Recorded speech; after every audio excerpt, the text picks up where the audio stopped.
Okay, another week, another reschedule of Victoria 3, so that means more Lost Odyssey. I think at this point in the game, I want to try to do these treasure hunts, because I just got a thing that made more of them possible to do.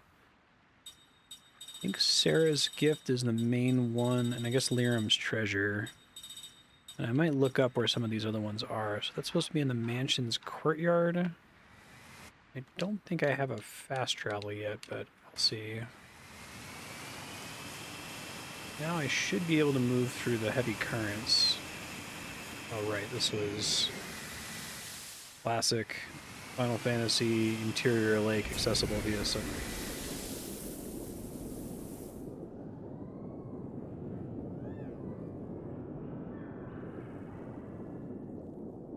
Find somewhere on the surface to dock, presumably.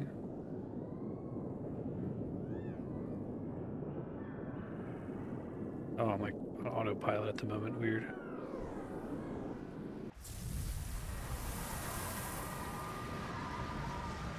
Oh, okay. This must be a story event. I'll try to do it and see what happens.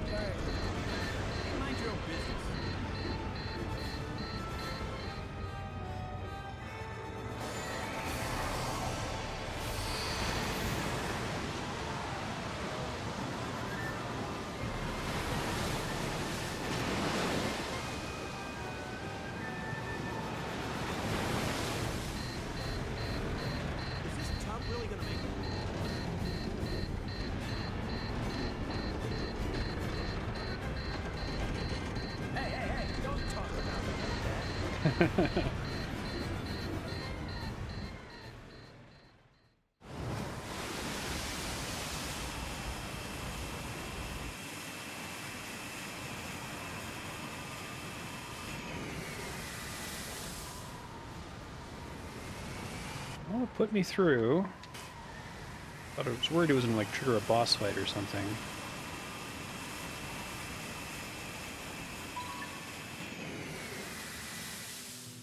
Okay, here we go.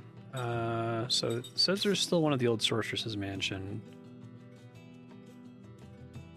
which I guess was only accessible after I got the upgraded magic locator.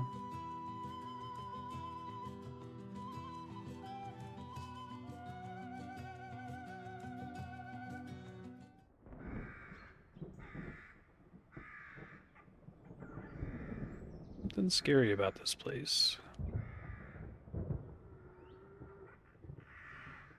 Oh, this is new. I guess I didn't have the full party last time I came here.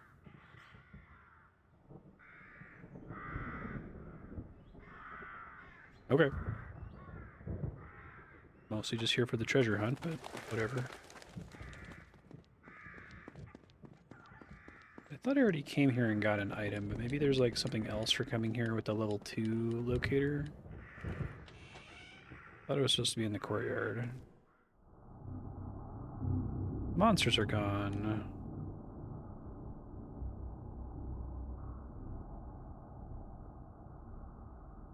The negative energy is gone from your body. Speaking of, should probably check and see everyone's current skill link situation. Okay, learning double loot. Already finished learning drain shower. Should probably equip that.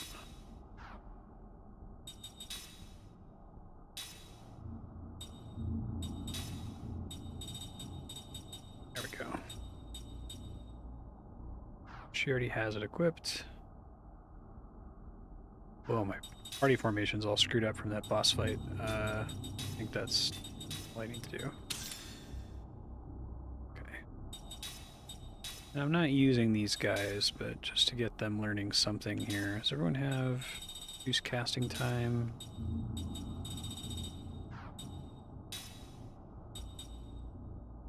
Sure.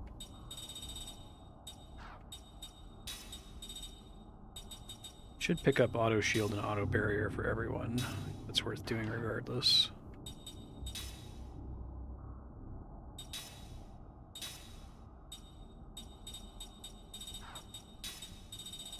Start with auto barrier since that's what she's most likely to get hit by. Yeah, I'll save.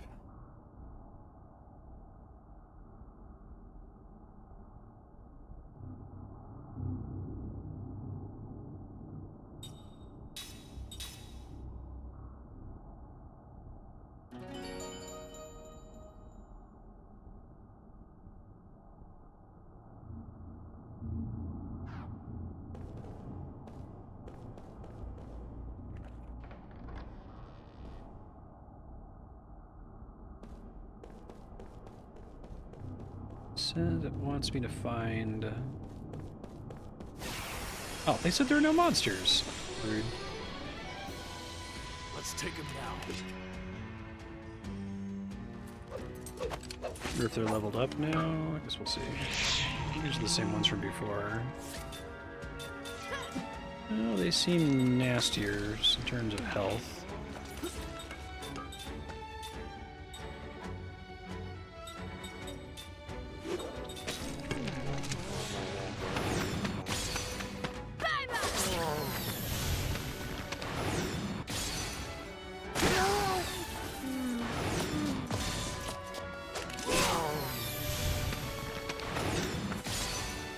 It's over.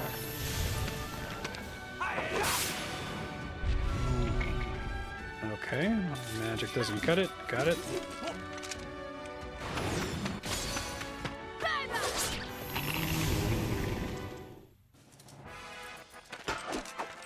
Phew. That was a close one.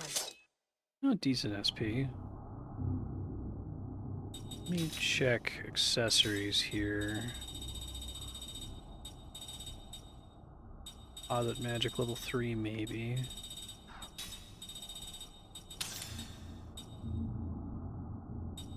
To have shield in effect.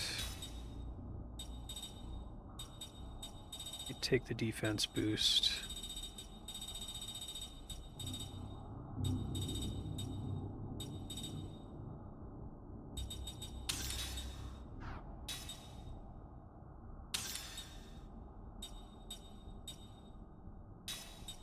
Probably do better than this.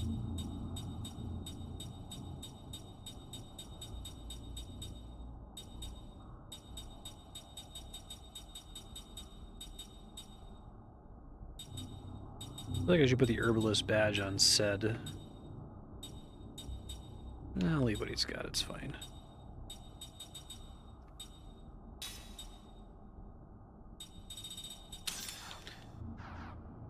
Basically like a chemist, almost.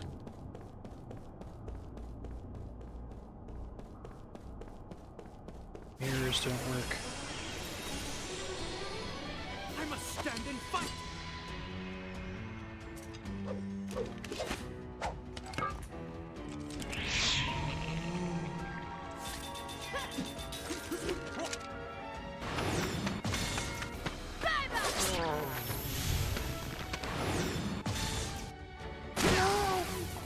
Not quite enough. It's over.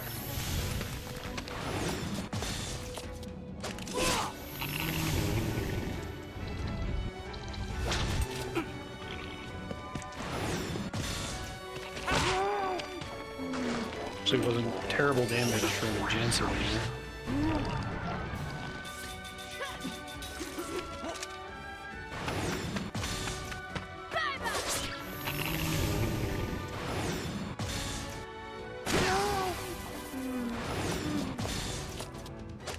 Get my muscle memory back.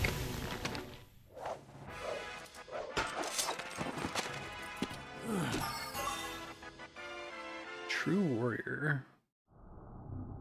I don't know what that's for. Maybe it's a certain number of battles completed.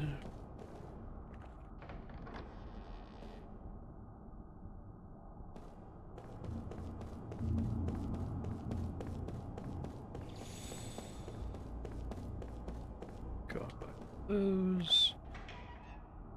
I guess maybe this is the courtyard.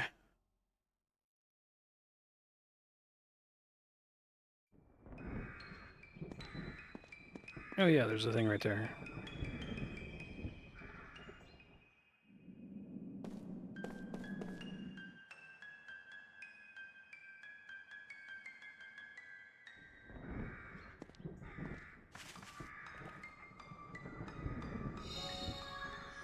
Blazing Fire Amulet.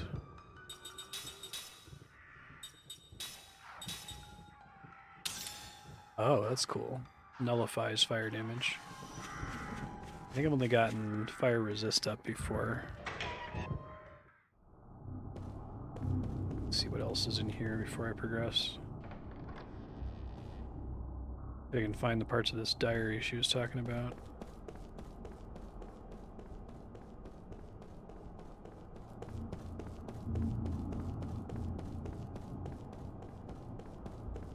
Okay, it might all be in the inside part.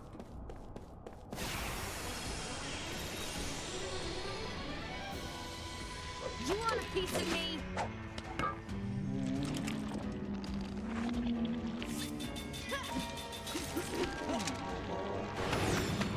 That's better.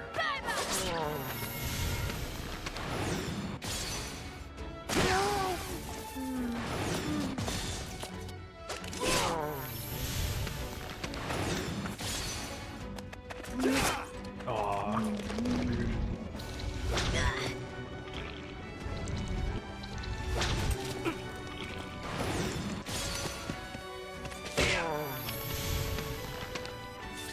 Bad.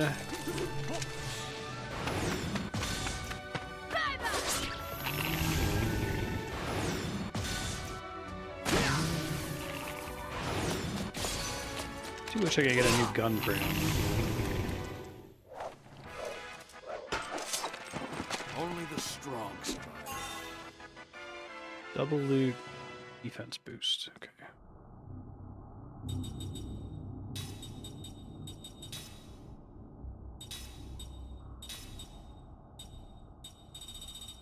I don't know what the special accessory is there.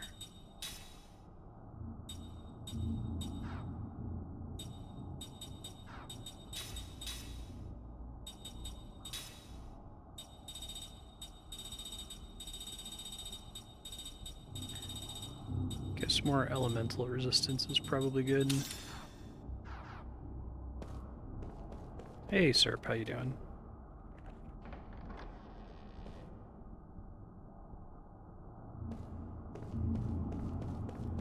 I guess I'll save.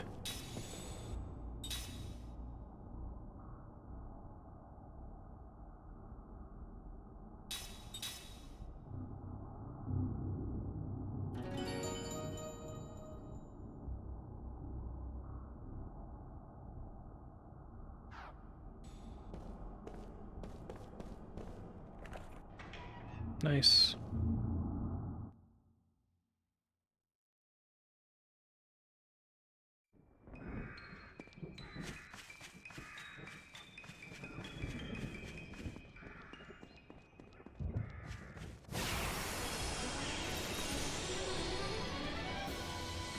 If it's a fight you want, you got it.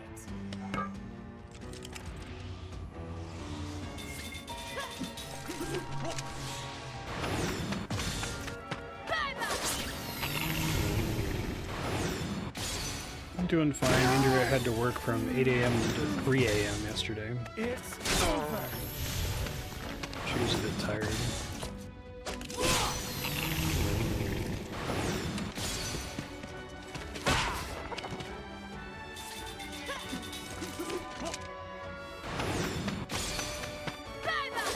That's better. There's no rhyme or reason to battle. Yeah, I had a limited amount of time with the explodey thing they're working with, and the whole lab shuts down for Christmas, so they have to get it done this week.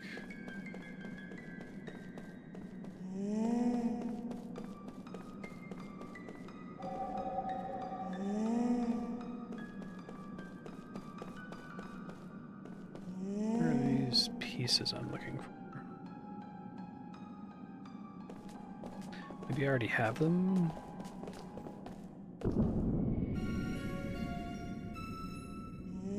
Yeah. Oh. It's like an optional. I hope it's not a super boss, because I'm not prepared for that.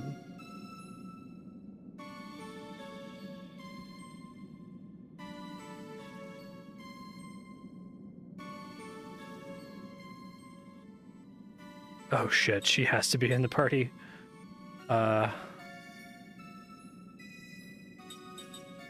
Okay. She's really underleveled. See how it goes. Give it a try.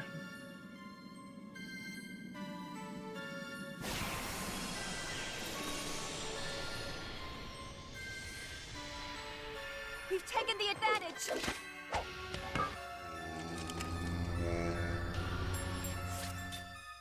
Hey, I get to fight Persona. It doesn't have a type, but element is wind, so I could try equipping fire ring if I have one.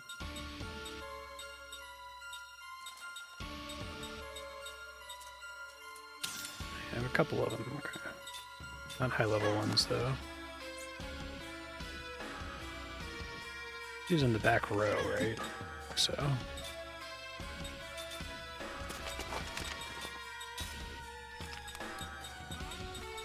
See if I happen to have a fire level 2 here somewhere. I do.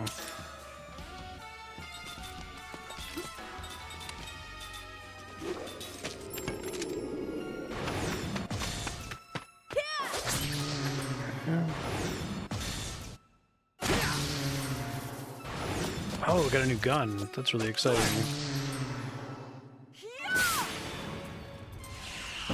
Oh shit. Okay, well, here goes that turn.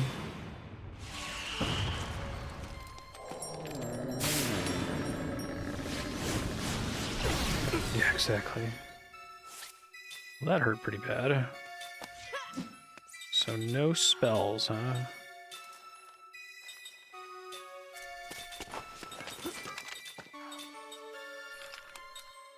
Buffing everyone's probably helpful. I'm gonna lose all my guard condition like immediately here.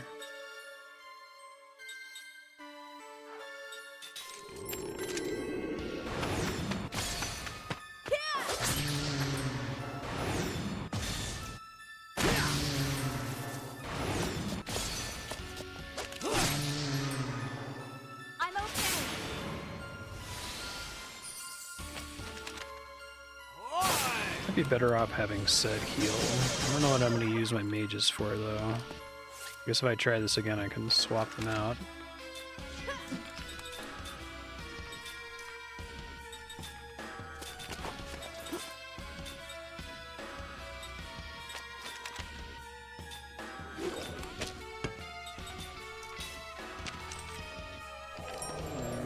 Oh good.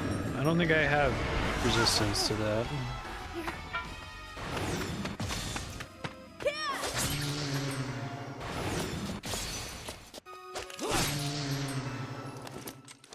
DPS is okay though.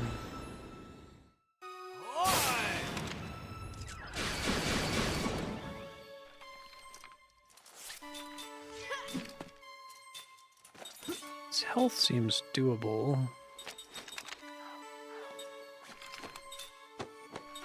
I really need him to not be in the party though. I'll learn my lesson for next time. I guess I'll just have him defend.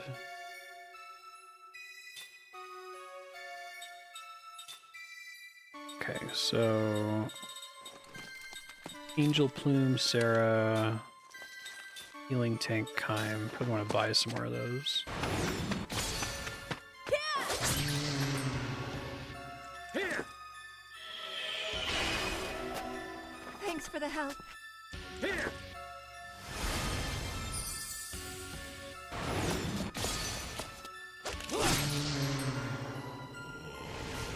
Reverse. Oh. So it is. Okay, so maybe it is good that I have Jansen here. Okay. So let me guess. Now it's weak against magic and absorbs physical.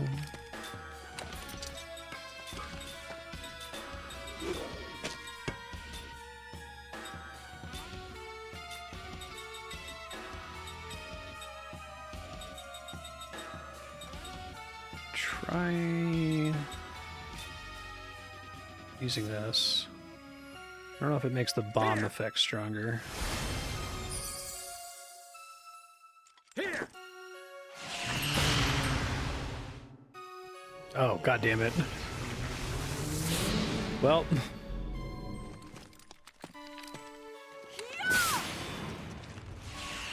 So I need to, like, not commit everyone, I guess. I think that just completely undoes the entire fight up to this point. Close to it, at least.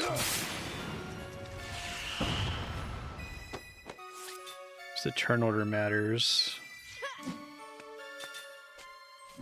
Let's have everyone physically attack, I guess.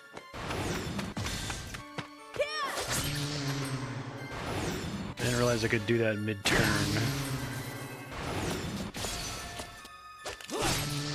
I guess I should just wait it out while it's weak to magic.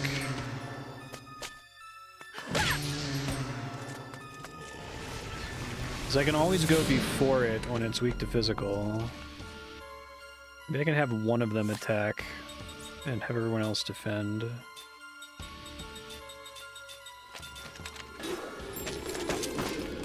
Yeah.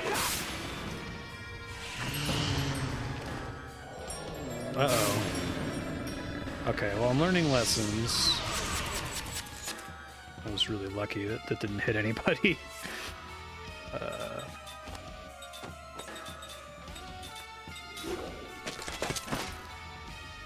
Oh, okay. Well, that's one big heal. Fortunately, I still did it faster than I was able to cast with Jansen. So maybe I should just, like, completely spam defend, so I can do way more damage and get the hits in faster before it gets a chance to act.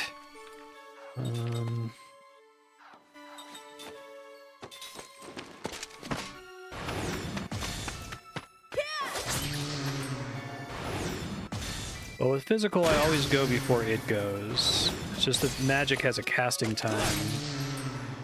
So I can always safely physical attack. I guess what I don't know is if it only reverses when it's actually taken damage of the appropriate type.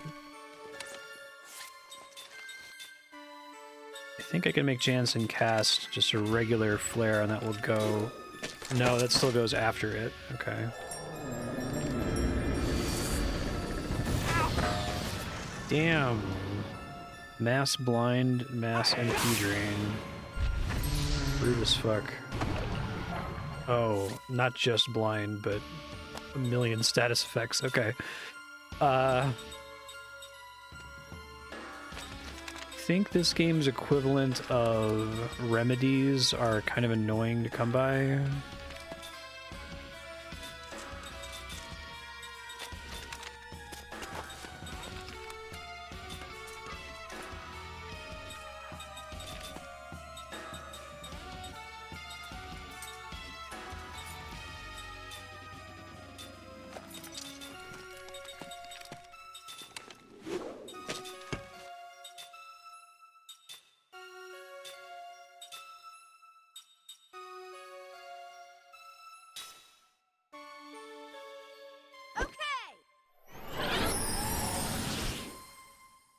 Oh, that doesn't remove Kilolon.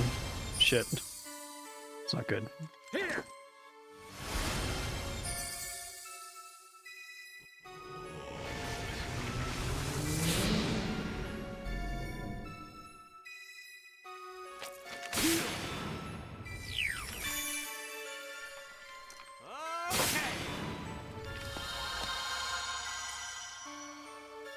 Okay. Physical, defend, shoot him in the face.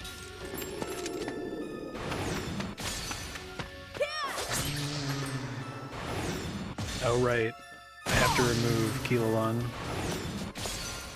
I think it makes it so you always hit for 1 damage unless you crit, and then your crit chance goes up.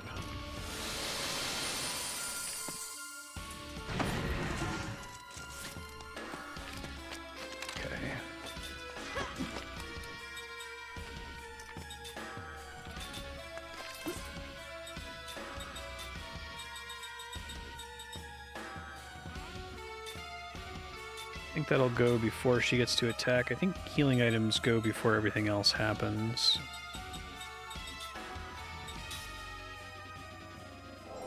Uh-oh. Don't hit Kym or Seth. Fuck. Sucks. Oh, and the item didn't go off. Shit. Here. Lame. Here.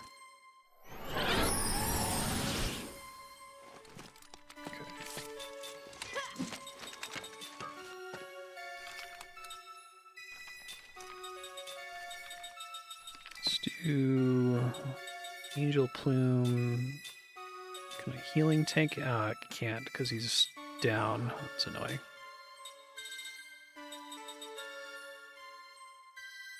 Try to remove some of the shit from Sarah here.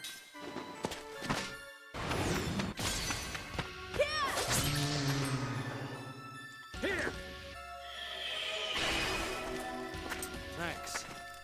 Here.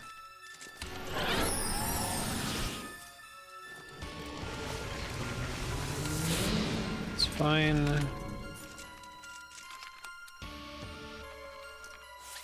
So I can't get a spell cast off before it flips, so I may as well cast Flare. Actually, I don't know if that's... I think it's probably worth healing it for less, right? Even if it means I do less damage.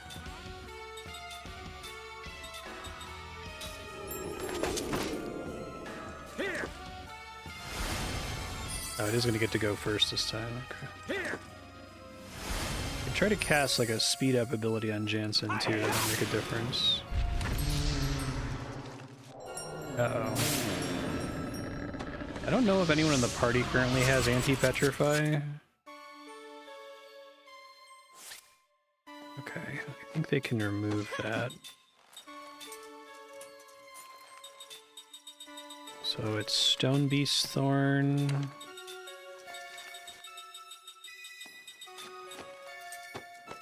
Wait, who did I use it on first?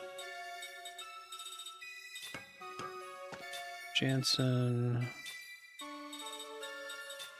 Said defend. Flare. And I think I can hit it a couple times with these regular bombs. They'll always go before it gets a chance to go. No, but Jansen's gonna hit it after it goes, so. Okay. Here. That's not super worth it. Yeah. Well, I mostly mitigated the healing Jansen's gonna do to it at least.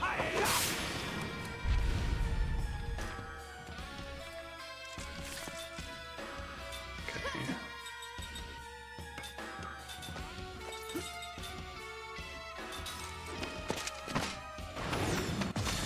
Bummer. Really need those perfects in this fight.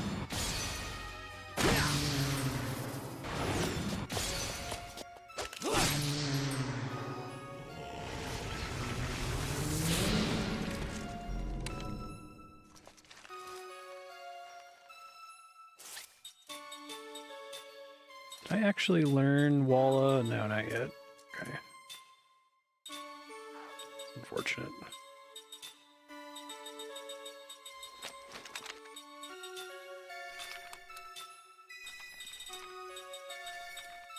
That'd be nice. Here. Here.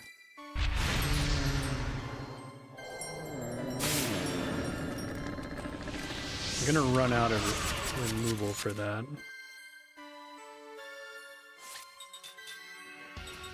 I do have Cure Petrify as a spell. It's a very slow cast, though.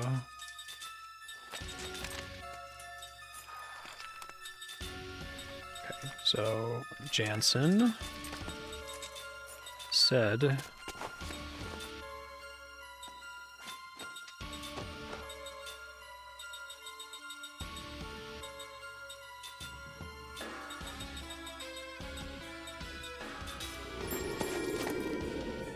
Here.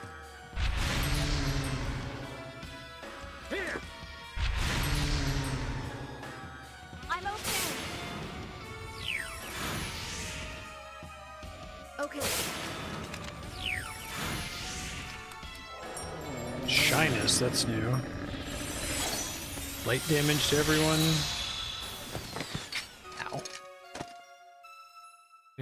blind, it looks like.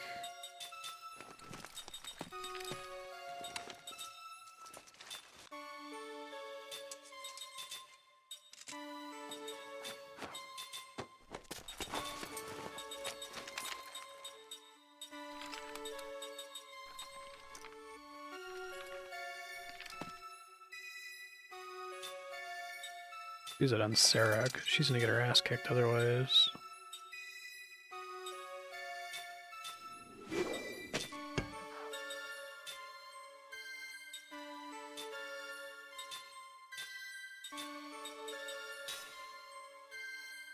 Away from death's door. Here. Yeah, that'd be nice. It is at least one of the few backwards compatible 360 games. There.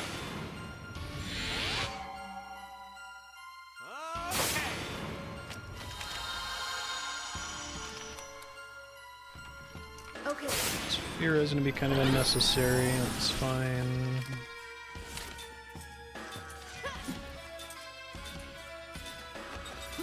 I might still lose here, but I have a pretty good plan for a second attempt against it.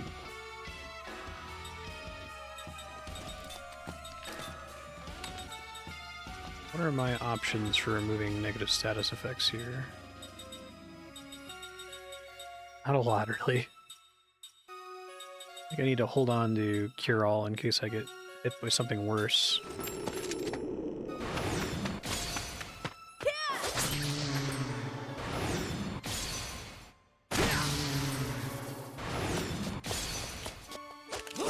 Ah, I'm okay. lion kicking me in the butt there. She's gonna cast that right before it does big AoE damage, isn't it? It's single target, that's okay. Bye, Jansen? Yeah. Rose extremely dead after that. So we got a Cure All on Kime.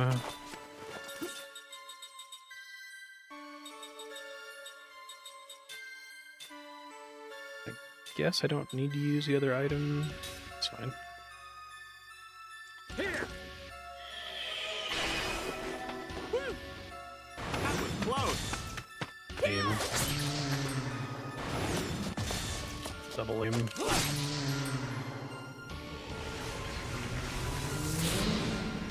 The difference between good and perfect is crazy in this. I'm okay. Okay, where are we on health here? It's possible if it doesn't have some kind of low health super fuck you up ability, right?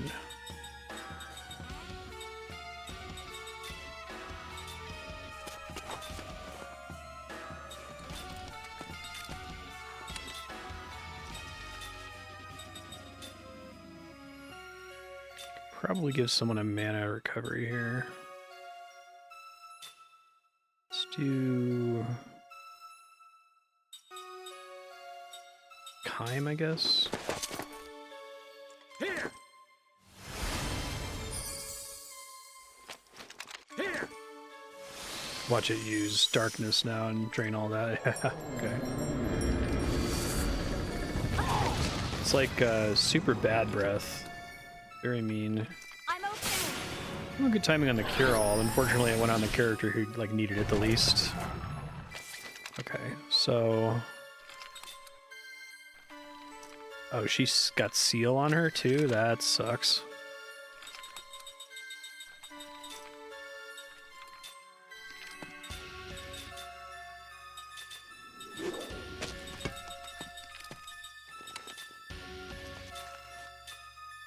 As long as it doesn't do that twice in a row.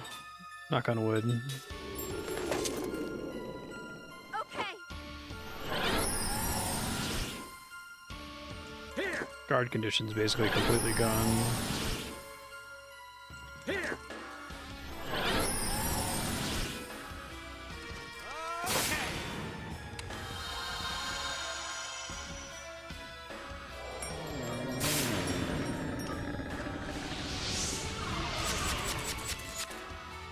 Jansen and set again. Still resists physical.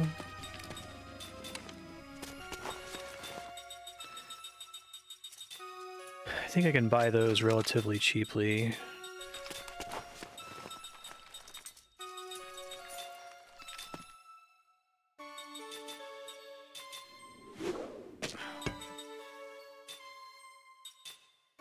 Let's get people out of death's door. Well, let's actually save Kym and Seth, because they're the ones that are going to end the fight. Always pick Sarah and Jansen back up. Okay. Here. Here.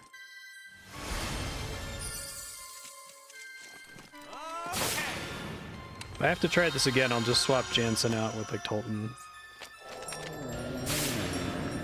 Okay, Sarah and Jansen are probably dead.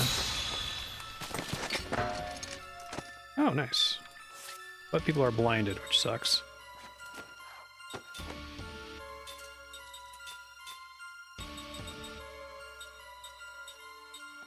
I don't have an easy remove blind. I think I might actually need to hit him with something here to force him to switch. I haven't been doing stuff. And not fight.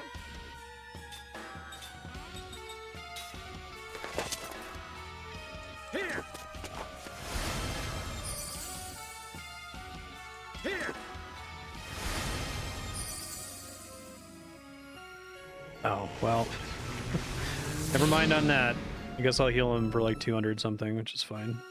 I'm okay.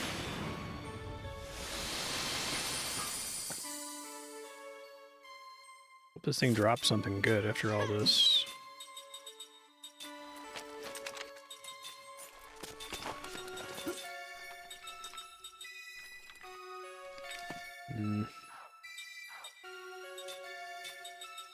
Re-up this? People have probably lost it due to dying. I don't have a dedicated thing to remove blind, and I don't want to waste my heal alls in case I need them for something more important later.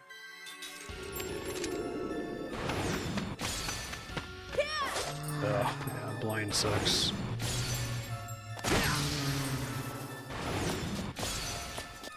Oof. 1500 damage. Hopefully it doesn't like immediately reverse again.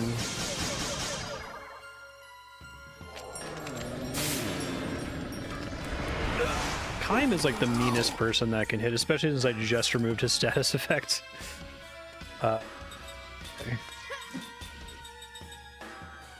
I'm running out of MP. So I could start mana capsuling.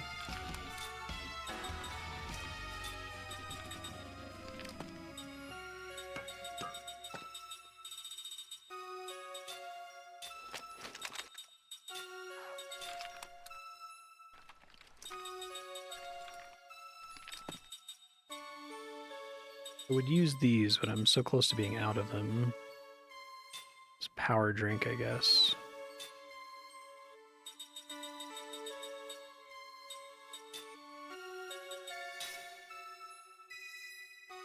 Okay.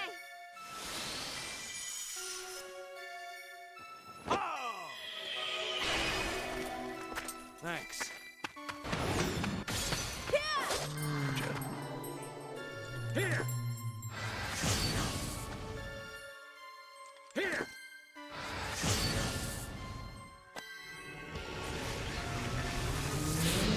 Alright, well, wait that out, I guess. Gives me time to try to get rid of that stuff.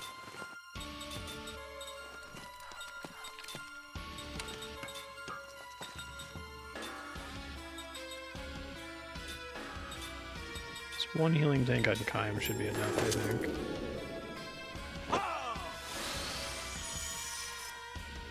Here. I'm okay.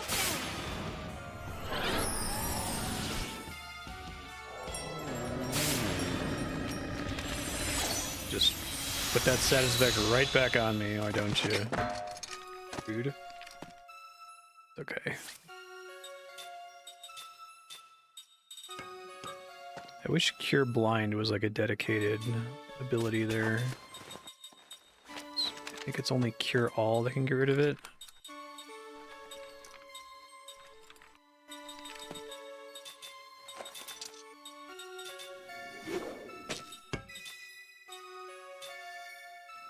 Let's get Sarah and Jansen on a one-shot range.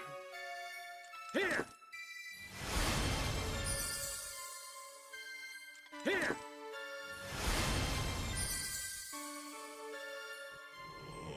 Okay. I'm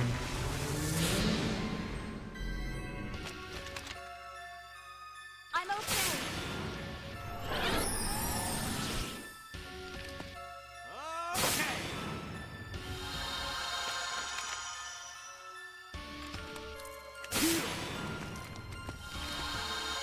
I love how impotent Keim's magic is. 28-48.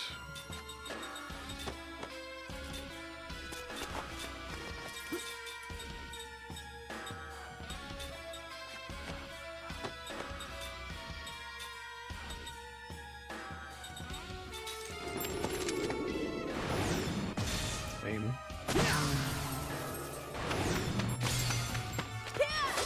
Actually hit. Nice. Through the status effects. Oh wow, that power drink is really good. I'm okay. Like, doubles your damage if you use one on Keim. Bye, Jansen. Nice knowing you, bud. Okay, it's weakened. I think we're okay, actually. I should be able to just guarantee to hit it for critical damage before it gets a chance to respond here. Okay. That was close! Bye-bye. Nice. Got to sight read it, which is always nice. Like, it clearly, if I had lost, I would have come at it with a totally different strategy and party composition, but I was still able to win. I think most of the boss fights in this game are pretty well That was balanced. a close one. Defeated Persona, God, I wish. Fireproof, distance up.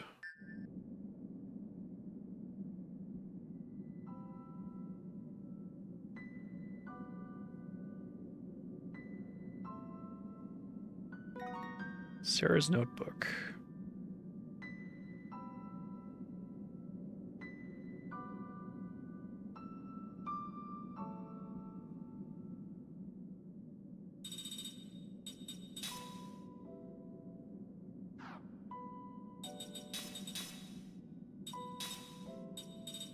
Oh. Huh. Well, sure, I guess that's just strictly better than the one I just did, but right on.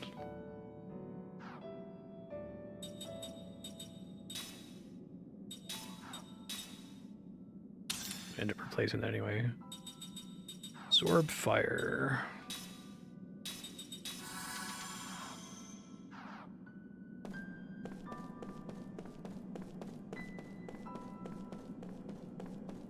I think so, yeah. And I can permanently teach it to my immortals, so if I had a party of 4 immortals, they could all be just immune to fire damage.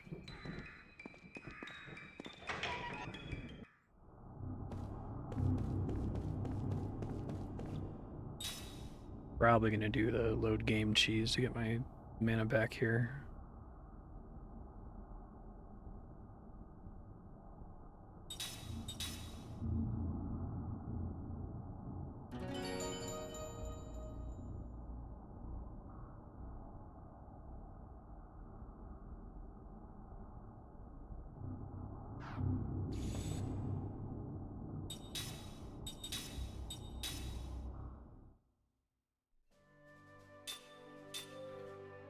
I need to go buy new items.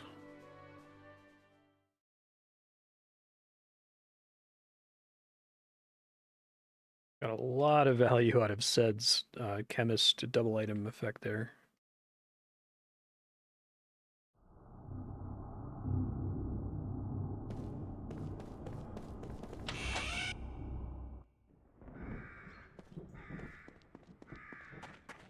See ya.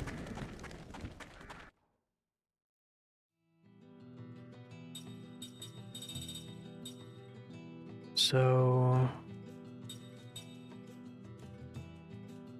probably the best place to go.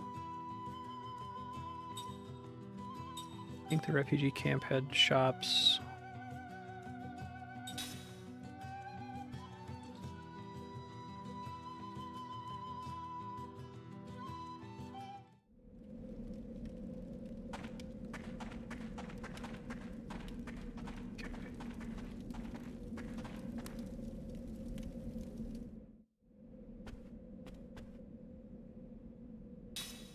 Oh, you can do level 2 rings now? Well, that would be nice. Blaze, Crusher, and Rage. Terror, Critical, GC down. Poison, Paralysis, Darkness. One of these have MP Absorb on it. Guess not.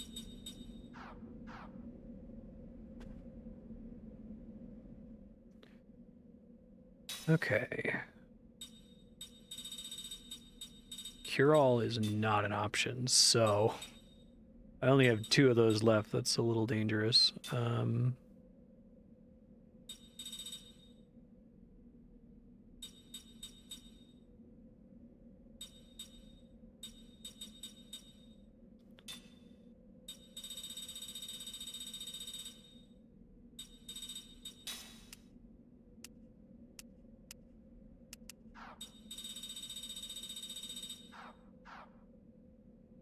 Let me buy healing tanks at least, I guess.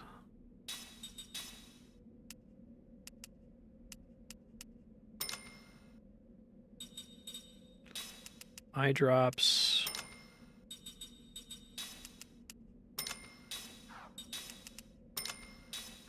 Let's just have it be very easy to restore some of these things.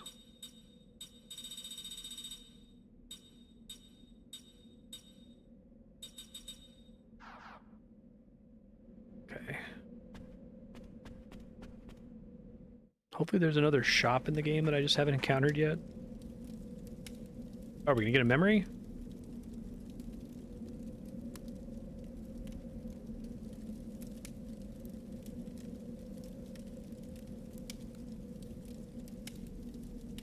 Hell yeah, didn't realize I missed one here. Sick.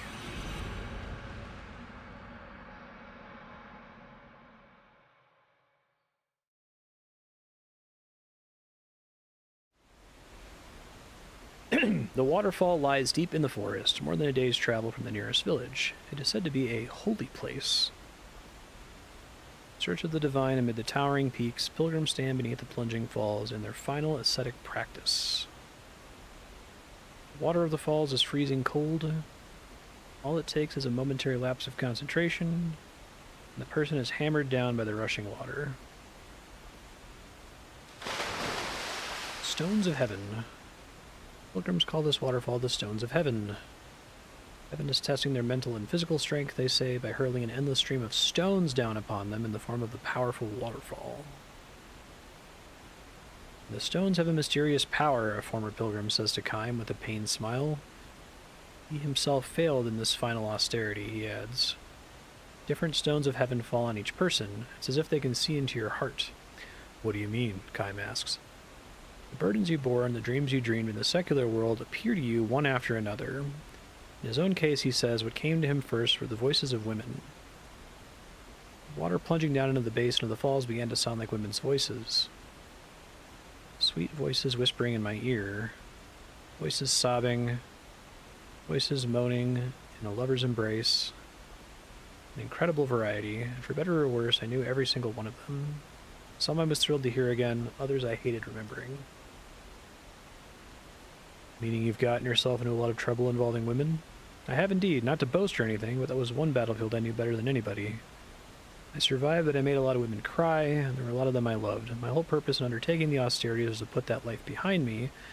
The stones of heaven know what they're doing. In the final test, they go after your greatest weakness. If you waver the slightest bit, you've had it. The water slams you down and your austerities are over. The man feeds a stick of kindling into the campfire. And I'm not the only one, he continues. One fellow heard the voice of the mother he hadn't seen since he was a little boy. Another heard the voice of his dead child. Is it always voices? I wish it were. If you hold up through the voices, the waterfall's mist starts changing into the shapes of people. You might see somebody who you hated so much in the secular world that you wanted to kill him. Or it might be some loan shark you had to go into hiding to get away from. One little flinch and you're done for.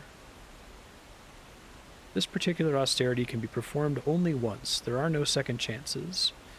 Someone who has persevered for a whole day and night, but who fails in the end, has no choice but to return to the secular world in defeat, as this man did. Not that it was easy for me to get on my feet again once I was back there, either. The man chuckles and calls out to a young pilgrim. Or more precisely, to a young man who was a pilgrim until a few moments ago, but who has just now dragged himself up to the lip of the basin in utter dejection. Hey, young fellow, the campfire's over here. I've got liquor to warm up your insides and some fresh grilled meat. Get a little of that in your stomach, and you'll have the strength to make it down to the village.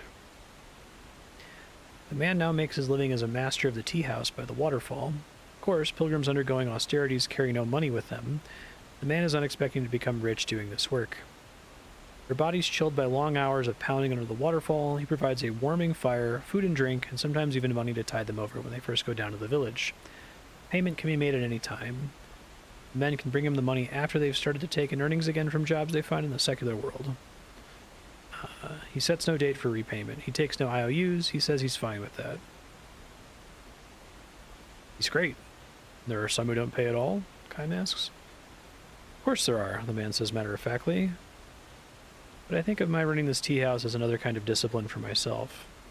Did he really fail the test? Another kind of discipline?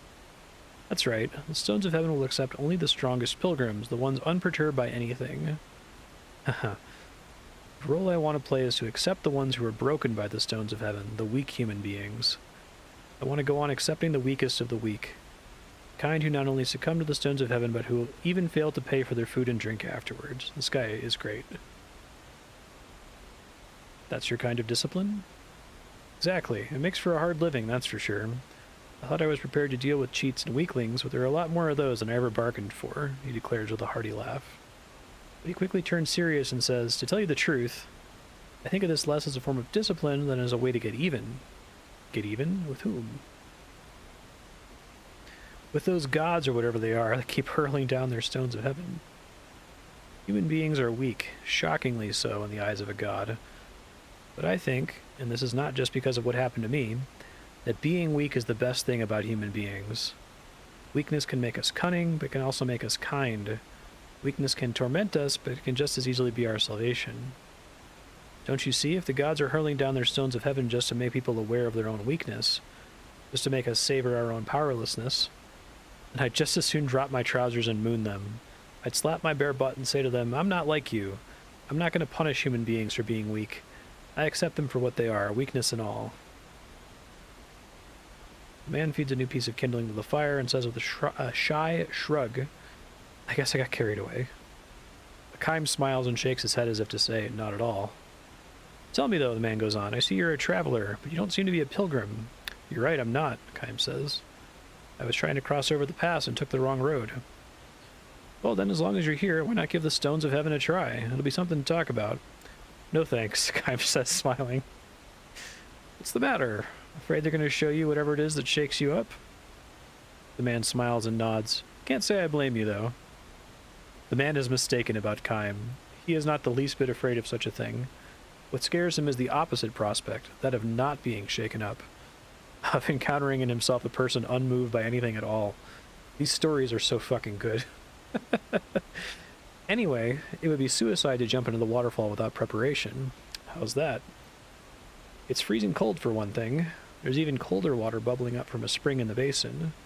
Even the most well-conditioned person has to be careful and take time to accustom himself to the low temperature. If you go in all at once, it can stop your heart. The man jerks his chin in the direction of the falls as if to say, look at them. Two new pilgrims are preparing themselves for the challenge of the Stones of Heaven. The men appear to be brothers. The older one kneels at the edge of the basin, splashing himself and massaging the cold water into his skin from foot to heart level. The younger brother is too impatient for that. He wants to jump right under the falls. The other brother cautions him and takes all the time he needs to accustom himself to the water's coldness. He exudes the quiet power of one who has withstood the most rigorous training. Aha, the tea house hunter says to Kime, smiling. We're in for a rare privilege. I think we're about to see the first successful attempt in a long while. You can tell? Kime asks. You can tell if you've spent as much time as I have. The winners and losers are decided before the men ever step under the falls. Having completed his meticulous preparations, the elder brother enters the basin. Even then, the steps he takes are slow and cautious. The younger brother follows him in, kicking up a spray with every step. The younger one is hopeless, says the man with a sigh, adding another stick of kindling to the fire. I better get the liquor ready now, he mutters to himself. Brothers stand side by side beneath the pounding waterfall. The stones of heaven rain down upon them. As the man predicted, the elder brother, utterly calm, stands up to the onslaught of images sent by the stones of heaven. Also, as the man predicted, the younger brother yields to the stones of heaven and is beaten down into the basin. But then, something happens that goes far beyond what the man predicted. Does the older brother pick the younger brother up? Writhing in agony, the younger brother bobs helplessly in the basin, unable to raise himself. He's drowning. He tears at his own chest. His heart is failing. He was not fully prepared to enter the icy water. Help me, brother. Please. But the elder brother doesn't help him. He remains under the waterfall in total concentration. What are you doing there? Hurry and help him, the man yells, but the elder brother's expression remains unchanged. He never flinches. He's drowning. You can't just leave him like that. He'll die. The elder brother never moves. Grits his teeth, keeps his eyes clamped shut, and shows no sign of moving out from under the waterfall, as if to declare, this is it. This is the final test of the stones of heaven. The man screams at him, you idiot, and dives into the roiling basin in a rash effort to help the younger brother. In a moment, his untrained body hits the frigid water. The shock of it seizes his heart. Still, he reaches out toward the drowning brother, who is sinking beneath the surface. A great shudder goes through him, and with an enormous groan, he takes hold of the young man's wrist and pulls his limp body toward him. He tries to return to the shore, but his strength gives out, and he falls back into the water. Next, it is Kime's turn to dive into the basin beneath the falls. He takes hold of the two unconscious men and drags them toward the shore.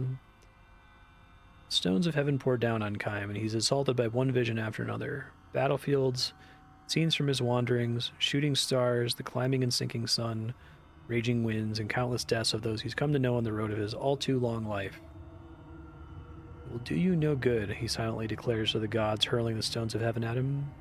My heart remains unmoved. I have lived through a reality far crueler than any phantom you can show me. Whether or not his life is a sign of his strength, he does not know. He will not boast of it, nor will he tell the tale to others. He has, however, lived it, that much is certain. He has lived it through the years. Kime climbs onto the shore and lays the limp bodies of the tea-house master and the younger brother beside the fire. As he warms himself, he thinks, the gods who hurl the stones of heaven are inferior gods. If they could truly see into everything, they would never have been foolish enough to show Kime scenes from his past. What would disturb him most of all would be the unwelcome sight of moments from his own limitless future. And if they were to ask him one simple question, for what purpose were you born, his knees would buckle in an instant. The first to regain consciousness is the young pilgrim. The tea-house master's condition is critical. Kime's attempts to warm him and massage his clenched heart have little effect. Pull yourself together now. Look, we've got a fire here. The fire you built. Let it warm you. Kime shouts into his ear until the man finally manages to force his eyes open a crack and move his purple lips. Is he all right? Sure, he's fine, don't worry. Oh, good, good. Pull yourself together, man. Tell me, though, is strength the same as coldness? Never mind, stop talking. So if that is true, strength is coldness. Don't want any part of it. The man gives Kime a faint smile and closes his eyes. He will never open them again. He's way stronger than the older brother. Human beings are weak and fragile. All it takes for a person to die is for a fist-sized organ to stop beating.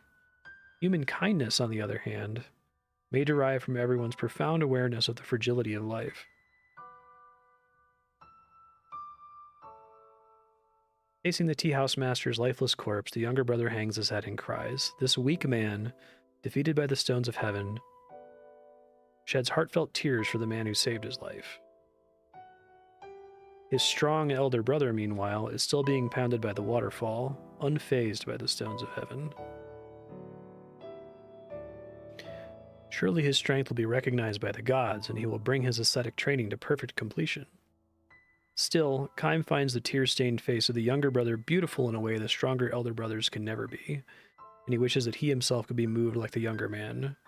There was an unmatched nobility in the last smile of the tea house master who gave up his life to save that of a complete stranger. Kaim wishes that he too could experience such feelings. What of my own face? Living through 1,000 years of life is not strength. Yet, burdened with a life he cannot lose, will Kaim ever be able to change weakness into kindness? This he cannot tell. He can only live unknowing. He can only walk on. He can only continue his journey. Kaim looks at his reflection in the basin of the waterfall. On the water's heaving surface, he sees the trembling face of a lonely wanderer. Nice. That one was really good. Like, all of these are like the minimum one is A tier. You have to like make a separate tier list for like SS, and FA, I guess, is the lowest. Okay. So I don't know if I can get more cure-alls. I think I got a gun upgrade for set. I should go ahead and equip that. Try to do these other treasure hunts.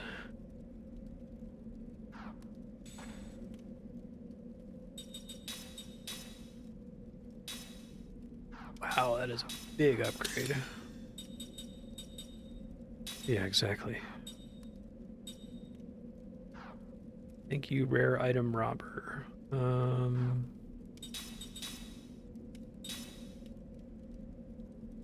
So learning Walla. So learning special accessory. Anything else is probably fine.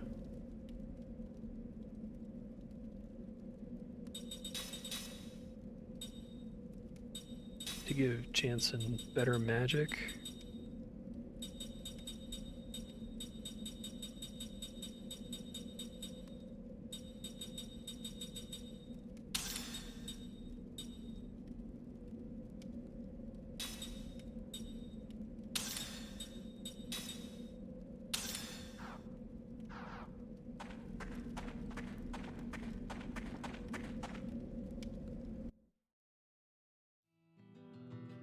I don't think I can look at the menu from here. I guess I can. Sarah's gift, Lyram's treasure, Cliff of the North Cape. Okay.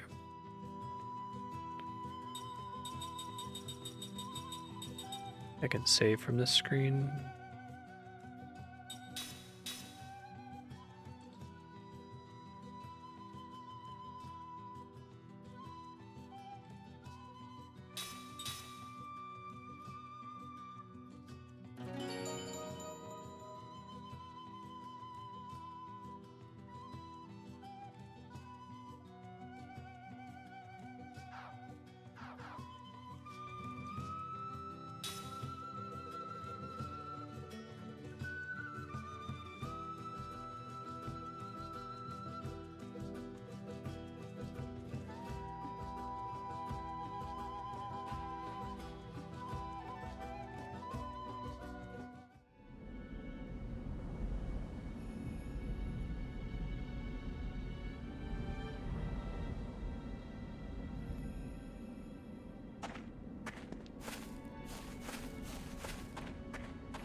I think it's kind of a non-interference kind of a thing, right? Like,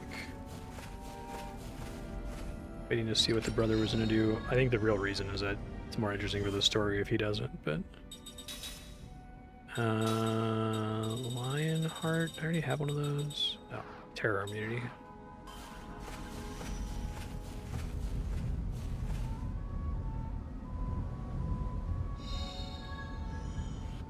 Ailment void. Oh, is that immunity to ailment or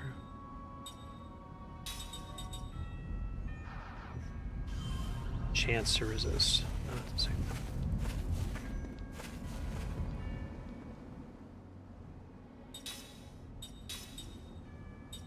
Okay, so I don't know where most of these are. Art piece from the ruin.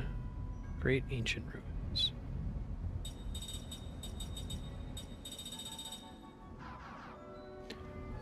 Might look some of these up.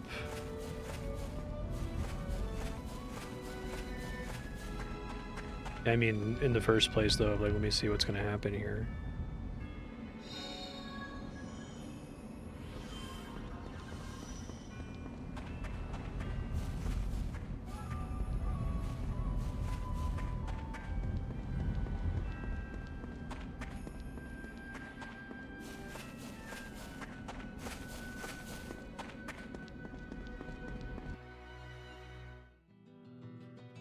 Okay.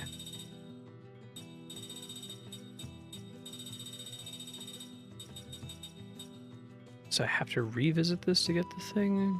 Look it up. Ancient ruin.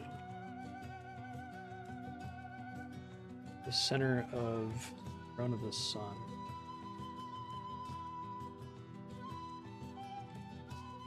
It's like having to go all the way back to where the boss fight was. Oh my god. Classic and mean.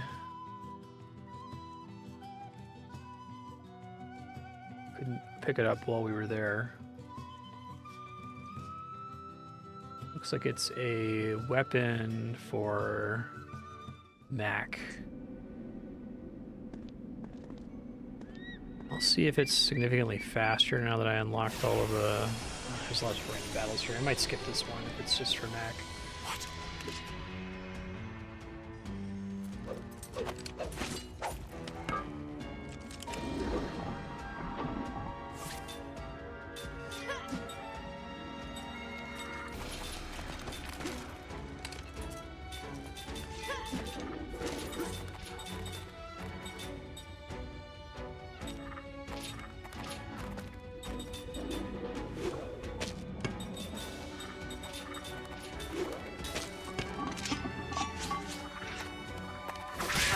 I should fix their rings.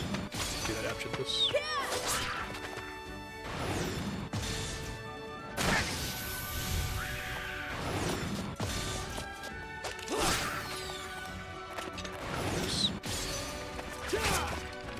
Lame.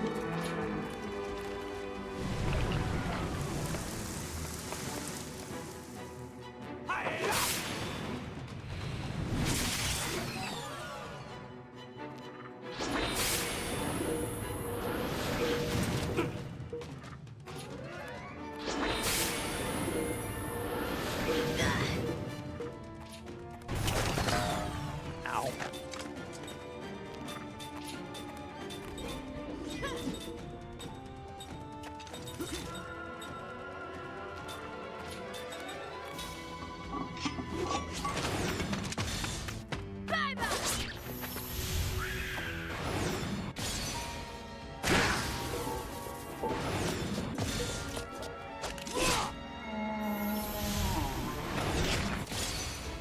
It's over.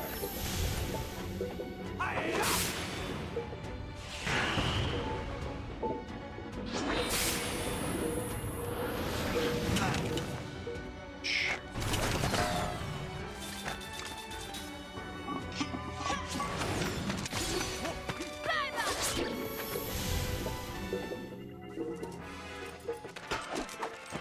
It's not in my nature to lose. It's naughty by nature to lose.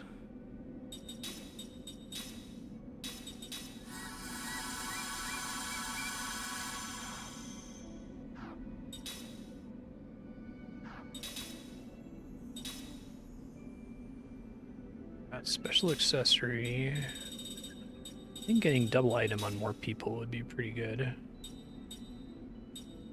It's actually quite powerful. I'll finish learning Walla, that also seems useful.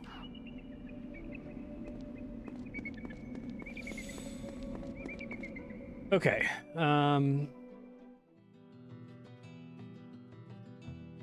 We have a virus.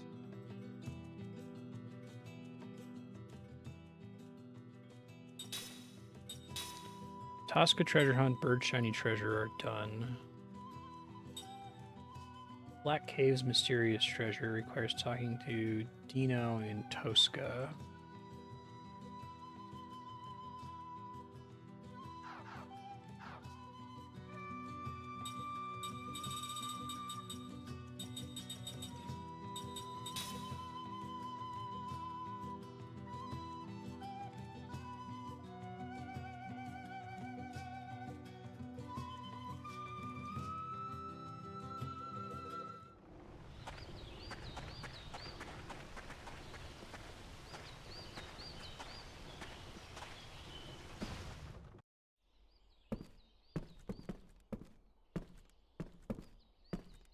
This doesn't seem like an individual's house.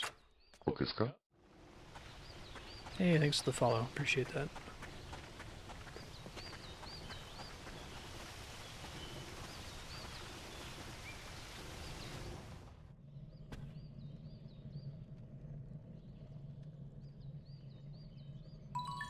There we go.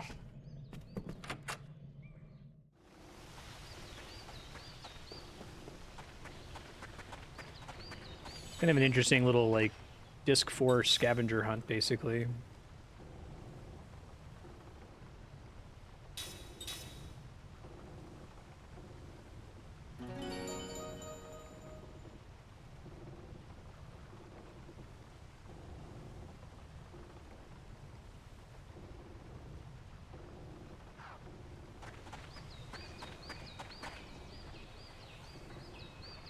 What? The ship was swept away by the storm.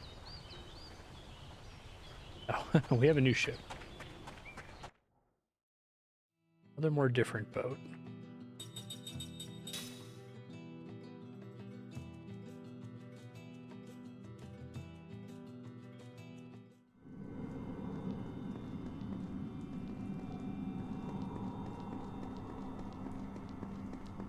Oh, I'm glad you've been enjoying it. Sure, popping in to mention it.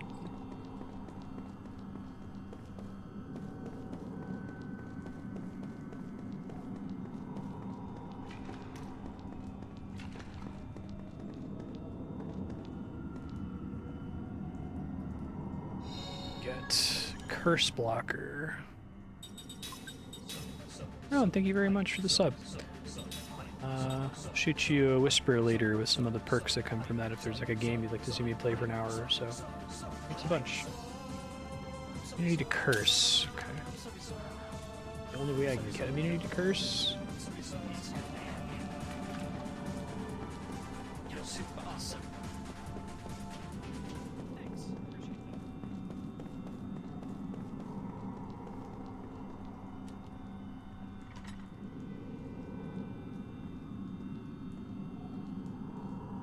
I'm glad this game brings back Final Fantasy IX's learn abilities from items mechanic. It's one of my favorite.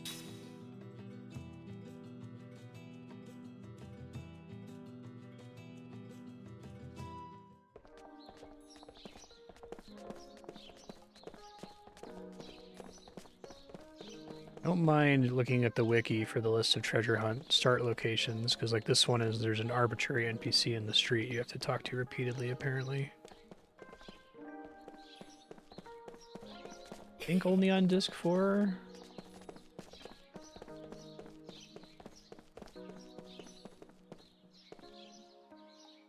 We got another story here? Maybe not. Jensen's here.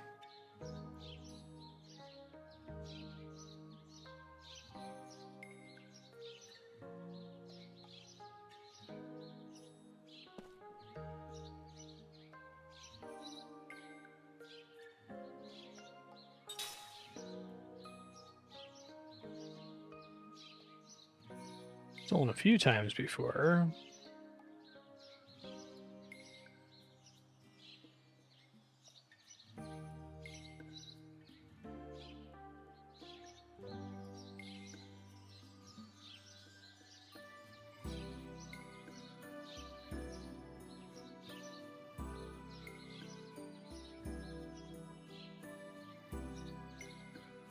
Interesting.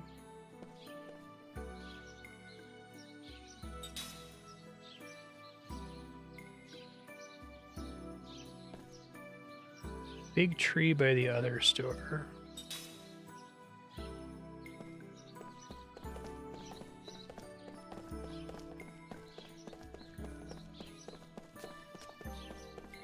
Well, it's definitely the big tree. See anything there?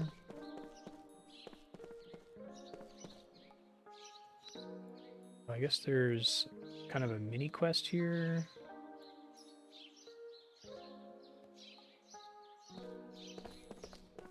On the box next to the vendor.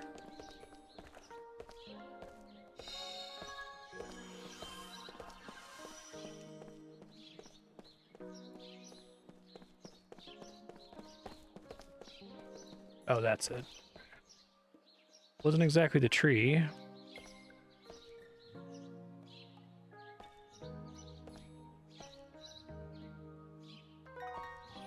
General's pen. We get a little line from Kaim. Occasionally he's permitted to be the immortal the stories describe him as. Immunity to formation paralysis, okay. It's not that big of a deal. I don't have to change my formation in battle very frequently.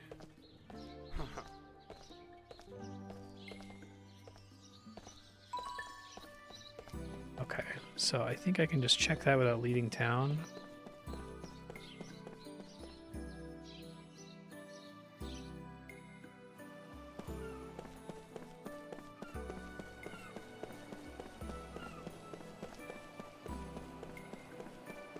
Yeah, there it is.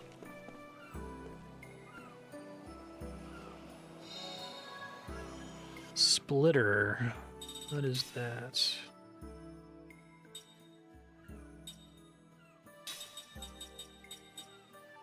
Okay. That'd be great if it worked.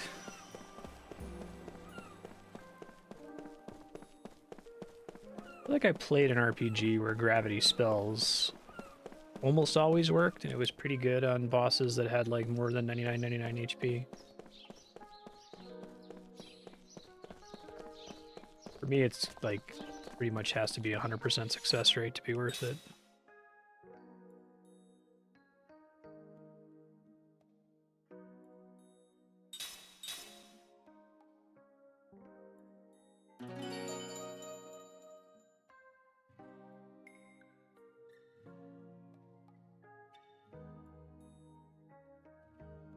Someone in that tavern here is the next one. Okay.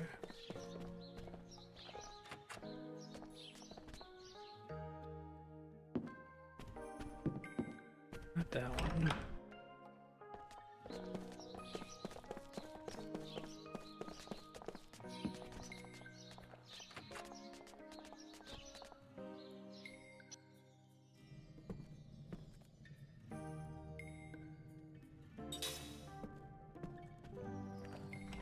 Sort of suspect that making status effects work is a cursed problem. I know there are some games like Etri and Odyssey that focus more on status effects.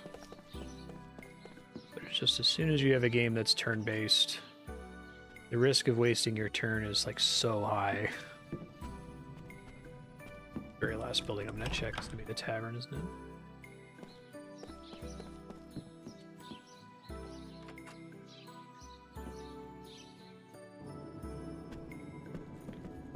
Oh, which one is it?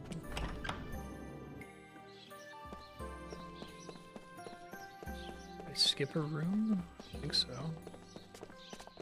It's the inn.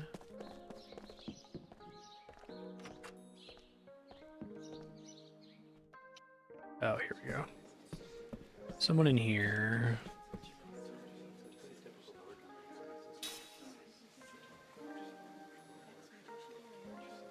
Oh, Sed can fix it. That's cool. Ice water amulet. Does that absorb water? Hell yeah. Well, waterproof, but that's also fine. So I had to come back here on disc 4 with Set in my party for that to work. 2 Monster Kings live in the Ice Canyon.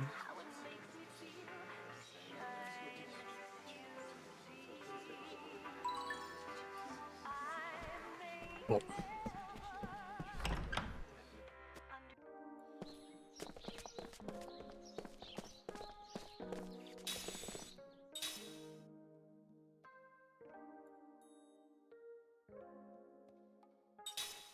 Get fire and water immunity.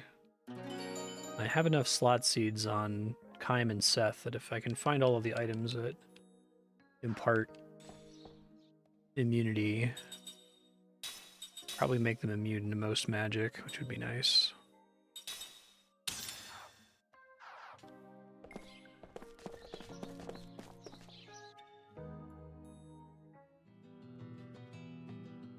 I don't know which one is closer.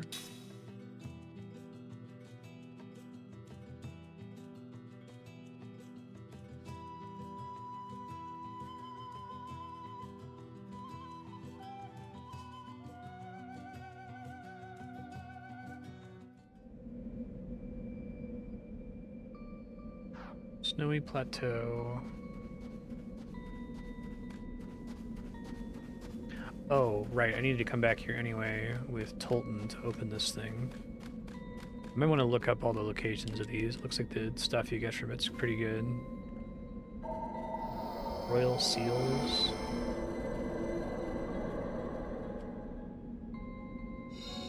Quad Element Charm. Is that what I think it is? Because that can go on a mortal. Oh, can only he equip it? Oh, it reduces. Doesn't stop. But I think I can still equip it if I give someone special accessories.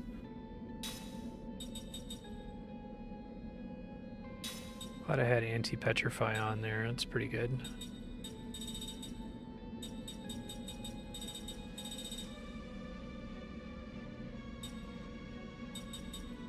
Did I not actually learn it? Maybe I'm just blind. There it is.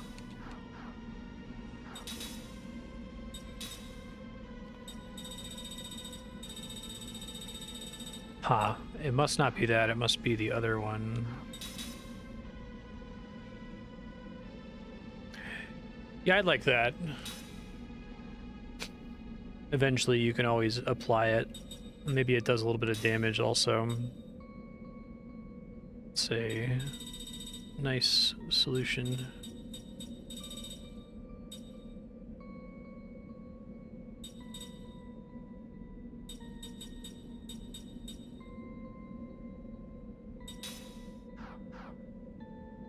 Sword magic's pretty helpful when it procs. So my suspicion then, what am I currently? I do want to learn double item, but maybe it has to be royal equipment.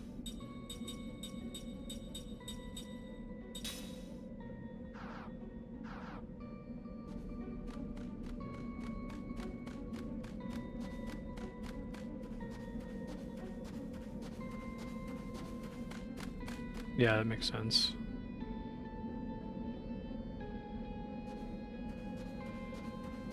I think I'd even be fine with just the second thing, but not the first thing. Like, ailments are always going to land the first time, and then they get resistance that's maybe bigger or nastier depending on the enemy. You better say your prayers. We don't want a boss to be completely locked down.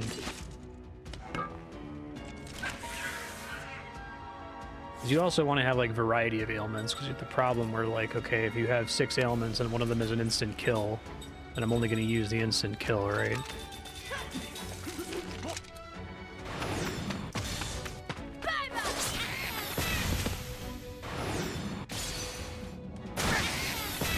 Guardian ore, nice. It's over.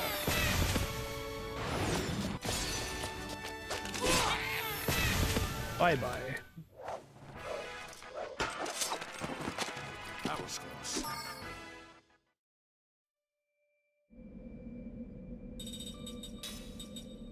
Oh, apparently there's another one of these royal seals in the Black Cave. I can go back there in a bit.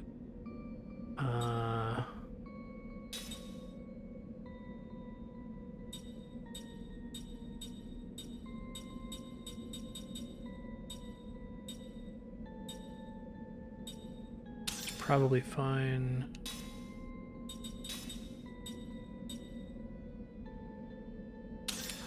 Yeah, whatever.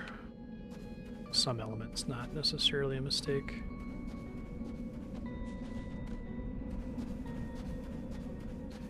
I never checked this out.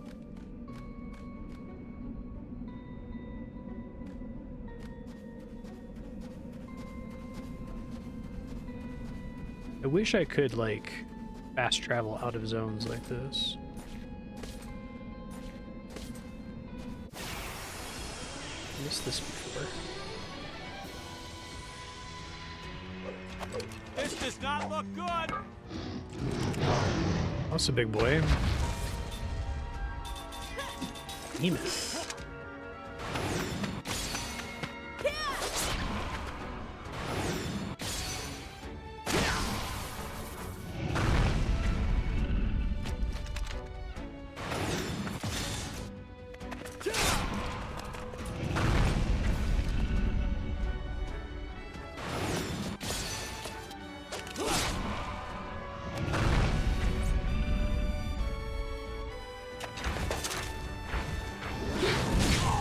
Haha. Dork. I was getting really worried after all those rage procs.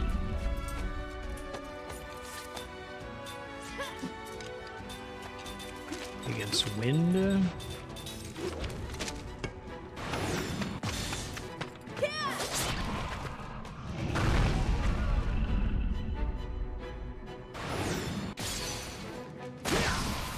Frontier.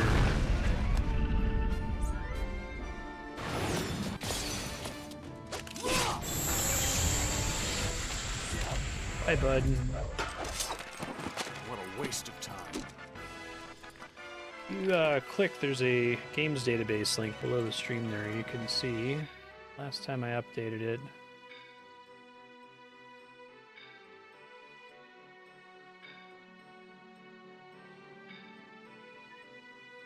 Played a total of 863.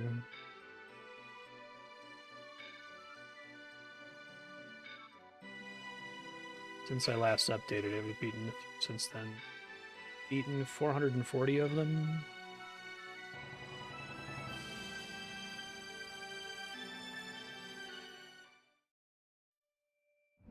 That's in like 9 years.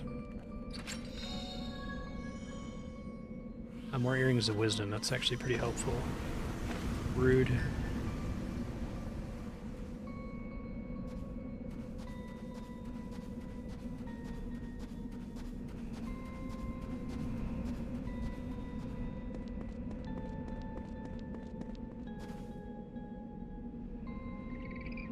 Okay.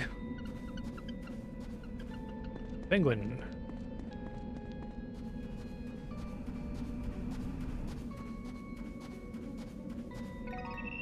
I didn't see what he gave me, shit.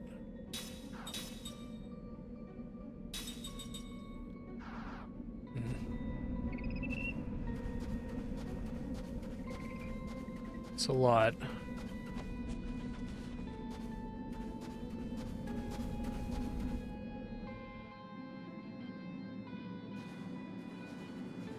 Okay, so that's where I need to be. See the icon there.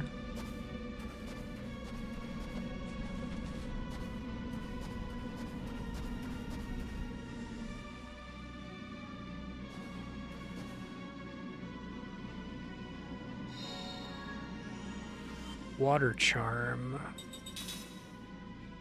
It's different from the amulet. Oh, okay, that's kind of made obsolete by the other thing. That's okay.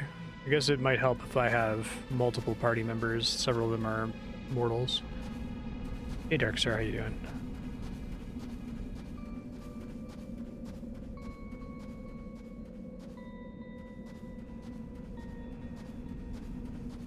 We can get up there.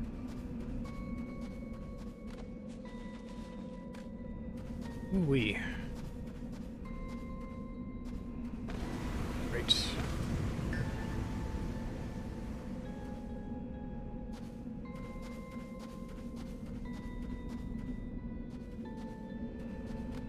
At least it seems to I thought that one was waiting and not actually going already.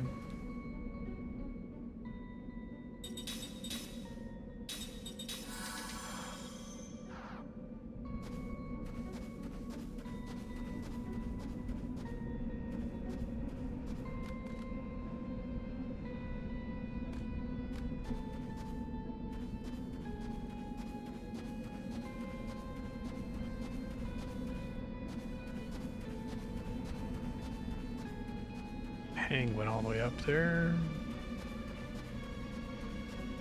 I have to jump across to leave this way. That's fine. You want to fight or what?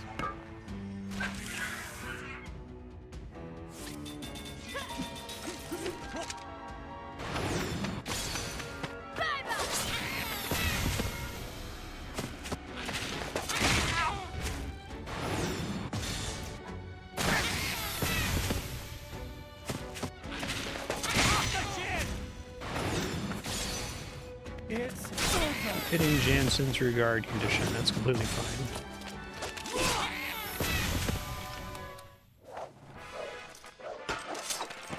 What a waste of time. Seth has fireproof, Kaim has anti-curse.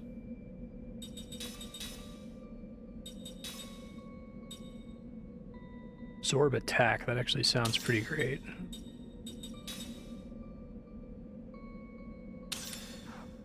Learn curse blocker.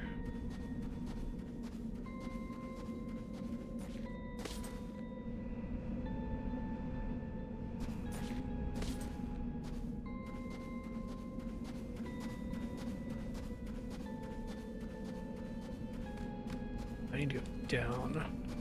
Quick way down. Didn't look like it.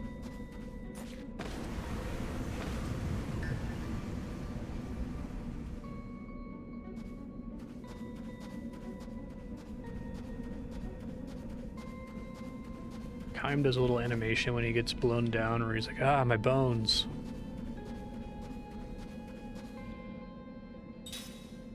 Oh, nice. Yeah, there's no reason really to continue past full graceful, other than like for its own sake and some in-game diaries. Full graceful should get you to the quest cape minimum, or pretty close to it.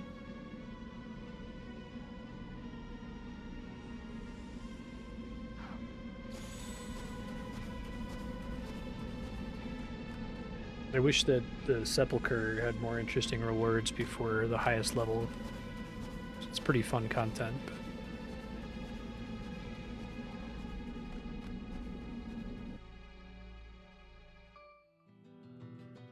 Okay, so back on this list here. Refugee's misplaced item. Low town of Goatsa.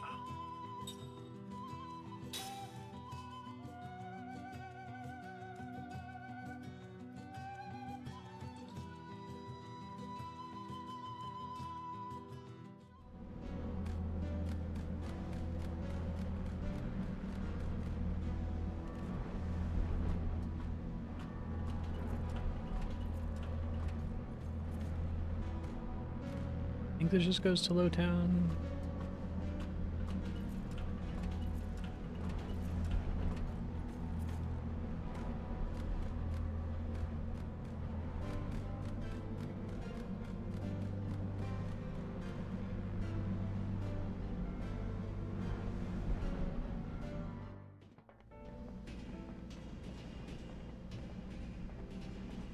I'd already talked to everybody here. I guess I must have missed somebody.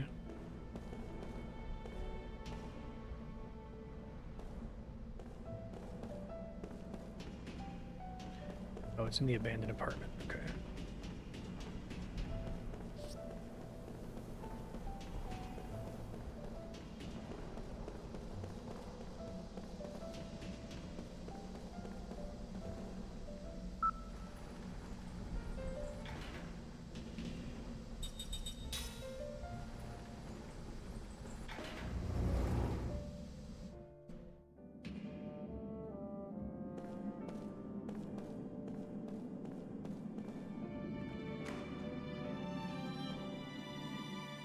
Nice.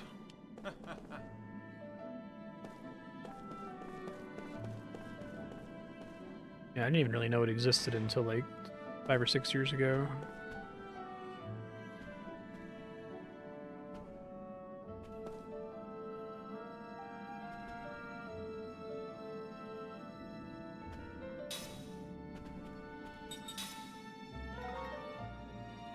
If he owes me 3 times now.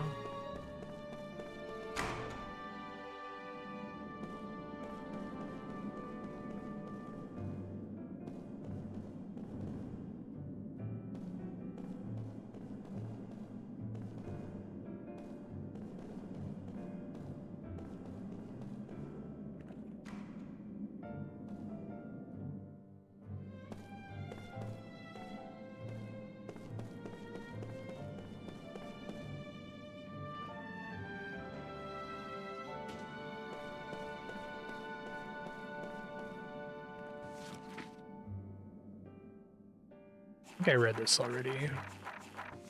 Yeah.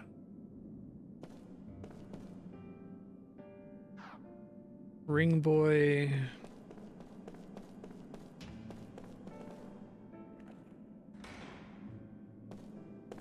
Everyone's like, this place is just a frozen nightmare now. Whatever. It's fine.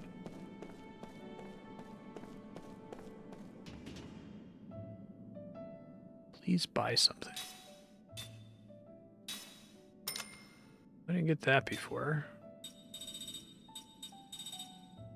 Oh, this is really good. Okay, he sells like all of the status healing stuff.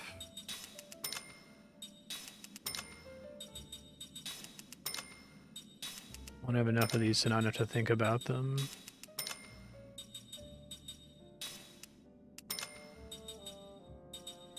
Okay, should be good.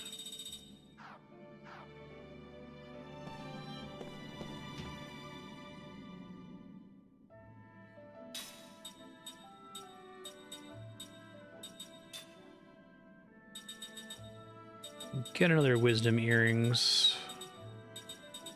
Extra one of those is probably good. Darkness is like a nastier version of blind, I guess.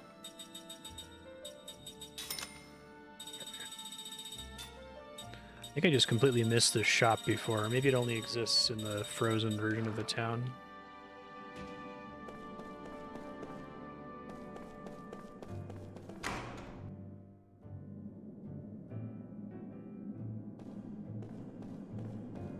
Oh, the guy I'm supposed to talk to is behind this pole. I couldn't even see him. Okay.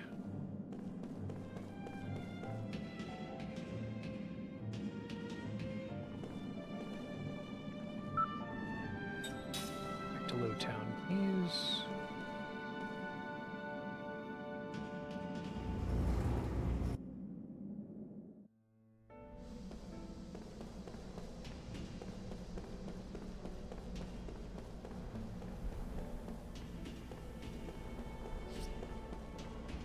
I see the item.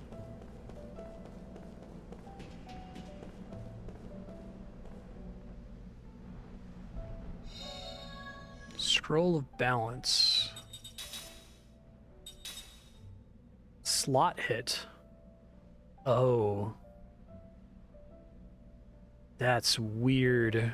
I wonder if that's one of those, like, busted in a speedrun type things. Just equip everyone with as many skill slots as you can and keep them empty, and it hits for a ton of damage.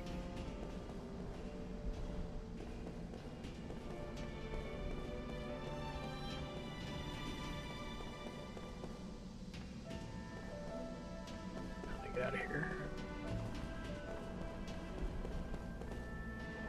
Oh, memory I missed. Nice.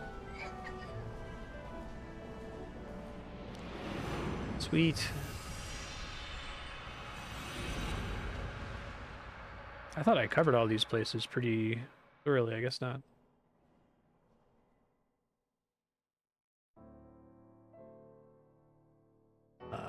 The ranking of lives.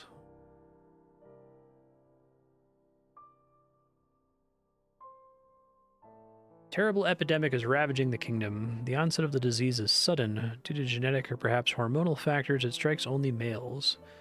The victim experiences a high fever, a violent headache, and often a swift death. Disease does have two hopeful aspects. Once an individual survives it, he need not fear catching it again. From then on, he has immunity. Secondly, an extremely effective medicine exists. If used preventatively or in the initial stages of the disease, the drug, a tablet made primarily from a plant that grows in the mountains, almost always results in a cure. Does this mean people can relax and that there is no need to worry? Unfortunately not, for an ironic twist of fate is something that life tends to thrust upon people all too often. The high-altitude plant used to make the medicine that is so effective in prevention and early cure is extremely rare, verging on extinction. In other words, there is not enough medicine for all the kingdom's subjects, only for certain people. You see what I mean? Asked Doc, a quiet man on patrol in the capital's marketplace with his fellow military policeman, Kime. Sending his sharp gaze down one alley after another, Kime responds. You're saying they rank people to decide who gets the medicine? Exactly, says Doc. In deciding the rank order, they brand us as either subjects indispensable to the nation or other subjects. Capital military policemen will receive their medicine relatively early, which demonstrates their ranking as subjects indispensable to the nation. I guess it makes sense, Doc goes on. If all of us were to keel over, order in the capital would break down like nothing. We always have to be the picture of health as we patrol the city, right, Kime? For the sake of the homeland, as they say. I suppose so. First the royal family gets the medicine, then the royal guards, third comes the politicians, then the financiers who run the country's economy, the police and the firemen, doctors, and finally us, the capital military police. It's not enough to give it to just anybody. Doc all but spits out those final words, and he asks, what do you think, Kime? Ordinary subjects are people too. Is it okay to rank them like that? In theory, Kime should be able to reply without hesitation that of course it is not okay. But realistically speaking, he says there's no way around it. He averts his gaze from Doc's as he hears himself saying these words. No way around it, huh? He mutters with obvious distaste. Maybe you're right. Maybe there is no way around it. He sounds as if he's trying to convince himself. In fact, it does seem to be the only means open to them. Folks here in the marketplace know about the disease, obviously. Obviously, answers Doc. If their fears get the better of them, they could riot at any time. Absolutely. We can just manage to keep the peace by patrolling the streets like this. I know what you mean. If we were to succumb to the disease, their lives would all be put at more risk. We can't dose every subject in the kingdom. All we can do is think about how best to keep the harm or the impact of the disease to an absolute minimum. Wonder what Kime is getting at with this. I couldn't have said it better myself, Kime. You get a perfect score. Good job. His words of praise carry obvious barbs. Sensing their presence, Kime falls silent. Underlying Doc's sharp comments is not only the pain of biting sarcasm, but the sorrow of helplessness. Two children, a boy and a younger girl, run past the men, laughing. Dressed in rags, they probably come from the slum behind the market to gather scraps of vegetables little better than garbage. Doc points to their receding forms and says, I'd like to ask you a question, Kime. All right. Are those kids subjects indispensable to the nation? Kime has no answer for him. Because he knows the right answer all too well, he can only lapse into silence. Responding to Kime's silence with a bitter smile, Doc goes on. According to your logic, Kime, if those kids fall sick and die, there's no way around it. Or at least, Capitol Police like us have a greater right to the medicine than those kids do. Am I right, Kime? Is that what you're saying? Kime could hardly declare that he was wrong. Responding to Kime's silence, Doc says, Now, don't misunderstand me. I'm not attacking you. It's just that everybody is indispensable to somebody, even those kids. They may be just a nuisance to the state, poor beggars, but to their parents, they're indispensable lives that must be protected at all costs. Am I wrong? What a kind-hearted fellow, Kime thinks. Maybe too kind, to a degree that could prove fatal for a soldier. In the direction of the castle comes the sound of the great bell, an emergency assembly signal to the soldiers patrolling the streets. Medicine seems to have arrived for them. Let's head back, Doc pipes up, apparently emerging from his gloom. Be good boys and take the miraculous medicine that's going to save our lives and protect the kingdom. The sorrow-filled thorns sprouting from his words pierce Kime through the heart.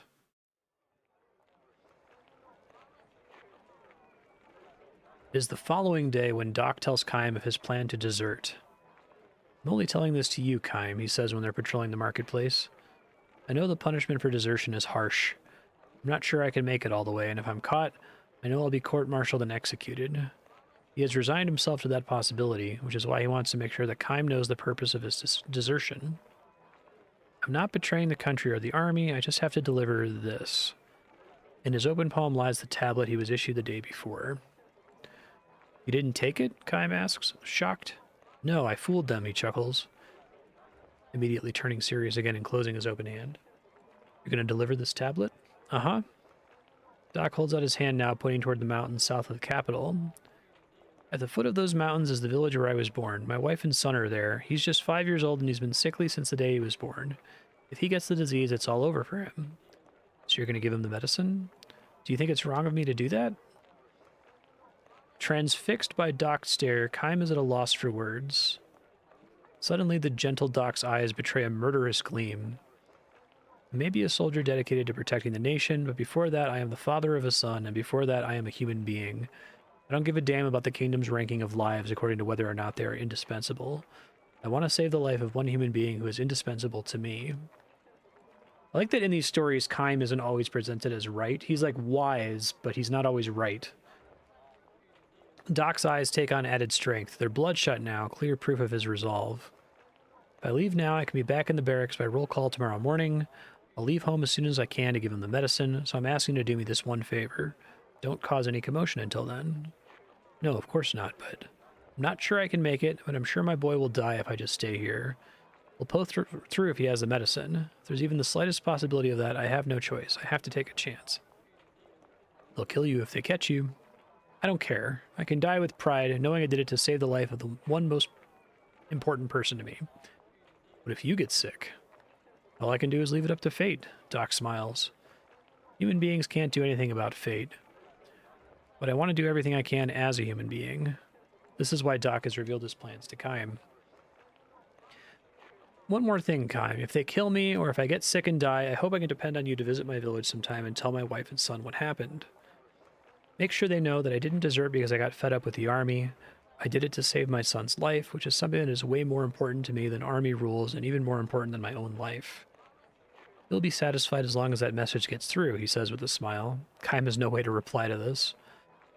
Not that Kaim fully accepts everything Doc has said to him. He's convinced not so much by the man's reasoning as he is overwhelmed by something that transcends reasoning, by the power of life, by the strength and depth of Doc's desire to save a life precisely because it is something that will eventually be cut off by death.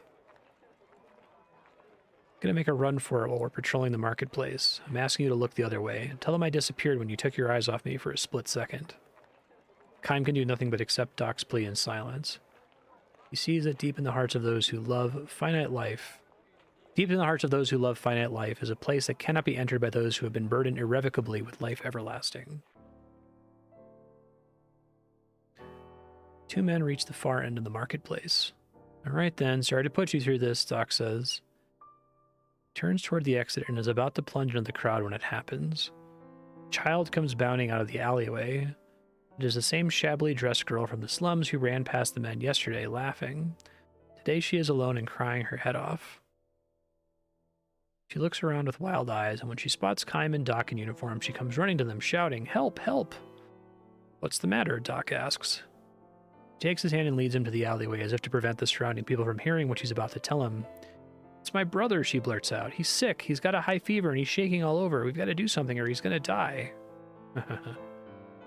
Kaim and Doc look at each other. How about your parents? Don't you have a father or mother to take care of him? Kaim asks. What parents? The girl retorts tearfully. They both died a long time ago. There's just me and my big brother. Oh, please help him, please. But I was just, Doc mutters, fidgeting, ready to run. He looks at Kaim with pleading eyes. Kaim kneels down and looks the girl straight in the eye. When did his fever start? He asks. Just a few minutes ago, she says. We were leaving to pick up vegetable scraps and he fell down. Only a little time has passed since the disease struck. He could still be saved by the medicine. But of course, there is no medicine for slum children. Judging from the girl's wasted frame, her brother must be eating poorly. The disease will almost surely ravage his malnourished body and snatch his life in a matter of hours. The girl will not come down with the disease, of course, but even if it cannot attack her directly, once she has lost the only other member of her family and has no one to take care of her, The tiny thing is bound to trace the same fatal path as her parents and brothers sooner or later. Please help my brother, please. She clings to Kym and Doc, huge tears streaming down her cheeks. Kym gives her a slight, silent nod. He rises slowly and reaches for a small leather pouch dangling from his sword hilt. Before he can lay hold of it, he hears Doc saying to the little girl, "Don't worry." Doc is holding out his hand to her, smiling gently. In the palm of his hand is a tablet.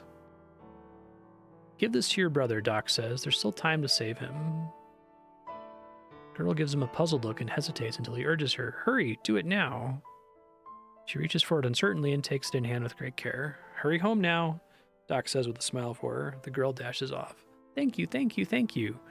Her shrill, tearful voice rings out as she disappears into the alleyway. This is a good example, like, the author understands that this story would be less satisfying if it was just the soldier, right? That maybe he was like, "I'm going to take the pill," but I held on to it for a second. But the fact that, like, he's actively sacrificing his own son, good choice. "Glad it worked out like this, Kym," Doc says with a shrug and a pained smile. "Now I won't be branded as a deserter, and I won't have to give you anything to worry about. No, this is a good thing." He sounds as if he's trying to convince himself. He even nods deeply in agreement. Surely he cannot have done this without regrets, especially if his son at home should take sick and die. His voice is calm, however, as he says, "I couldn't help it. When I saw that little girl crying like that, I know my son would understand." He gives himself another deep nod. "Still, Doc. Never mind, don't say a thing." Doc cuts him off and squints toward the alleyway the girl ran down. "There's absolutely no rank order to lives. The only thing that matters is to save a life you see with your own two eyes." "I know what you mean," says Kym. "Just because I saved one slum kid's life, there's no guarantee he'll grow up to be a credit to the nation. Maybe all I succeeded in doing was prolonging the life of yet another drag on the state. Maybe after I get back to the barracks, I'll start thinking of other people I should have saved instead of him." "On the other hand, Kym," he says, interrupting himself and turning to look at Kym as he considers yet another possibility. "On the other hand, I look at it this way too. Maybe it is just a matter of innate human instinct to want to save the life before your eyes. Maybe we will learn those other kinds of ranking later, for the nation, for the people, and even for my son. I may have failed as a soldier or as a father, but I think I did the right thing as a human being." Doc stops himself there and starts walking without waiting for Kym to reply. He might be trying to hide his embarrassment at his own tortured reasoning. Seeing this, Kym produces a laugh and calls out to Doc as casually as if he were suggesting they go to the tavern for drinks. "Hey, Doc." "Uh-huh? You forgot this." Kym finishes what he interrupted before, reaching for the leather pouch tied to his sword hilt, because he also has one, because he's immortal, right? From it, he takes a small pill. "What? You mean I didn't take it?" Capable of losing his life to a disease, Kym had no use for the medicine to begin with. Of course, he has no intention of telling Doc about that. Even if he were to try telling him that he has lived 1,000 years, it's not likely that Doc would take him seriously. "You have a family, Doc, lives you'd give anything to protect. That is a great thing." Now, Kym holds out a hand with a tablet in the way Doc did earlier to the girl. I like that this was set up earlier, too, and Kym, like, it didn't just come out of nowhere. It makes sense in the story, and they had the line about Kym putting his hand on the pouch. "I envy you," he says with a smile. "Wait, Kym, wait. Hey, I mean you." "I don't have a family," he says, increasing the depth of his smile. Responding to Kym's smile with its mixture of loneliness and warmth, Doc silently accepts the tablet. "Well now, would you look at that beautiful blue sky," says Kym. "I think I'll just stand here a while looking up at it, not thinking about anything at all. This might be a good time for you to run home to your son." Kym does as he says, looking up at the sky. Before long, he hears the sound of footsteps running across the stone pavement. "Make sure you come back alive, Doc," Kym mutters. Kym strolls along looking up at the blue sky until he disappears into the marketplace crowd. That's a good one. I was really worried at the start of this one. Like, none of these stories have been bad so far. They've all kind of had a good message.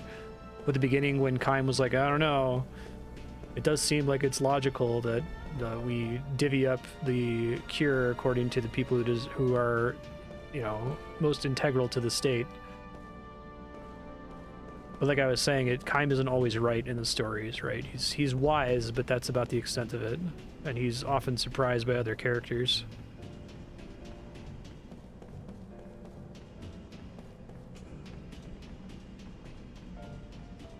And I like that the author also isn't just like super cynical. It's not just like, the worst thing always happens.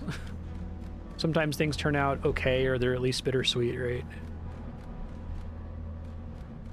I think it means when something really sad does happen, it like hits harder when you're not just like expecting it to be the most miserable thing every time.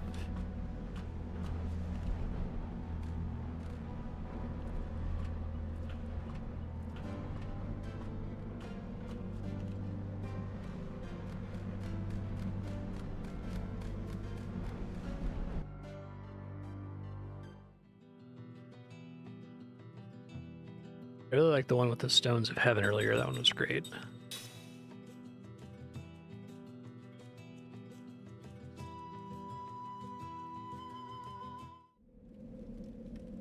Okay, so I think I've got another one over here. Make sure it's not already complete.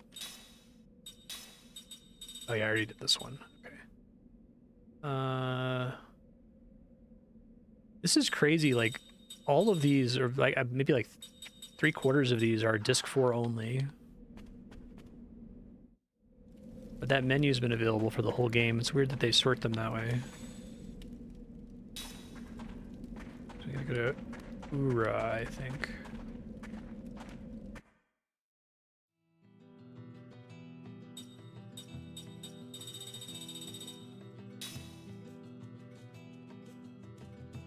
They're completely episodic.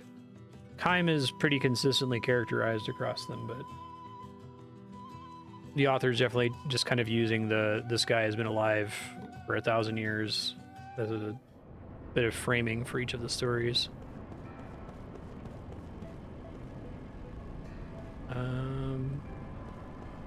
But I think them being episodic is thematically resonant with the stories themselves, right? Like, glad there's no, like,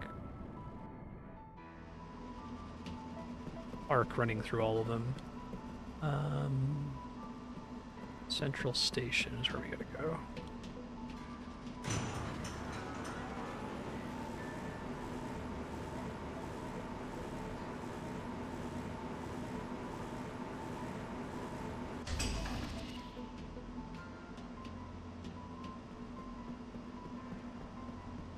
Oh god.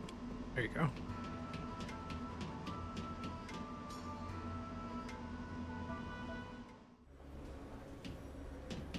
This is the Great Gate Station. We also have to do Main Street.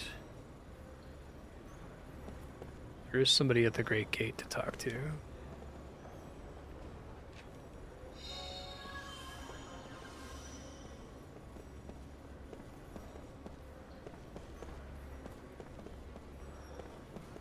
Soldier who loves rumors.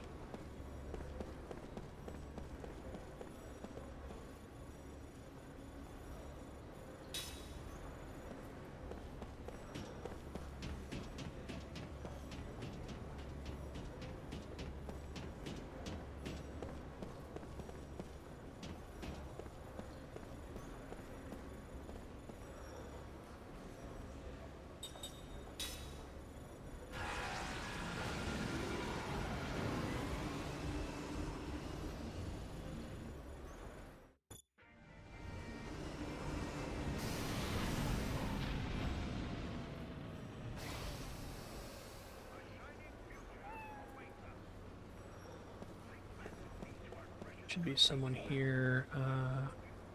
Complaining Man Raha.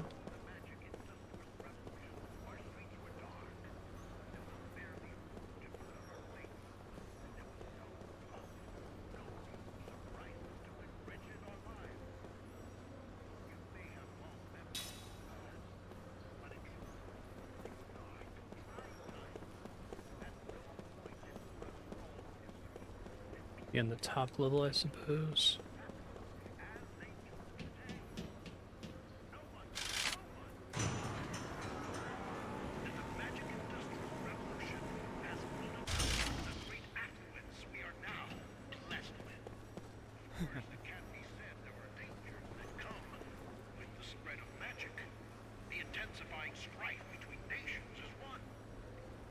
Okay, there's that. So now I need Beernos Tavern on Main Street.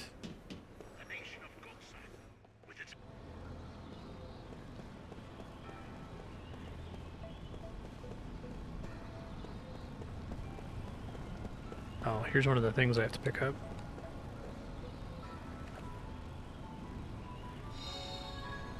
Gaia Breaker, Gaia Ring. That is an upgrade. Damage up to, critical up to. Oh wow, that's actually really great. Sure.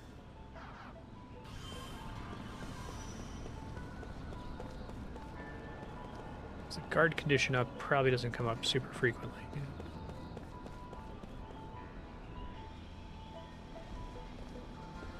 Alright, so there should be somebody on Main Street.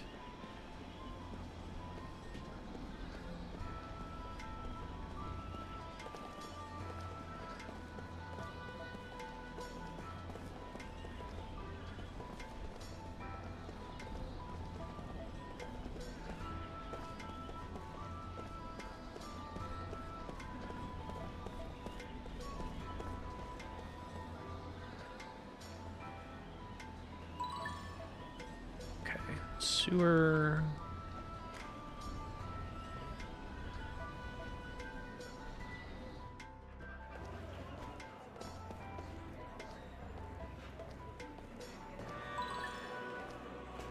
Trash behind the inn.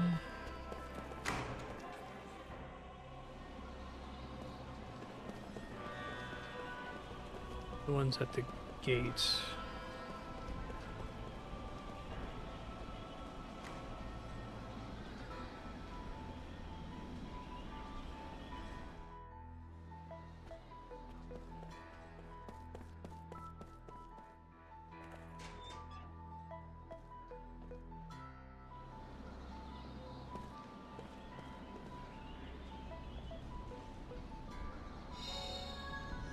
Byproduct X. Okay, I must go into making a specific kind of ring. Fujin drum. Contagion ring. Toxin effect 2. Okay.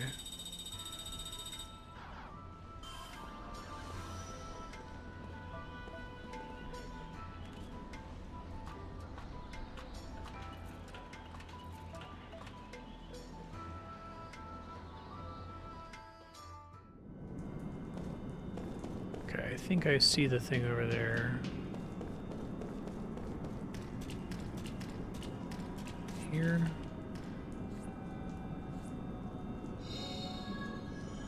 Scroll of Secret Skills. What does that do? Okay, so it's the opposite of slot hit. Huh. I kind of want to see what the math on that is. Skill hit.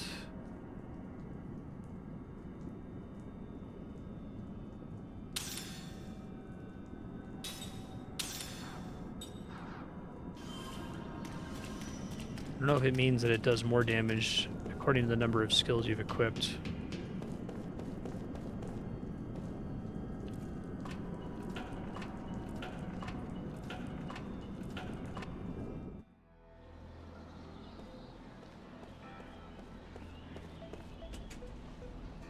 Does less damage than a normal attack with a ring on perfect. Okay, bummer. What are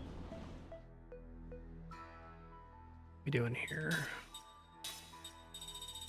Getting there. Alright, so I already did Cave Treasure. So I had to do King Gungora's Secret, which is on the way out of here.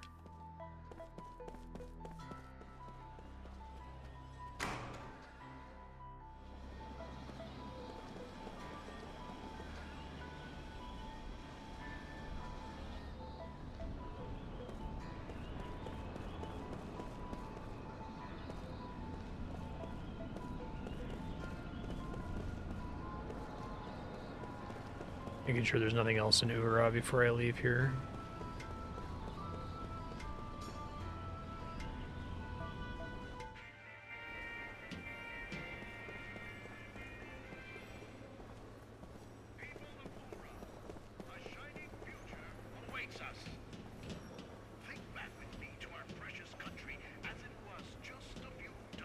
doing okay there, Kime? I got really worried that I soft locked.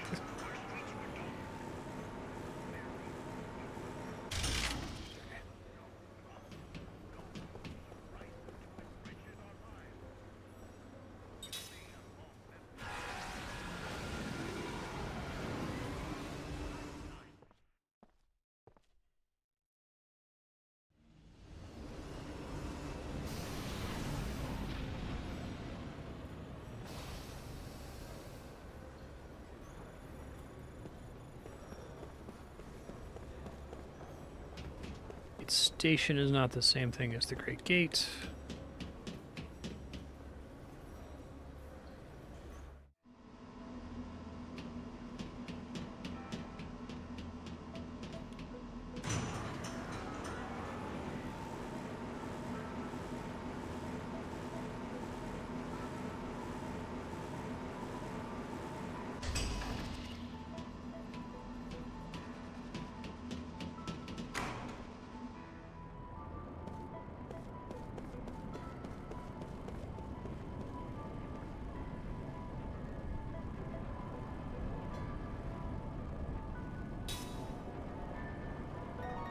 We'll wait for that.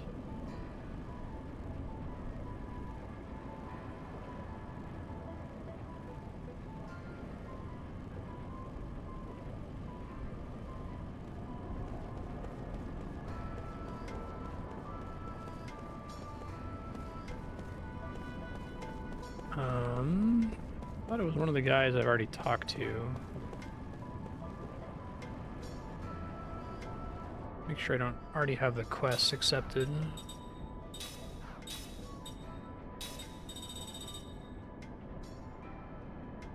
It's called...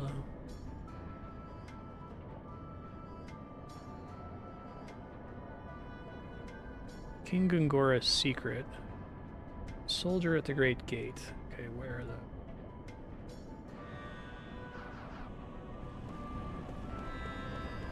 Oh, here he is.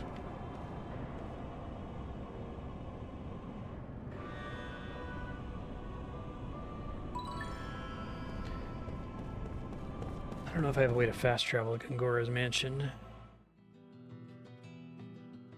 Yeah, I might not. Alright, well I can come back to that one. What else have I done here? Art piece from the ruin requires me going to the dungeon I just did and going all the way to the end. It's so mean to leave an item in a room where there's a cutscene and then teleport you out before you can pick it up. I can't go to Numara. Can't go to Numara. Also requires Numara. Also requires Numara. The Forgotten Cave.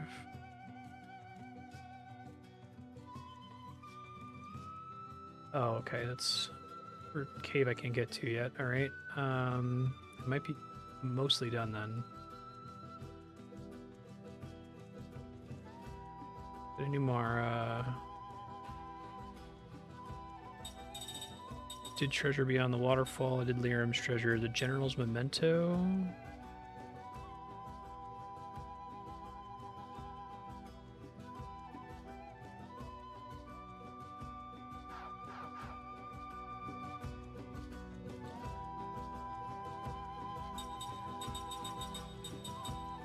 Oh, I think there's actually another thing to do in the refugee camp.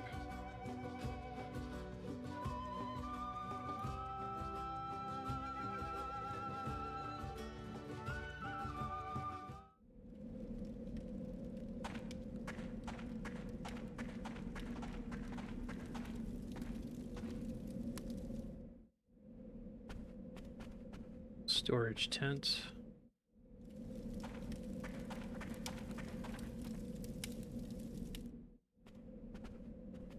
Lodging tent.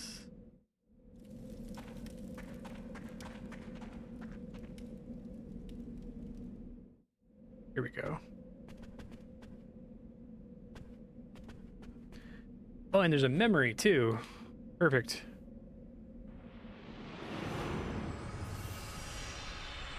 Two birds with one stone.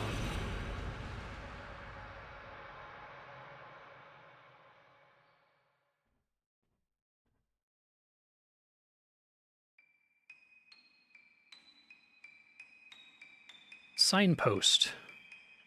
I'll be gone soon, Henri says. So it makes no difference, a life like this. She smiles with some effort, puts a gray tablet on her tongue, and swallows it. Use or possession of this drug by ordinary people is prohibited by law and strictly controlled. The person taking it feels as if every bone in his or her body is melting. All the anxieties and cares of life vanish as the individual wanders in the space between languor and pleasure. Why don't you take one too? Henri pulls another tablet from her leather pouch and holds it out to Kime, who is standing by her bed. Coward, she says with a grim smile when he shakes his head in silence. She places the second tablet on her tongue. How many pills does that make today? Kime asks. I forget. With empty eyes, Henri stares into space and sighs. This is an addiction. Serious one. How do you feel? He asks. Not bad, she says. Very happy. She gives him a smile. It's deeper and softer than an earlier smile, but maybe too deep and too soft. It appears to be a smile of ultimate bliss, but for that very reason, it also has a frightening quality that sends chills up his spine. The drug is called Signpost. That's not its formal designation, of course. People started calling it that as a secret code word to avoid prosecution, and the term caught on. Signpost is, however, the single most appropriate name for this drug. Each pill takes the user one step farther down the road. When withdrawal symptoms strike, the person rushes to take the next pill, thereby advancing in another step. Farther and farther and farther. The road marked by the signpost is a soothing one, entirely free of pain or suffering. At the end of the road, however, there waits only death. The use and possession of signpost is so strictly prohibited because it is seen as an invitation to gradual suicide.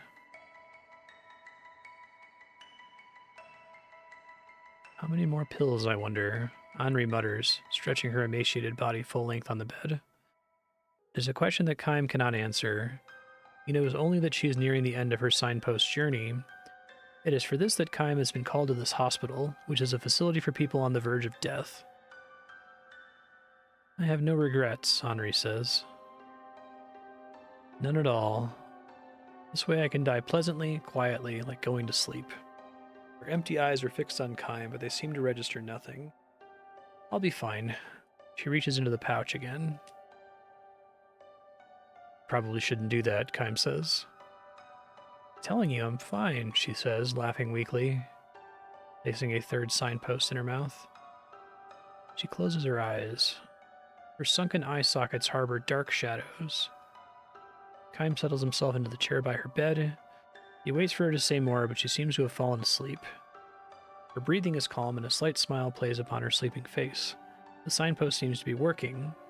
Without the drug, hammer-like pains in her back and violent chills prevent her from sleeping. Even worse than the physical suffering would be the fear of approaching death. More a girl than a woman, young Henri was struck by a mortal illness. At the end of her long battle with the disease, the doctor gave up all hope of treating it and prescribed signpost for her instead. Ordinary people are not allowed to use the drug, but special permission has been given to patients for whom there is no hope of recovery in order to afford them a peaceful death and bring their lives to a quiet close. In other words, to enable them to die without having to deal with regret or despair. Before Kime began this work, a doctor explained the effects of the medicine to him, concluding with a smile.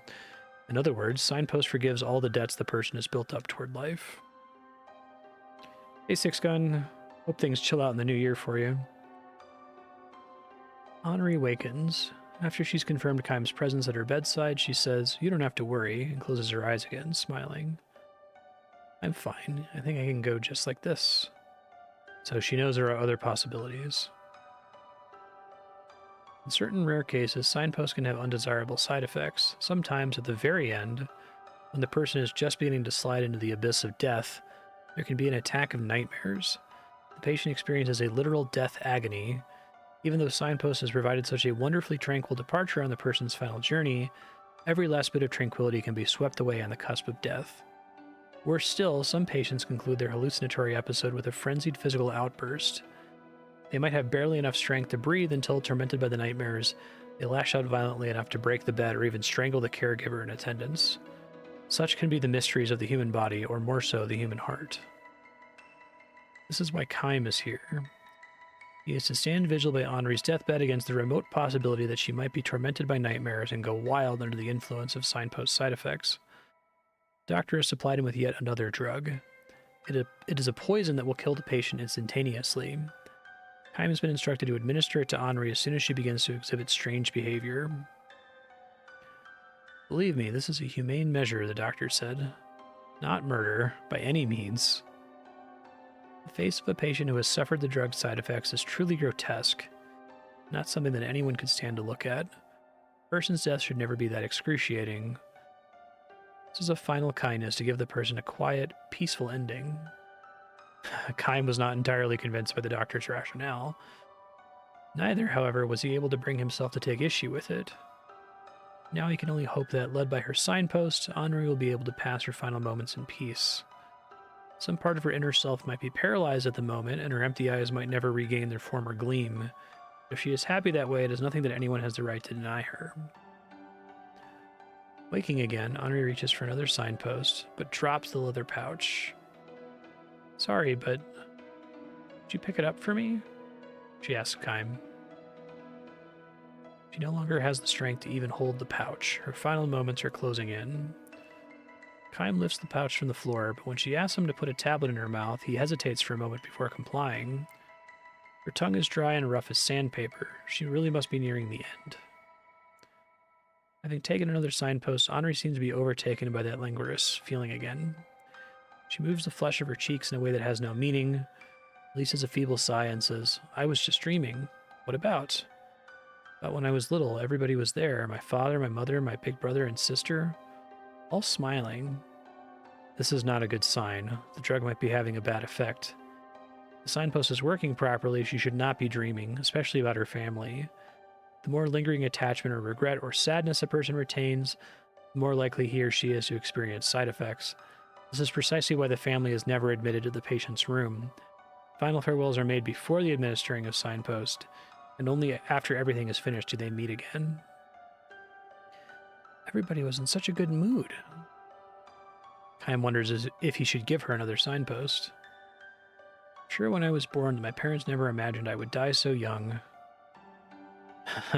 A more seasoned caregiver would probably give her another pill without hesitation. Then Henri would fall into another peaceful sleep without any thoughts to disturb her, perhaps never to wake again. Kym, however, sets the leather pouch on a shelf and waits to hear what else she has to say. Henri herself does not request another signpost, but moves the sunken flesh of her cheeks again. This time the movement takes the form of a deliberate smile. You know, she says to Kym, beginning to wonder... About what? Why I was ever born. Kym is at a loss for words, but she does not let this prevent her from continuing. I mean, if I'm going to die so young, when I've never had a chance to fall in love, wouldn't it have been better if I'd never been born at all? Kym nods as if to tell her that he understands. Why was I ever born? This is the question that Kym himself has been pondering all through his endless journey. He has still not found the answer and maybe never will. My mother and father will be sad, I'm sure. You'd better rest now. Maybe I was born to make my parents sad. Close your eyes and take a few long, deep breaths. Can I have some more medicine?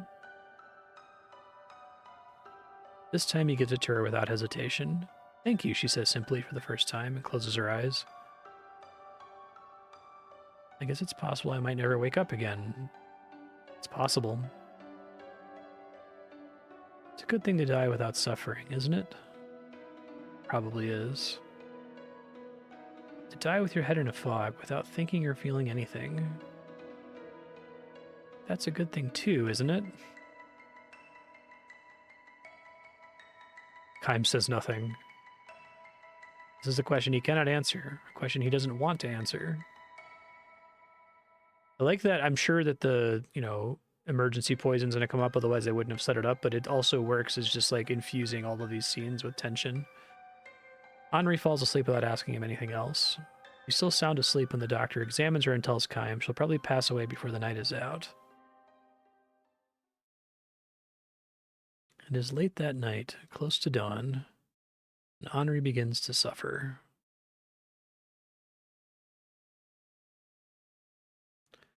Sorry, Mommy. I'm sorry I ate the jam. It was me. She's running a high fever with large drops of sweat on her forehead as she moans deliriously. It's taking you so long, Daddy. Hurry, hurry. The butterfly is going to fly away. Kym wonders if she could be reliving memories of early childhood. You hit me. Big brothers shouldn't hit their little sisters. You're bad. I'm going to tell Mommy. Convulsions rack her entire body. Let me in. I want to play with the big girls.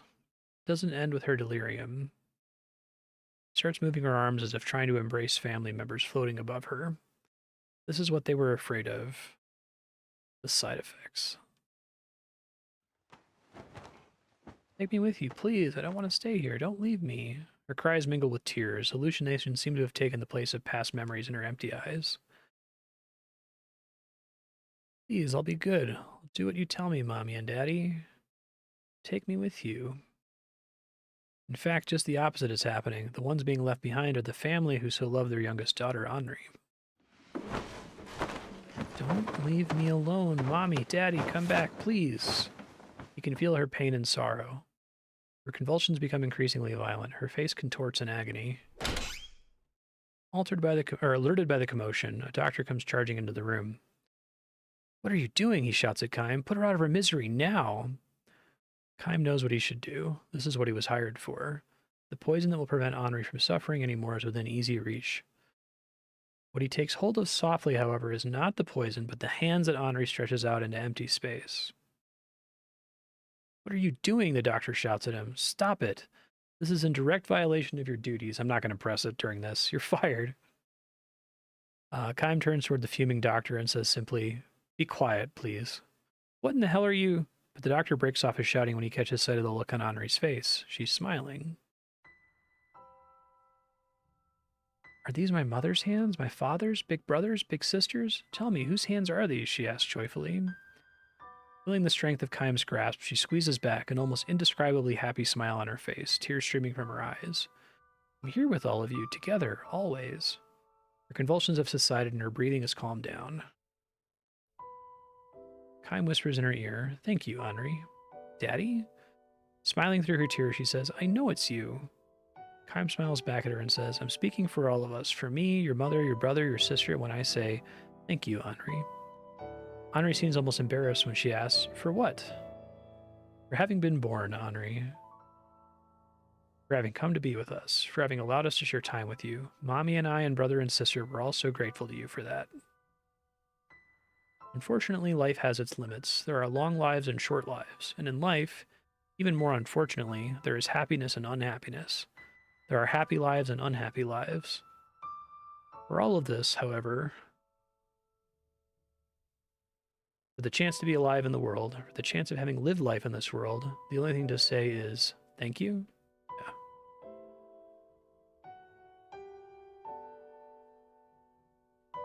When Kym says this to her, Henri gives her slender chin a little shake and says, no, I should be the one thanking you. All of you. These are Henri's last words. The look on her face in death following the torment of the drug-induced nightmares is neither tranquil nor peaceful. It is, however, happy.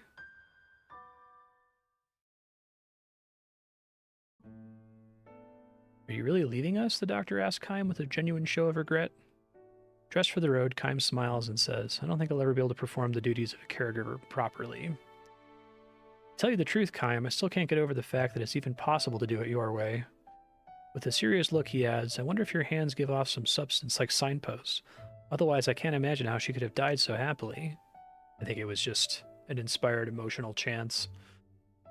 Yeah. Kym turns his palm towards the doctor. They're just ordinary hands, nothing special. Not so sure about that, the doctor says. If we spend some time studying them properly, maybe. Kym shakes his head with a sour smile as if to say, you wouldn't find a thing. He does have one point to make with the doctor. I've seen lots of people die alone, probably a lot more than any of you doctors have. That's why I wanted to bring her together with her family at the end. That's the only reason I took her hands. The doctor's vague nod suggests that he's not convinced, but Kym is through talking with him. He strides off toward the highway. He must continue his journey. His journey will go on as long as he is unable to reply to Henri's question. Why was I ever born? Henri had a family, at least. Life consisted of her joining and leaving her family. Time has not had even that much. Where did I come from? Where am I going? Why does the passing wind draw Kaim along on his endless journey? Journey without signposts. Nice. This is why Kaim is always free, and always alone. I like that one. That was good.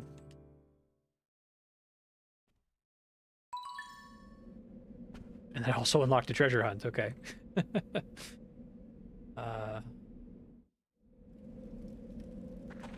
This one's in the Crimson Forest.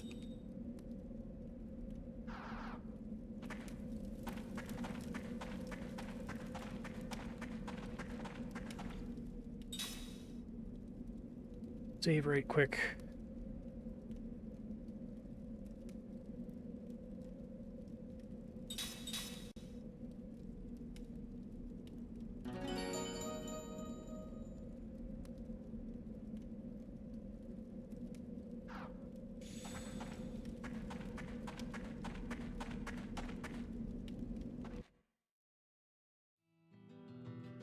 I haven't been back to for a really long time. Oh, no longer accessible. That's weird because I must get access to it again later because I was only just now able to go to the refugee camp. Okay. Well, I'll try to get this one in the ancient ruins, I guess.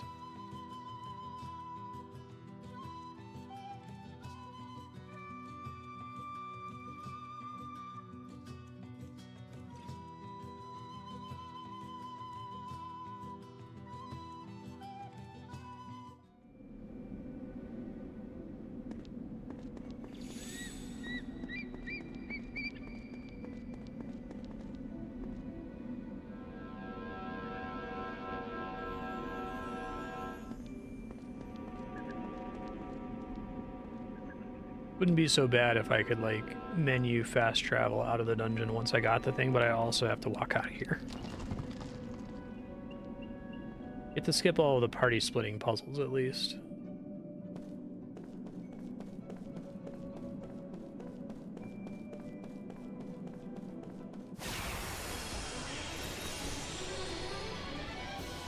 Guess we have no choice.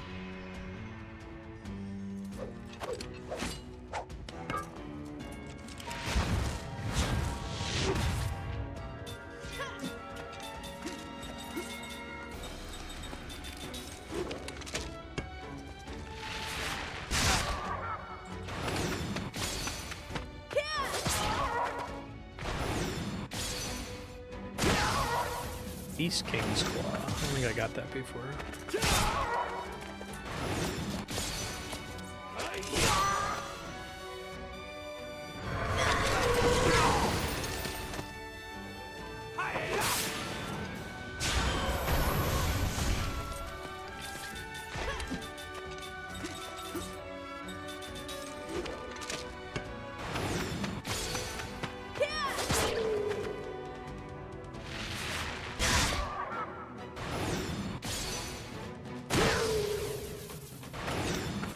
Another Beast King's Claw.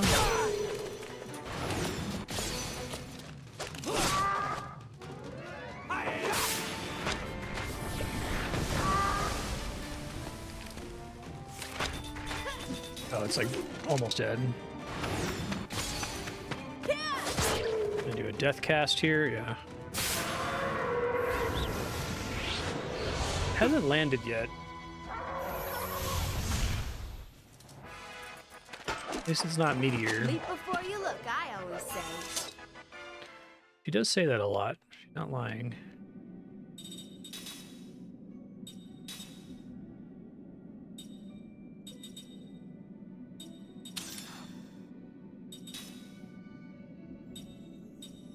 Still working on Absorb Fire.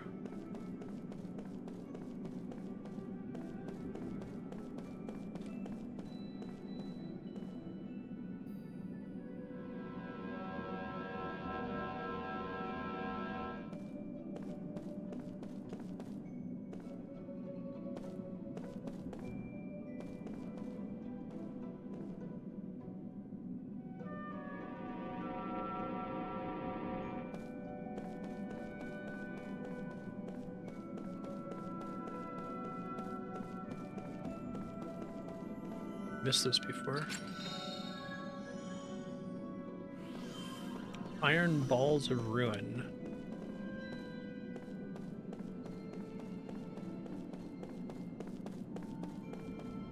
So he may have only been accessible after I turned on the power in this room. No one gets in the way.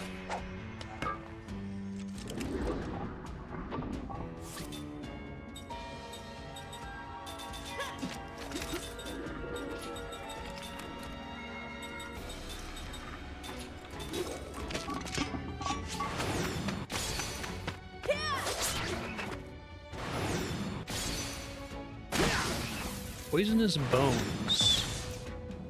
Nice.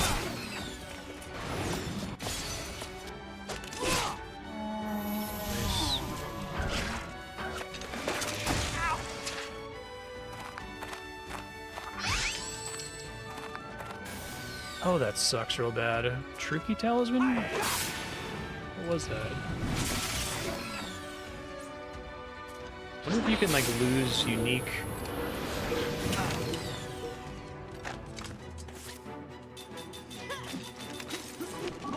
Rookies will steal your items and run off with them. Fight the Tricky Queen and...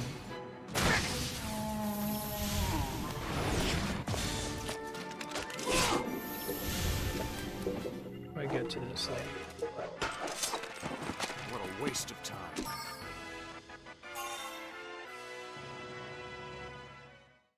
Absorb attack.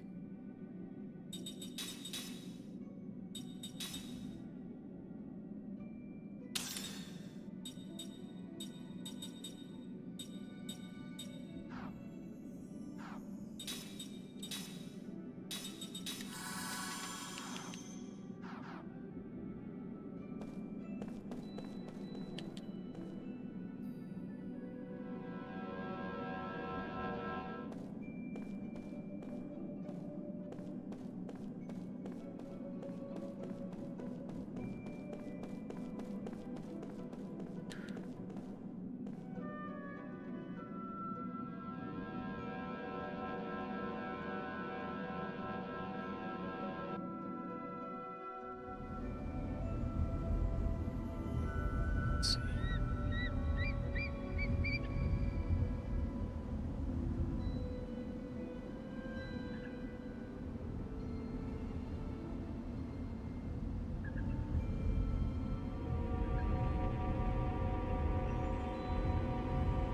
A nice full heal here.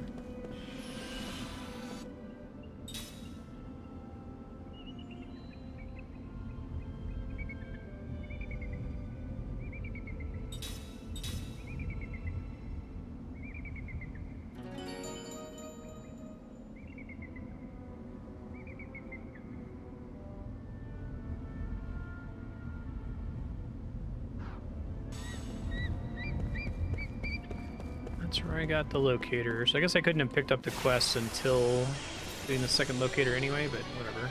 Hey, I wasn't ready. Oh, I don't think I fought those guys in the pack last time. Iron Colossus. Non-elemental.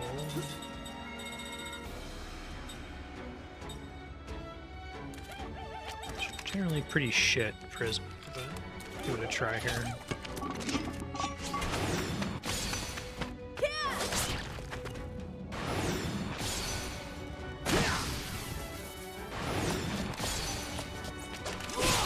Nice.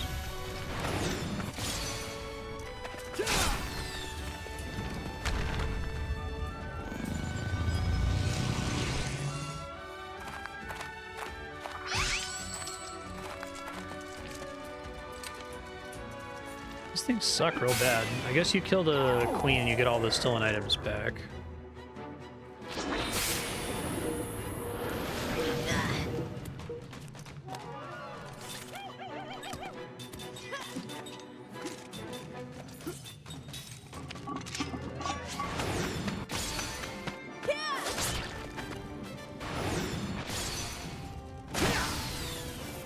Iron Ball of Ruin is cool.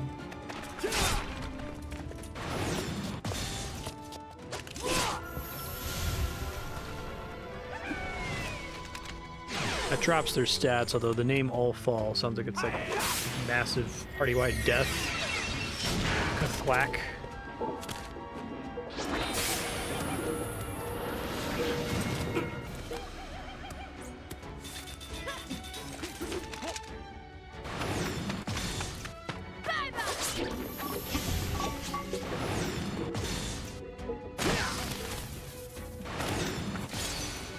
It's over. Get him, Dalton. Never underestimate the royal house. Anti-curse and absorb fire have been learned. Okay.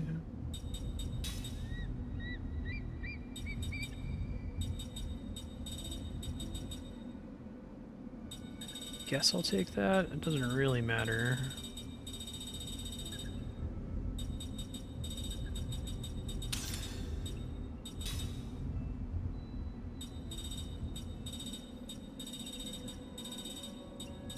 Let's definitely do absorb fire element damage. Also, I think I want to give him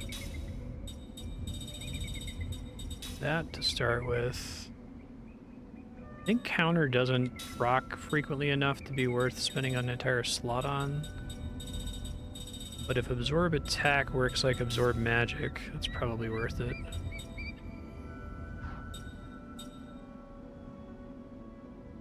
Okay.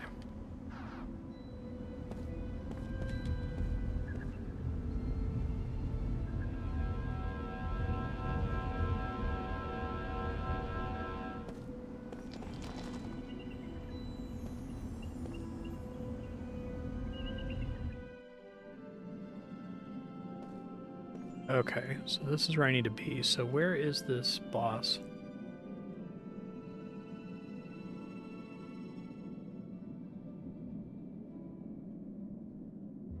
Go to the bottom floor. Okay.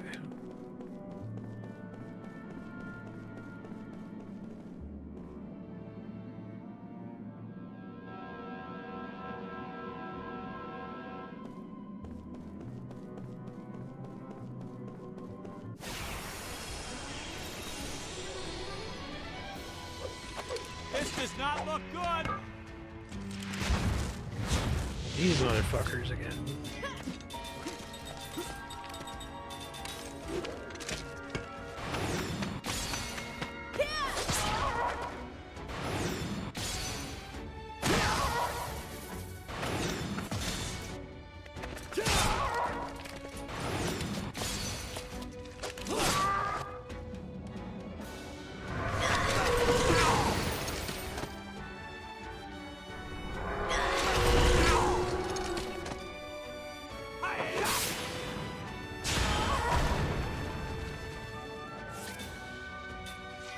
Can you not hit everyone with those?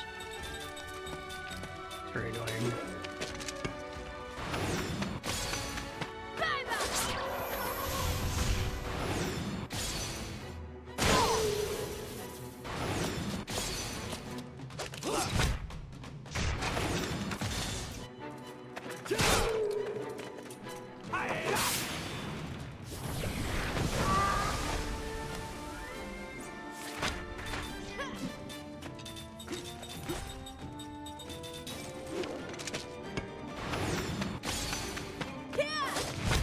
Ooh.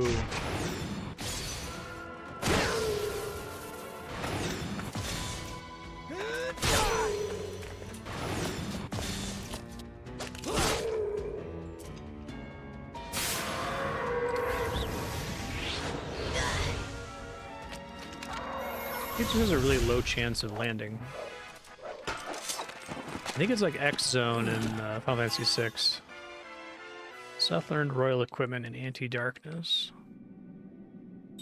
So, I guess let me confirm that royal equipment does in fact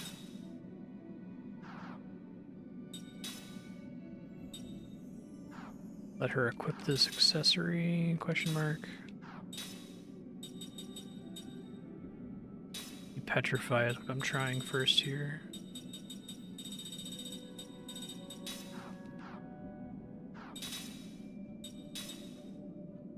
It does, okay. So I'll learn that and then unequip it afterward. I just need the ability. Seems like that's worth putting a point into.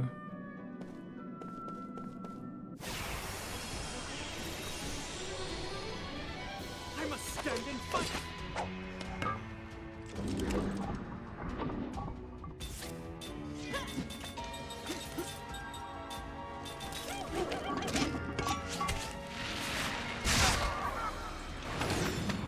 Should check if this game has cursor memory. I don't think I've checked that.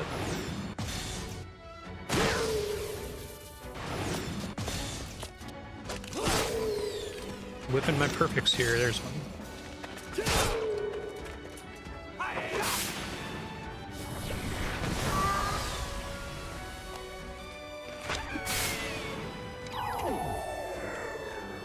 Rude.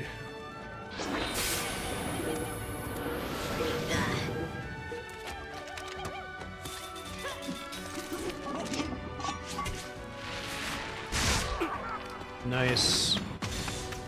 I think the absorb abilities are like 50% proc rate or something. It's really good.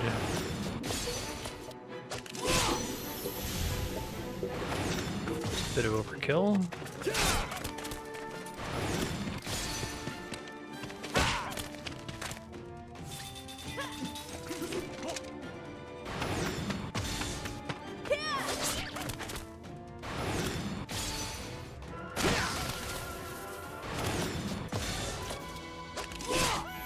So many good steals with said lately.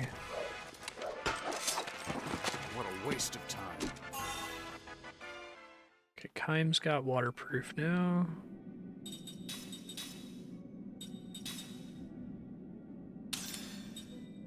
Darkness immunity could be helpful.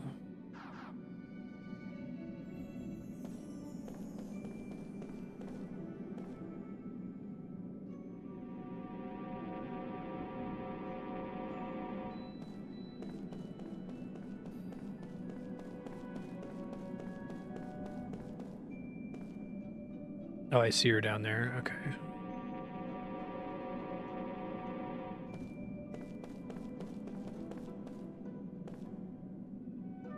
I guess I never went all the way down here.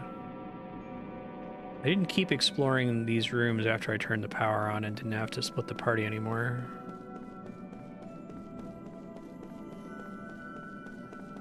Okay. Let's top off.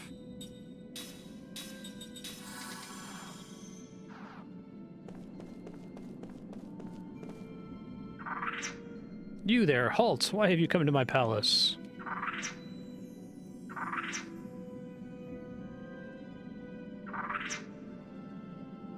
The Truki talisman. You stole it back from me.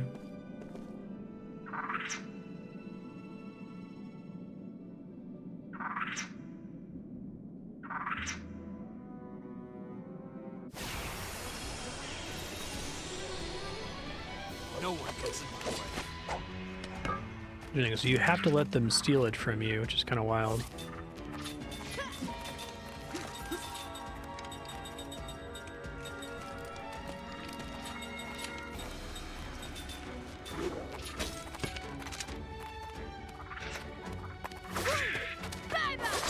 Nice counter.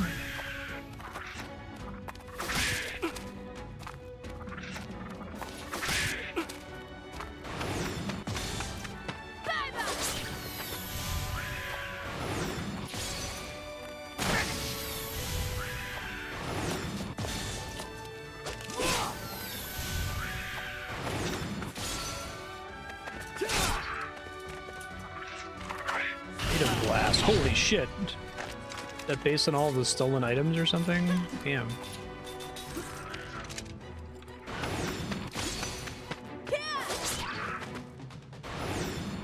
Ah, I was hoping to get a steal from this. Okay, we got it. Nice.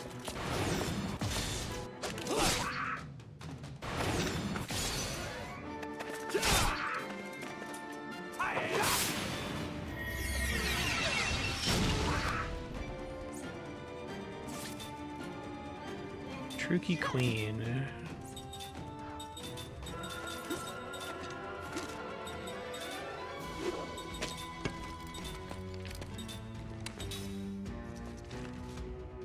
Here!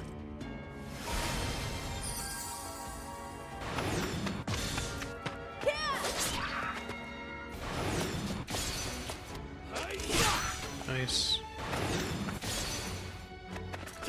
Ah. Still delayed whatever it's casting though.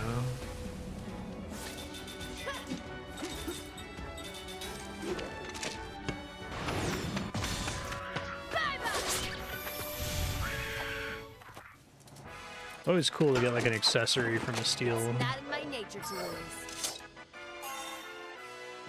Freeform.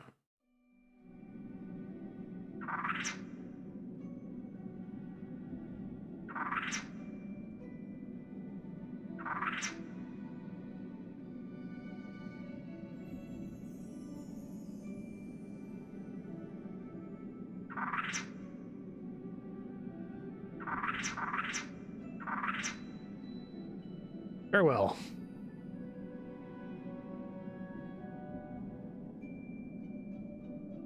Stolen items recovered. Well, that's nice.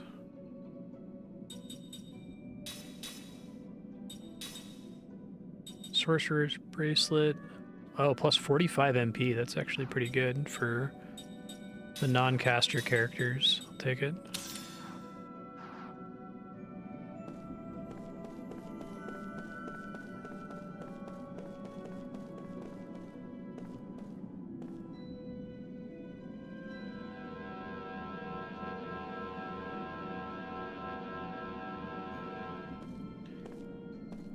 Didn't go where I thought that was gonna go.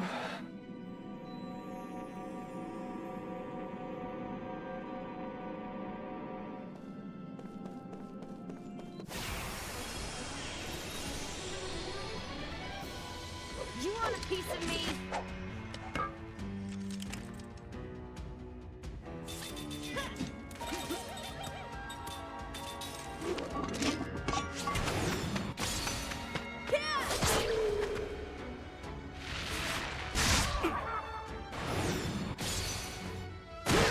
I could absorb attack and absorb magic on everyone. That would be great. Well, on all the immortals.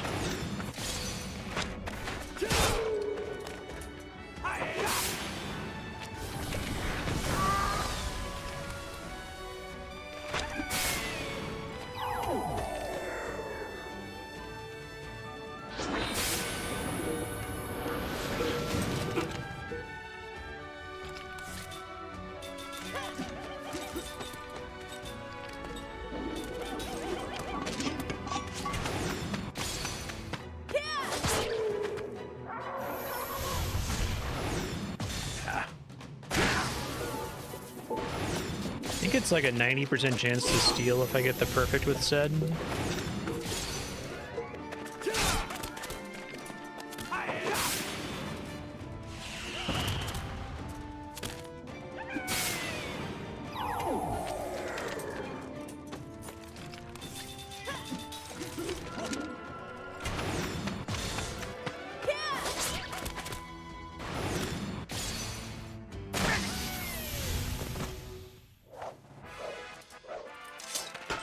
Whoa, I'm getting too old for this. I think it's a million. Must be like GP or something.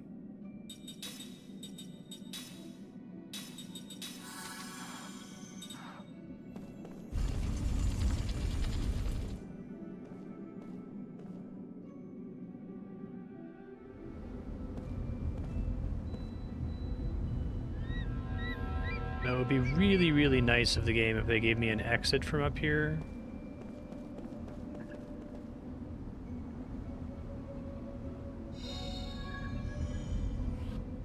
It's probably in like the top meanest things a JRPG can do. Oh, that was definitely worth it then. Just think I can share that with the party. I think we put that on Seth instead. And then the discus is for Mac.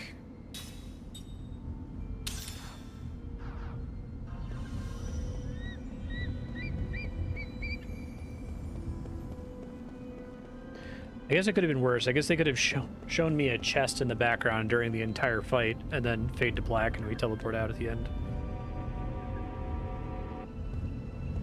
I feel like I've played at least one JRPG where you can like see the chest in the battle cutscene and it warps you out at the end.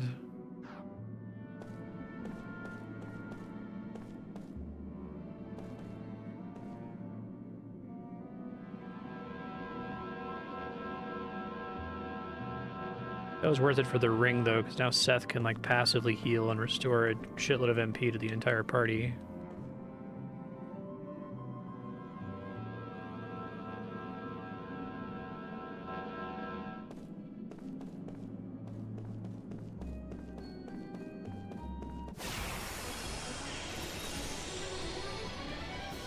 Oh, come on, give me a break.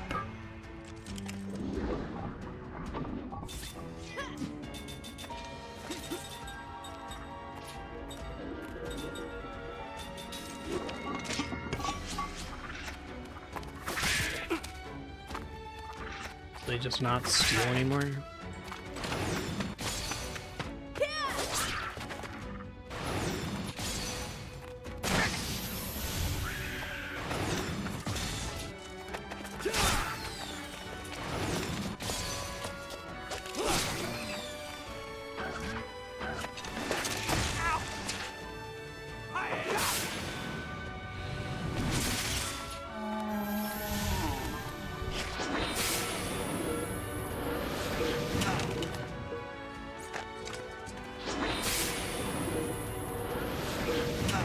Leave Tolton alone.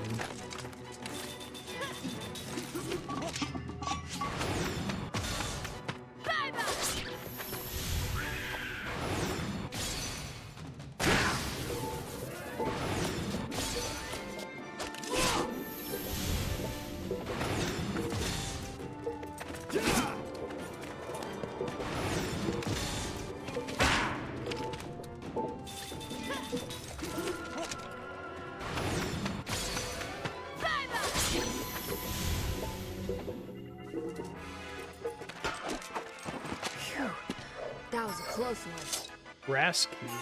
Done that before.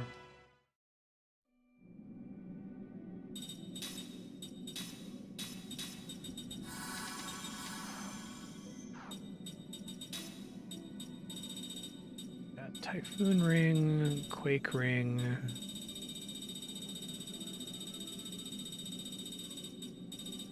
Burglar Ring is Mug level 3. But it definitely want to have the rare item robber. Mauler Ring, 4 times card condition damage. Guess I haven't really fought a boss where it was like super necessary to hit the back row before the front row.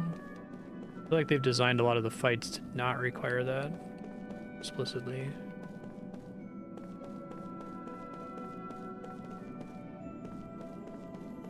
Okay, really went the wrong way here.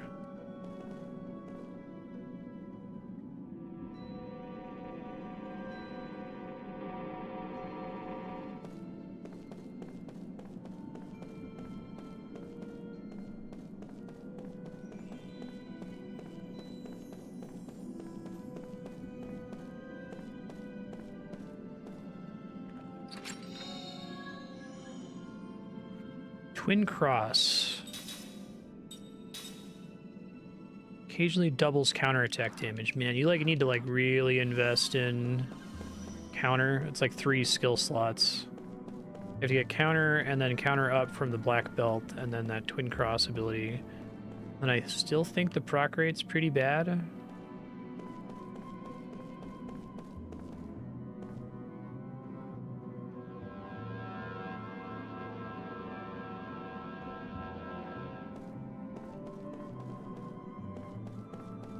This is where I just was, wasn't it?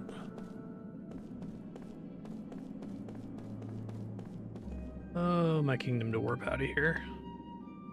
Making sure there's not some kind of like dungeon item that I don't remember that I can use to just teleport out. Nope.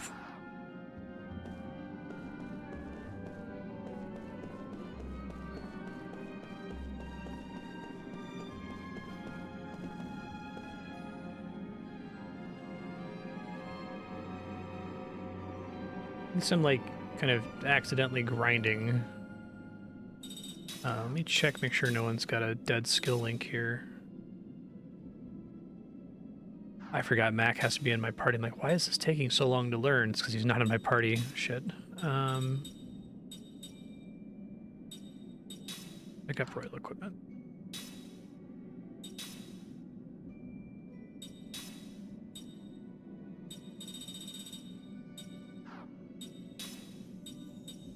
Finish learning double item. I think Kaim should get that too. You should probably have it equipped because it seems like it could be a lifesaver in a lot of difficult boss fights.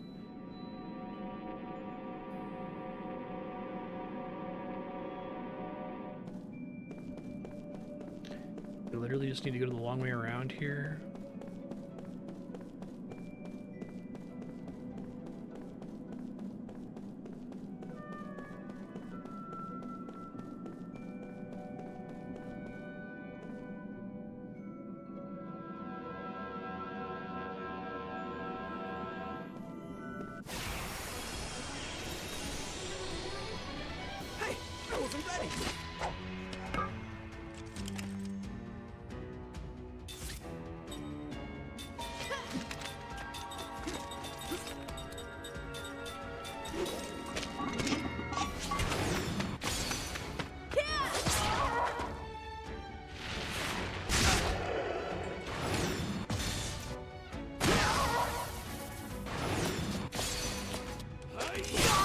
Nice.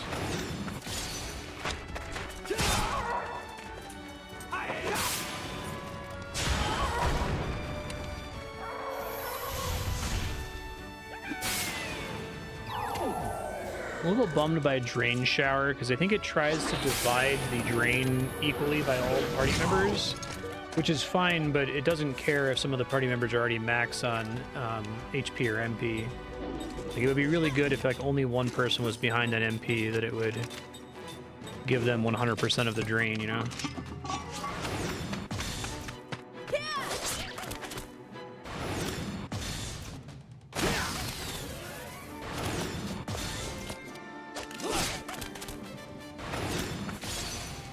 I got one perfect.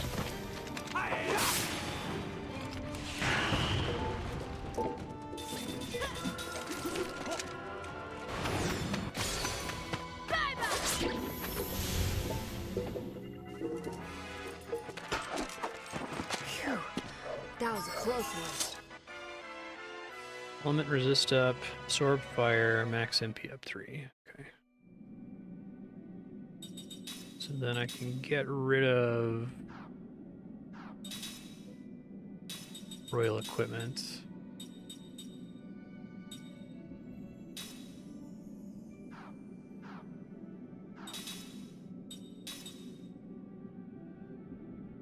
I still have counter on, so I may as well learn that. Doesn't hurt.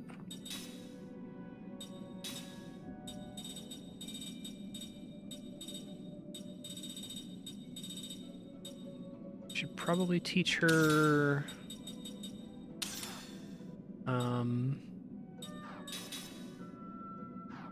absorb attack because it's quite strong.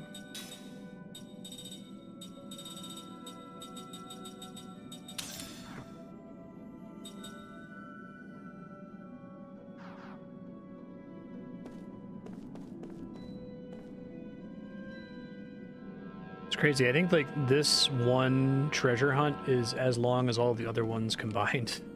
Just because of the time to go in here. Chest I missed.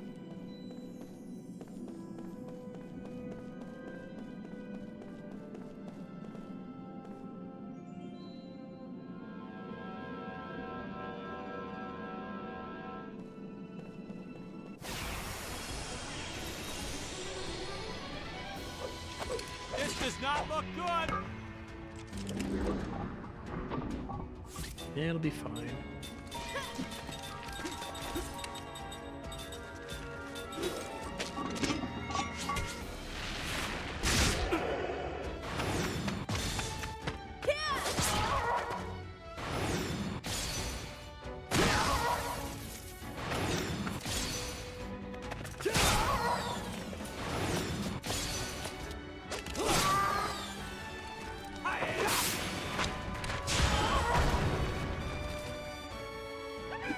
still like barely alive, I think.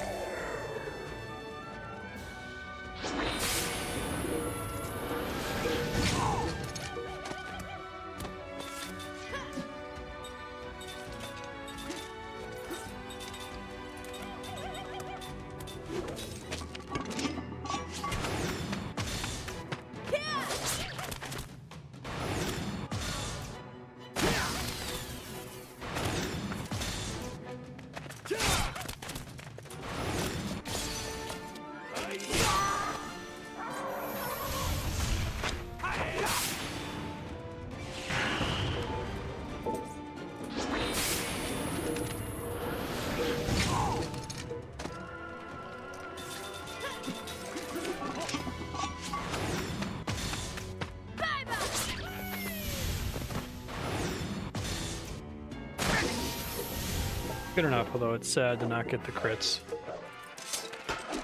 I better not see your face again.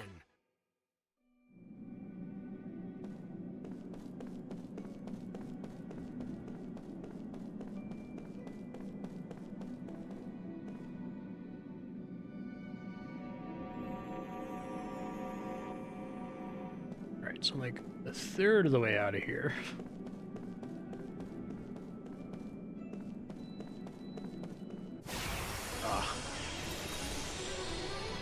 You know, it's tough being so popular.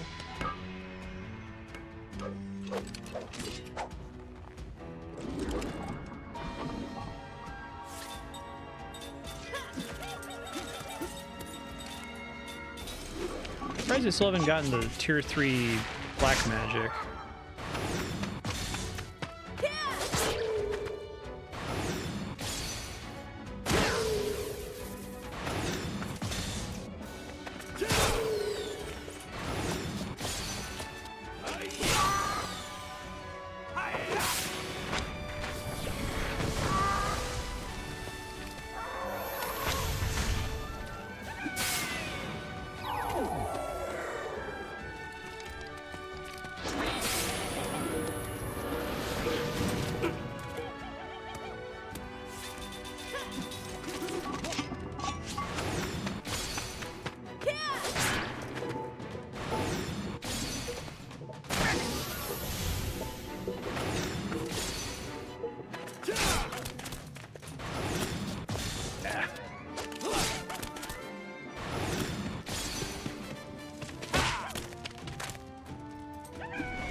Bad for a young punk.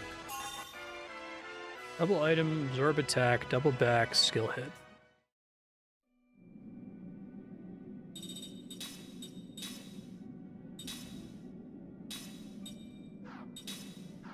Sure, it's someone that's actually in the current party.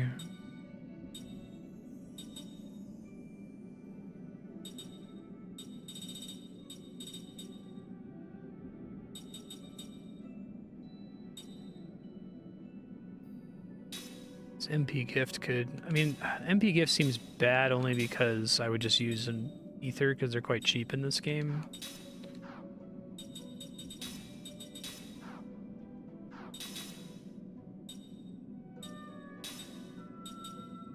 Sorcerer's bracelet, general's pen.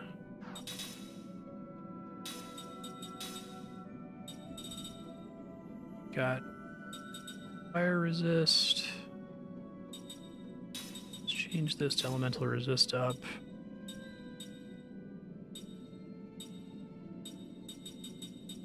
I've already given them so many effects here, and it still feels like I wish I had more skill seeds. Oh well. I bet there's like one enemy that drops them rarely or something.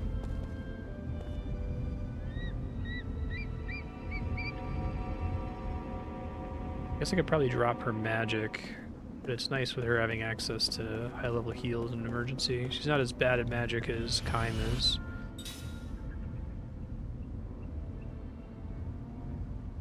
So how long was I in that room alone? I guess I'm about to find out. 37:15. Like half an hour just in that room. Wow.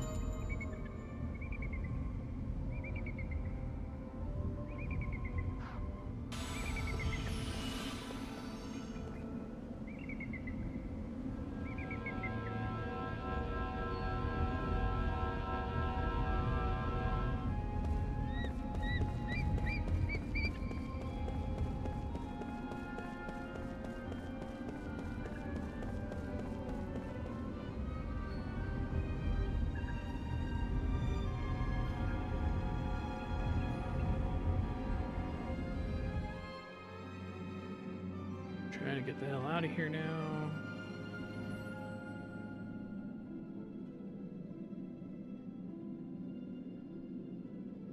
Oops.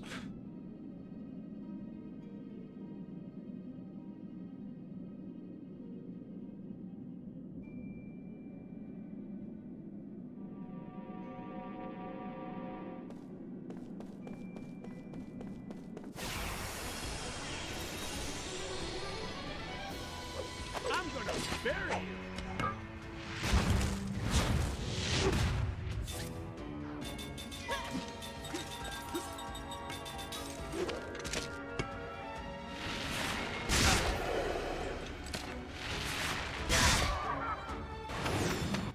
Eh.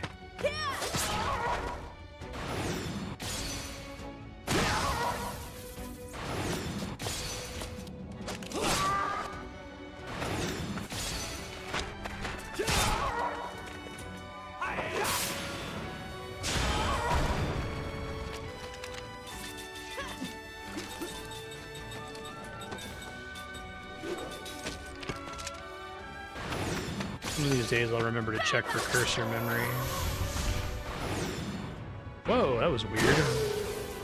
Controller die or something?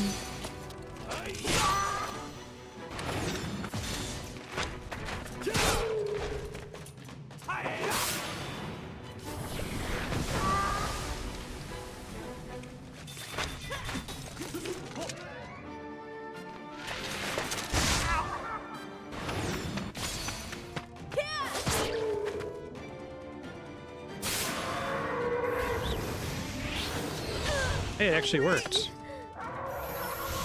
Interesting that it just seems to count as a death attack. I thought it would like physically remove her from the battle. Underestimate the royal house.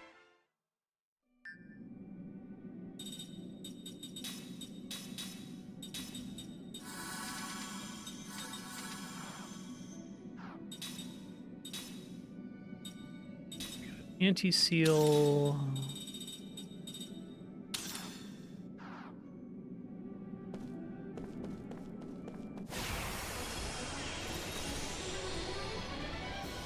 You know, it's tough being so popular.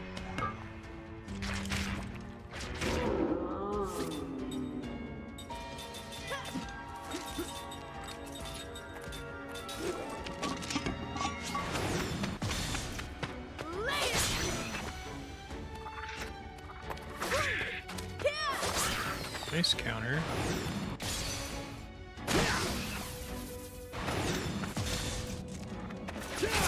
Oh, that's a bummer.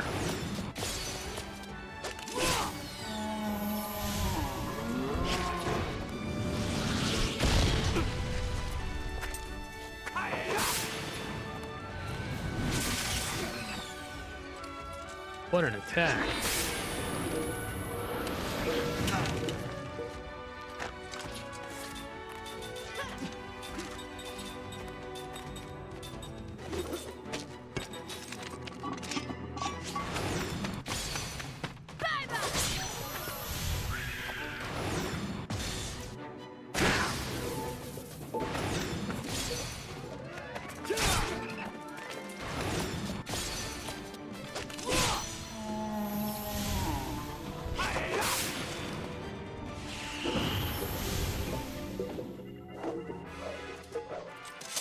Wow, have you fallen for me yet?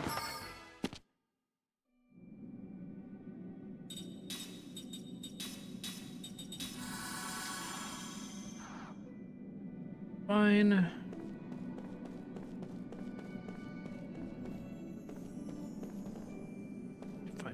up.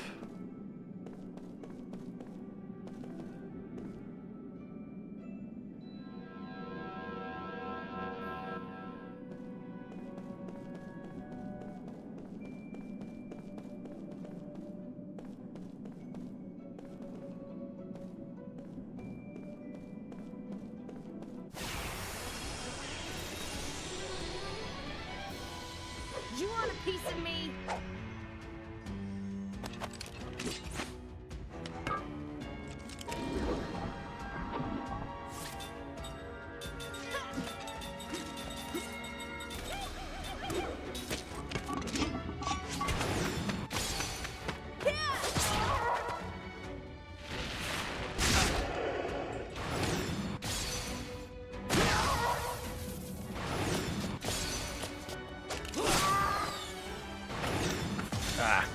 Almost got all perfects. I think if I get all perfects, then grounded just barely kills it. Otherwise it has like 50 HP left or something.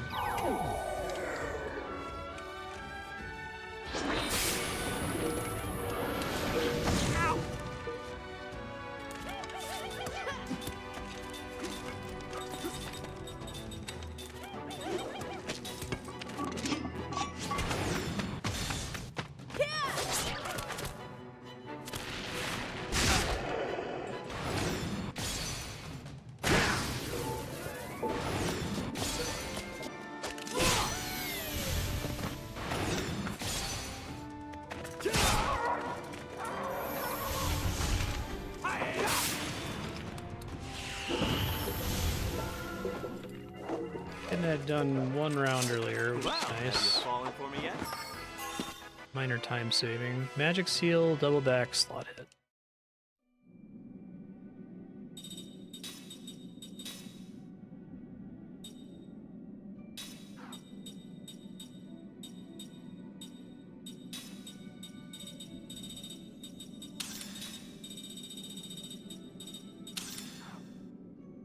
How's he coming with royal equipment here? Got one more battle. Okay. I can make both immortals pretty resistant. I have to use this. I can make both immortals pretty resistant to elemental damage. And Tolton, so the entire front row will be pretty good.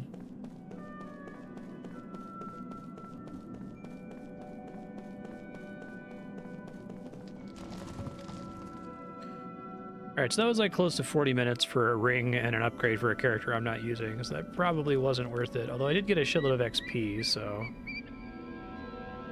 XP was probably more worth it than I'm giving it credit for. And maxed out a bunch of the new accessories I just got. I would have had to have, like, directly done grinding for it otherwise. Just get me out of here.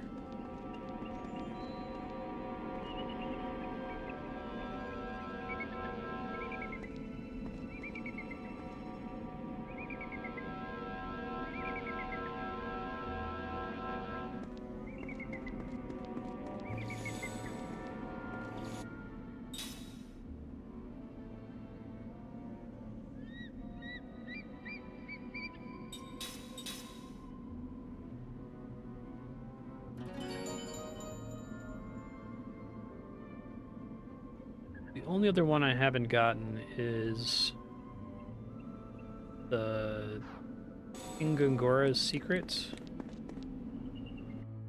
I think it's an upgrade for Jansen, which I am using, so I'll grab that real quick. Fortunately, Ura is like 20 screens or something. Feels like it, unless if he takes me right there.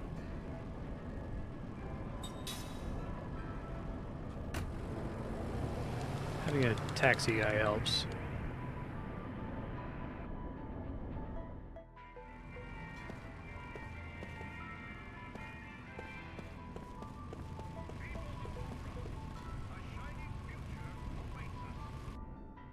Think back with me to our precious country as it was just a few dozen years ago. Before the magic industrial revolution, our streets were dark. There was barely food to put on our plates. Great Gate Station.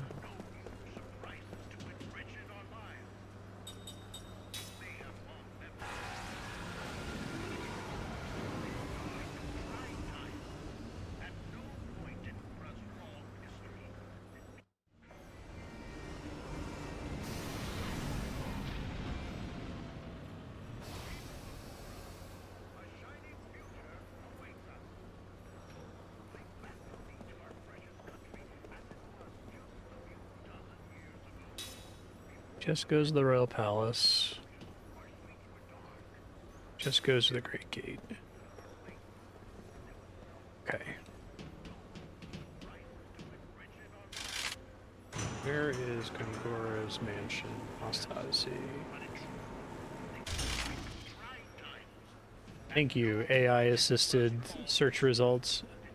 In Ura, yes. It's really interesting when Google tries to like figure out which answer is the best. I see that it will like report a random comment from like a game FAQs forum. There'll be like someone will ask a question and there'll be like 20 different answers and it will just pick one seemingly arbitrarily and like uplift it at the top of the search results and say this is the answer, and it's like, okay.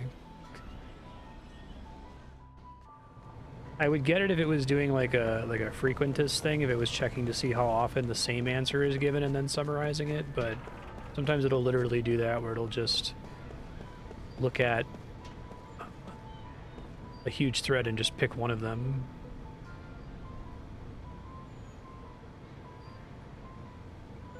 Oh, thanks, bud. That's cool of you.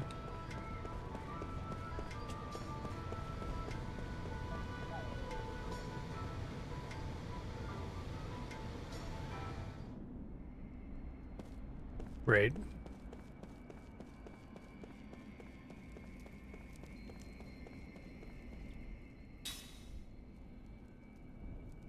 If I had to guess, I obviously don't know, but if I had to guess, I would assume that it's looking for confidence in the answer, which, oh boy. Uh-oh. That's not good.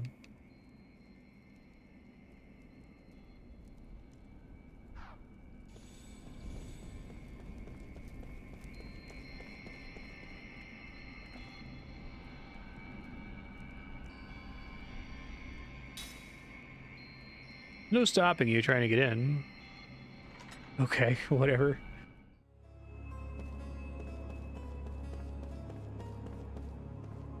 He still has his evil music playing in his mansion.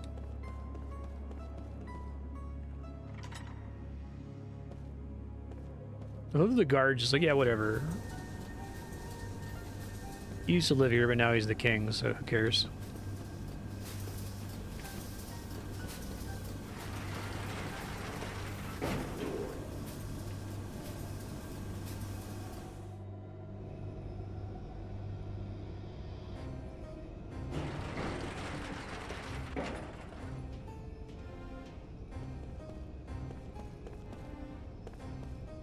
Oh, I missed this before, so that's cool. Not that exciting.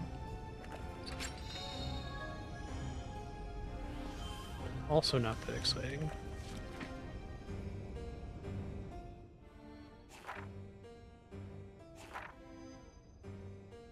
Path was discovered underground to an odd location.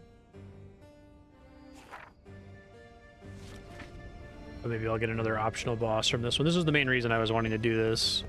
One, because I got the thing that made it possible, and two, because it looked like it had some cool boss content. Like the Persona boss.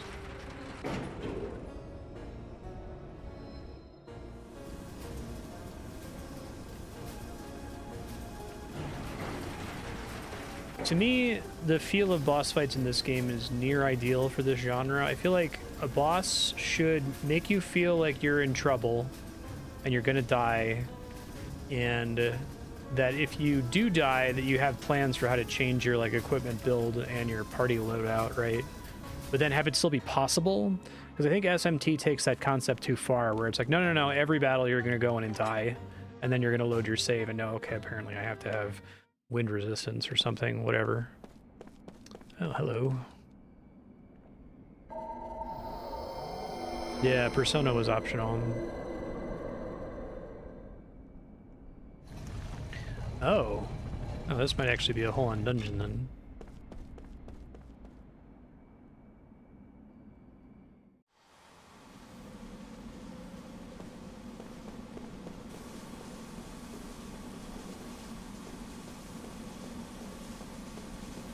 So mean.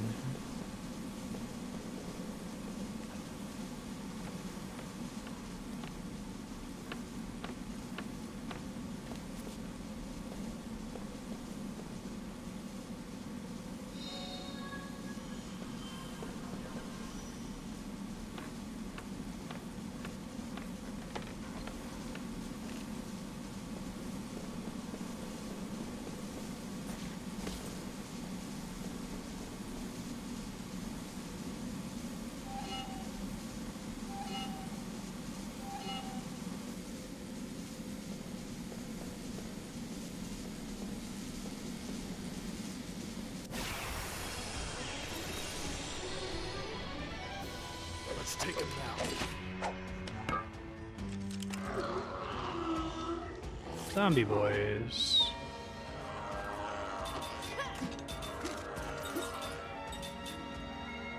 No element, you say?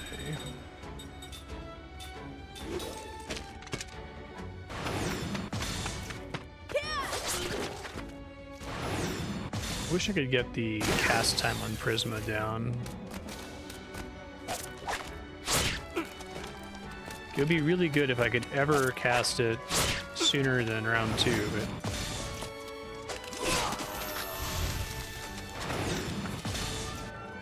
I love the little magic pendulums in their back. Looks really cool. Oh, that's fucked.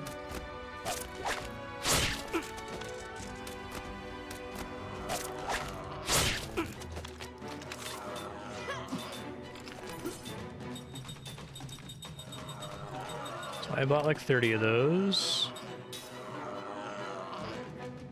Here!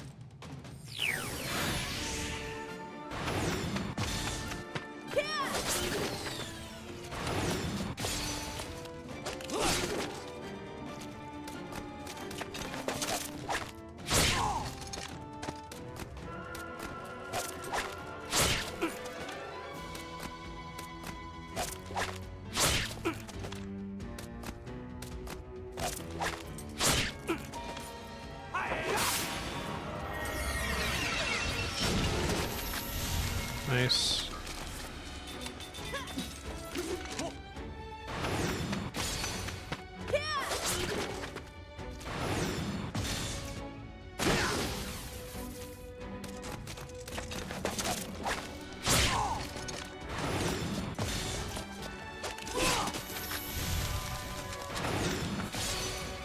It's over! Get him, Tolton. Never underestimate the royal house. Whoa. Complete defense. Oh, double experience for said. Okay.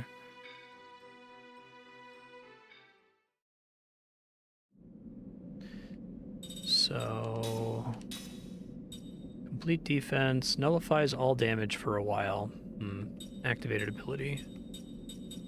Assume double experience is... Just if he's in the party, everyone gets double XP.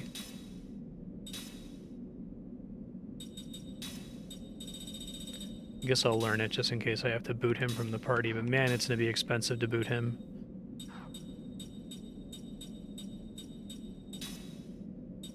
I was gonna pick up double item because I feel like everyone should have that eventually.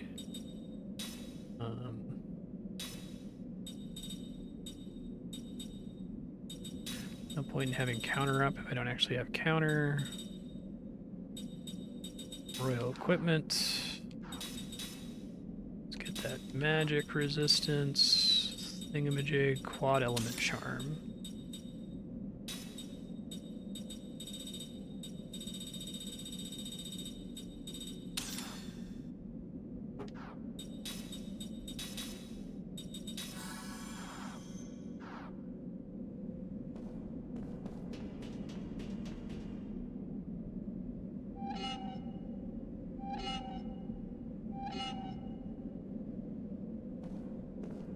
Amazing Foley. Only paralleled by the sound of Jansen's staff hitting the ground. Very satisfying tonk noise.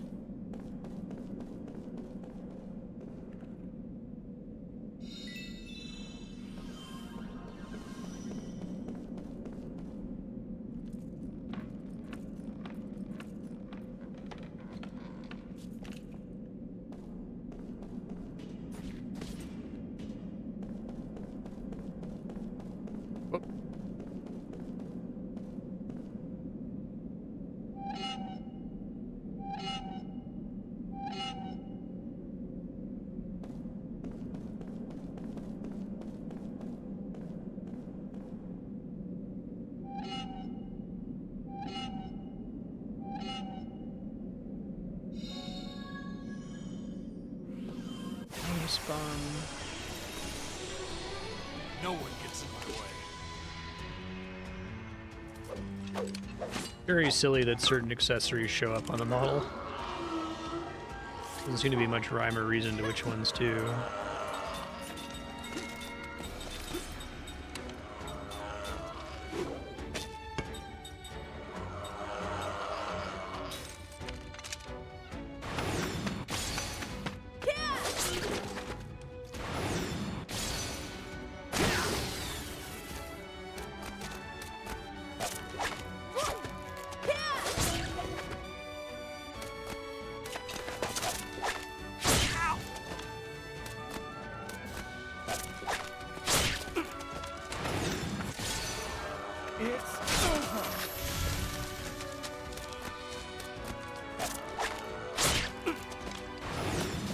Wonder if that means I can't get hit by the associated added effect statuses if I absorb attack like that.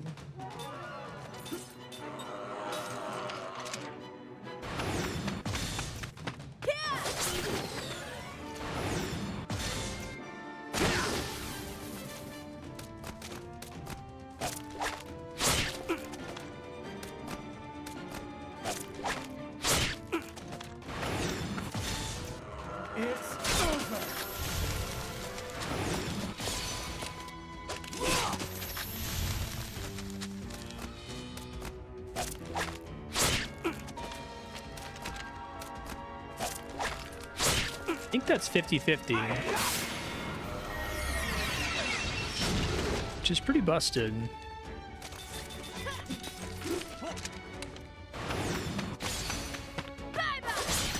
Generally, I wouldn't take something that only has a percentage chance to negate damage, but 50% chance to make it heal you instead of damaging you is pretty solid.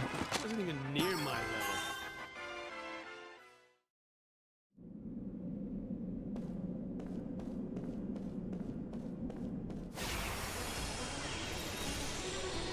I really wish I could go under the hood and figure out how this game figures out the random encounter rate. It seems like it's mostly fine, like I don't feel like I'm getting hit by them every few steps, but occasionally you just get like 2 back-to-back, so I feel like it's like rolling a really wide range.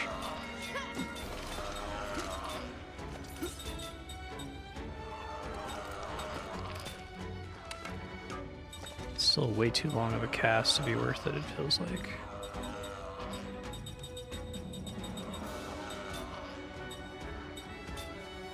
Guys have no elements, so it doesn't really matter if I want to just hit them with a regular attack here.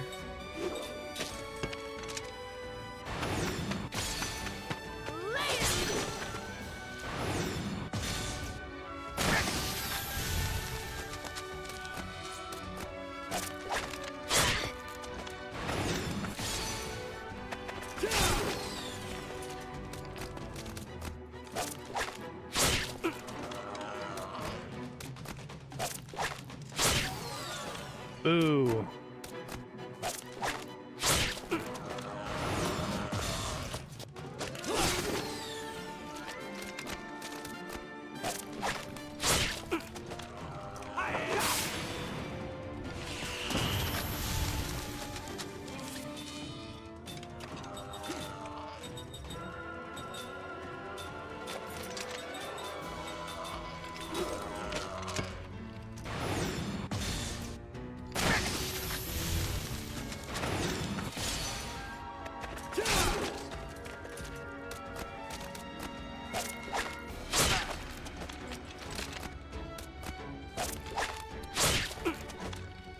man, that delayed his Cure Petrify by an entire turn.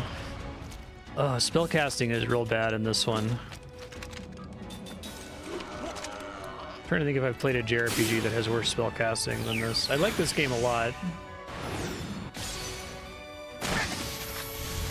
I wonder if like it was like super OP at some point during development and they had to nerf it. And they just like went a little too far with nerfing it. Never underestimate the royal house. I think I said earlier that it would probably feel fine if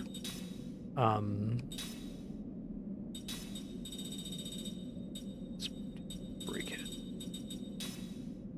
It would feel fine if the turn order worked like Final Fantasy X, where instead of it being everybody gets to go once in a round and then the turn order is just who gets to go first, if it was you could get like multiple turns before the opponent gets to go. Because then if you got delayed in a spell cast or something, it wouldn't be quite so punishing. But here, if you go from casting at the end of the round to getting knocked back a turn, you basically lose an entire turn, effectively. That's quite nasty.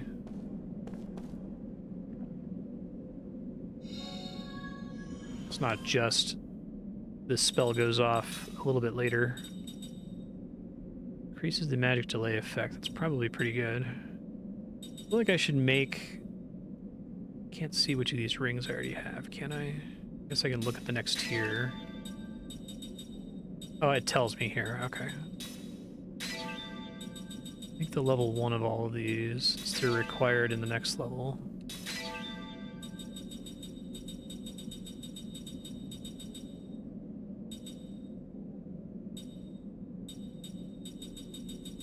Brass keys.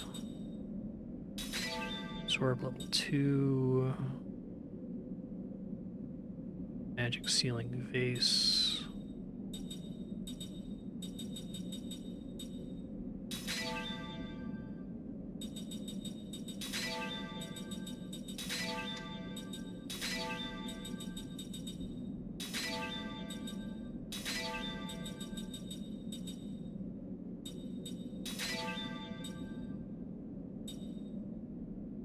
Leg ring.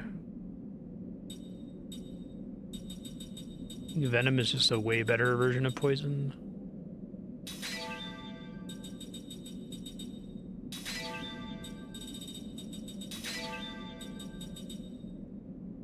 Bio Killer 2.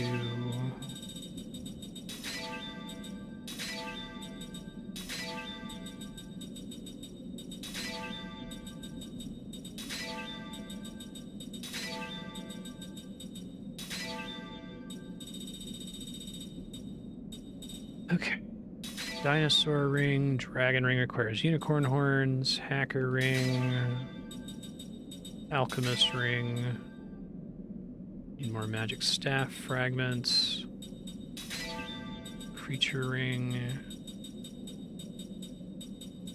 dinosaur ring ultra, it's more enemies. Almost certainly causes poison.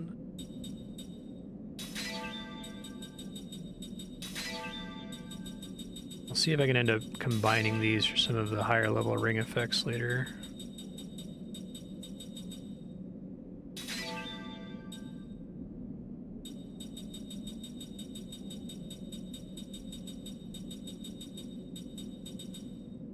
Her ring.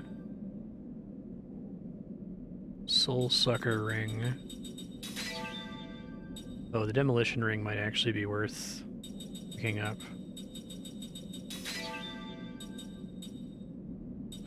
20 Guardian Ores.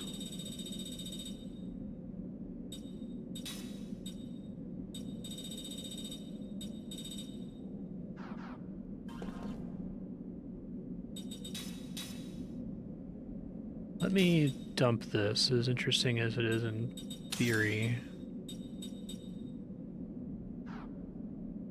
And then she doesn't need the drain shower effect anymore in that case. Probably just double item. He also isn't using Drain Shower and could benefit from double item. Okay. So I have 3 characters who can W item in case of an emergency. Probably want to buy more of those herbalist items. Make stuff heal for more.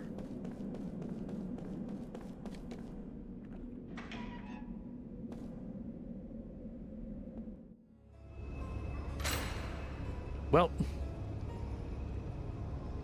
because we're not going to see what was behind that other thing. You know you get scared way too much, Shorty. Yeah, well, you look scared too. Oh, very clever. Funny. Yeah. What is your what are you, hiding behind your mama? Wait, what did you just say? Okay, okay. If we go against each other, we play right into Gongora's hands.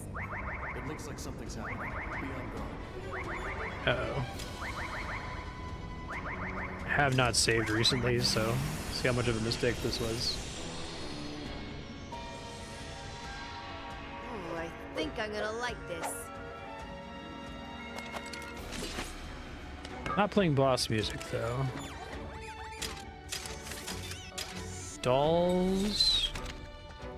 Generator in the back.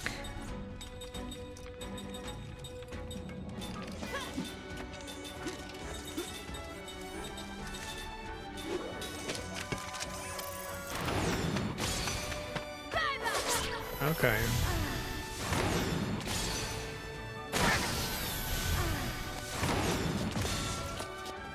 Said can one-shot them, that's a good sign. Ah. I guess the generator can spawn more of them. Oh, that's not good. Oh no. Good job waking up, buddy.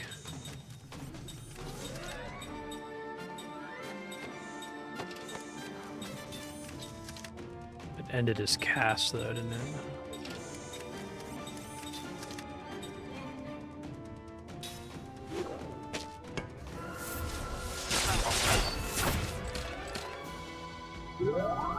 Yeah, okay, that makes sense. Doesn't increase the guard condition, though. Oh. Yikes. Well, now I suddenly have a Windus. That's just a level up thing? He just wasn't a high enough level to use higher level magic? Guess not. It's over.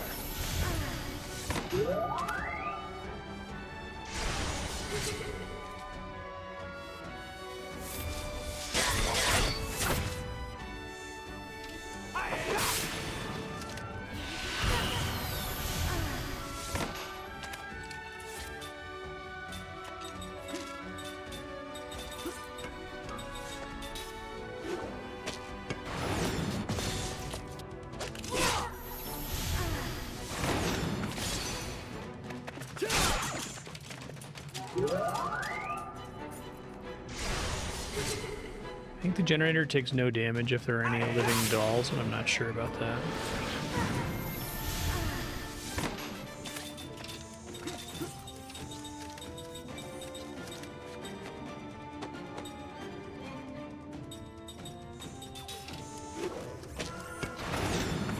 Oh, dang.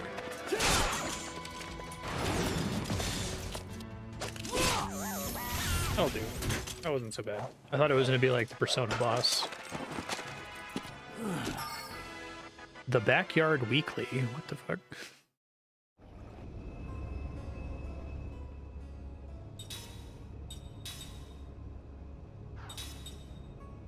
A backyard-themed magazine which features a combat comic. Okay.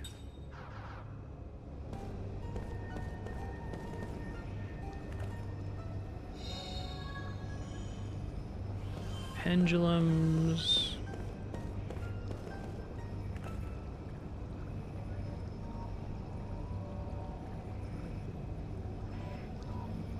I have been sent on a mission.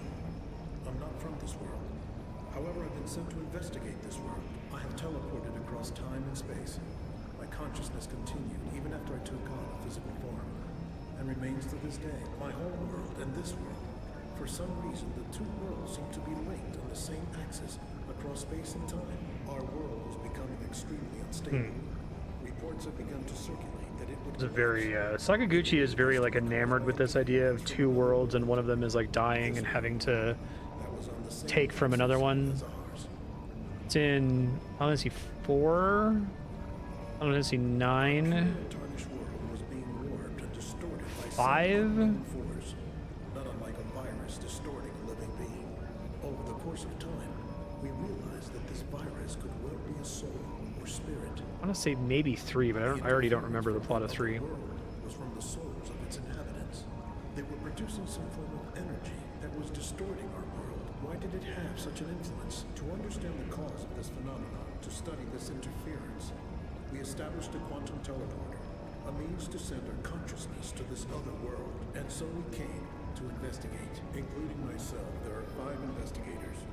The others are Kai Marganar, Seth Balmar, Ming Namara, and Sarah Sisselart. Surround's pretty annoying. We arrived here without memories of our home world, and now live among the native inhabitants of this world while we carry out our mission. 1,000 years was chosen as a time frame sufficient to develop a deep understanding of this world's inhabitants. The way we arrived, with our memories locked away, has allowed us to become like the people we now live among. However, I awoke to the memory of this mission some days ago. I am leaving this recording so that this world may know that I existed. Given that time flows differently on the two worlds, we shall appear to neither age nor die on this world. The 1,000 years of our investigation is equivalent to the passing of only a single year in our home world, with the difference in the flow of time. I think this idea is something that Sakaguchi had completely separate from the storybook sequences. I don't know if the author was told about this concept. Of this world, we succeeded in gathering detailed data. We will transmit our experiences to our home world in the hopes that it will give us the means of saving it. An unexpected result of our mission is that the Tower of Mirrors is causing a variety of odd changes in the natural order of this world. Wild animals run amok, and there are many sightings of monstrous creatures. The natural magic energy of this world has changed. This may in fact be a blessing. Magic energy has dramatically improved the lives of these people. When our consciousness was reconstituted within our new bodies, there was a resonance with the magic energy. The possibility that our Good night, sir. existence has See ya. imparted even greater strength to this world's magic energy is very likely. We have seen much in our 1,000 years here, which brings us to the true nature of the virus. The lives and history of the people here are extremely ordinary, and we have seen many dynasties rise to power and fall again into oblivion, as if they were nothing but trivial occurrences. And yet the existence of the virus on our world shows that the events of this world had a tremendous impact, making a history that will never be recorded in any book here. There are feelings that dominate the minds of the people of this world. Their hopes and Crazy desires, optional their info love dump here. and their hatred, their very lives and deaths, the events that bring fear or happiness to their every moment. All of these resulted in massive waves of something that interfered with our own world. The hearts and minds of the people is what moves this world. At certain times, this was evident by the feelings of affection toward others. At other times, it was shown by the unrestrained drive to satisfy a great ambition. In the time we have lived among the people of this world, we have realized that these feelings, previously unknown to us, profoundly affect them. And the effects of these feelings are causing the massive energy waves that are affecting our home world. From our standpoint, these feelings are simply a virus. But in the course of 1,000 years, we have found them to be a very seductive virus. While here in this world, I have been infected by the virus of feeling, and have consequently attained powerful magic energy. To abandon this would be grievous and painful. To even think this way shows how deeply the virus has infected me. But the virus's seduction has been quite satisfying, and it still is. Damn.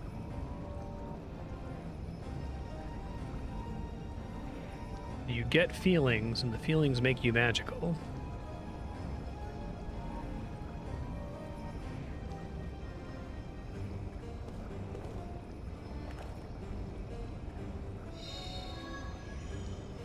Okay, Demon King's horn is a staff. Fire 2, Spirit Killer 2, MP Absorb 2. I might just want to have that running on somebody.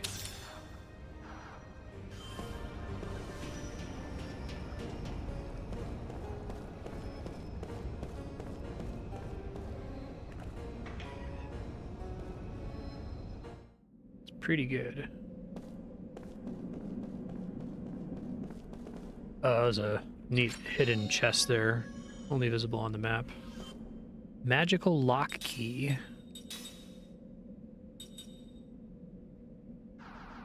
Backyard enemies. I need to Google what the hell the backyard is. I think I bumped into something like that earlier. It was like...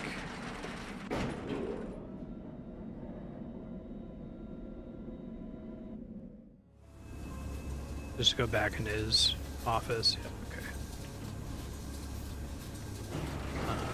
It looked like a room where everybody was like doing arena training or something in the basement somewhere, but I don't remember where it was exactly.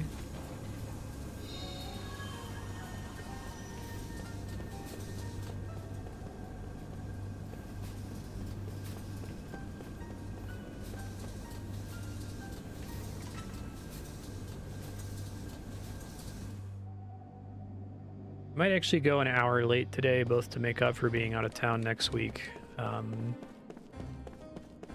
also for just because it looks like the how long to beat is 51 hours, so I want to make sure that we've got multiples of 5 taking us to the finish line here. Andrew is probably working until like 3 in the morning again tonight, unfortunately.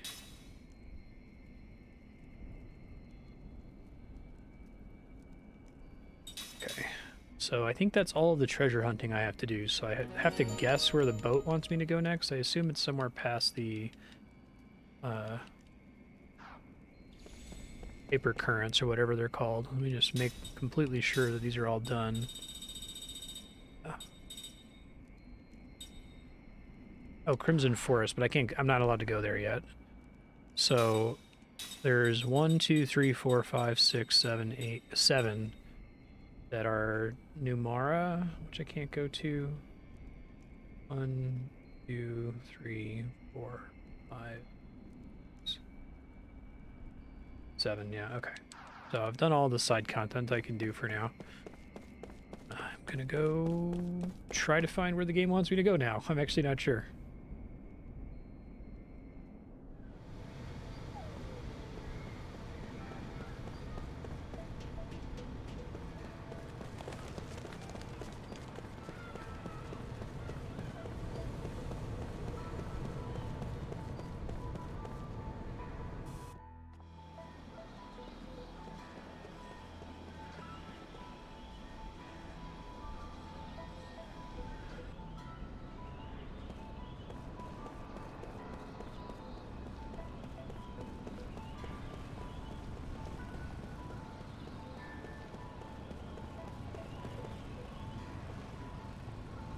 Get me out of here, bud.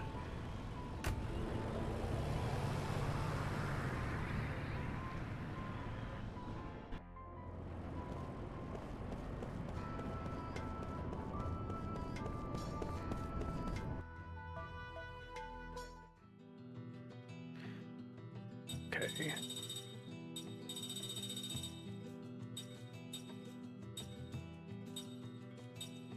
Probably here, because that's inside of the hyper currents or whatever.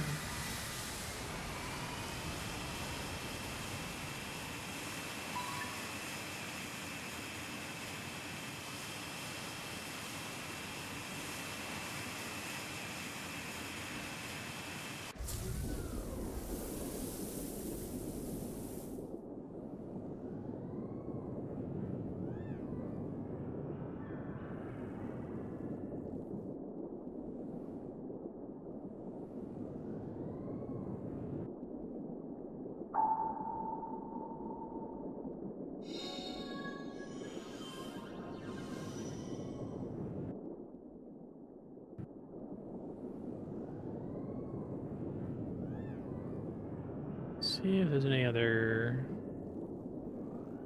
underwater caves on this side of the current.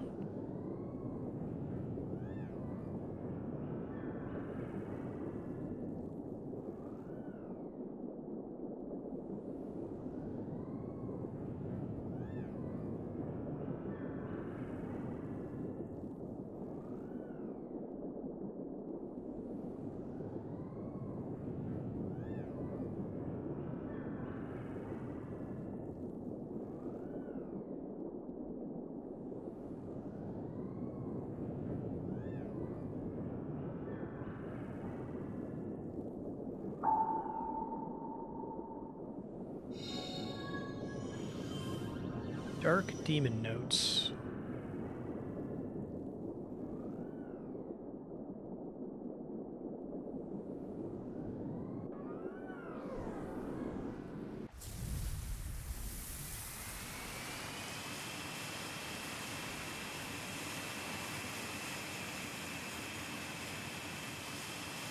Might be Numara.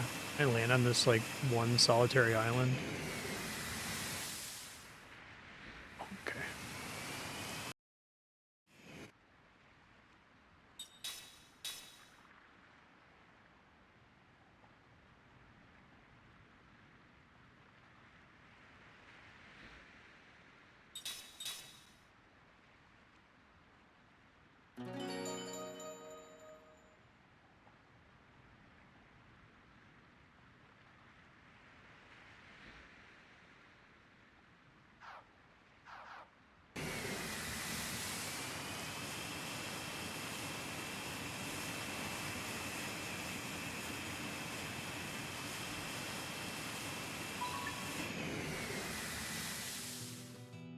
Numara Atoll.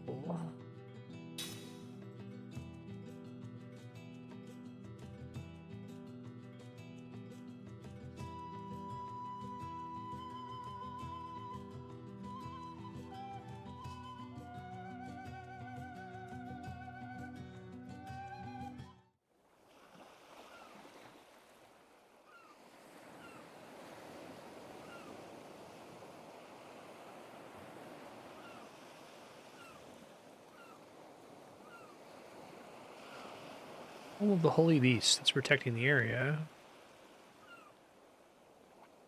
I can summon it with the sound of my harp. Is the Holy Beast scary?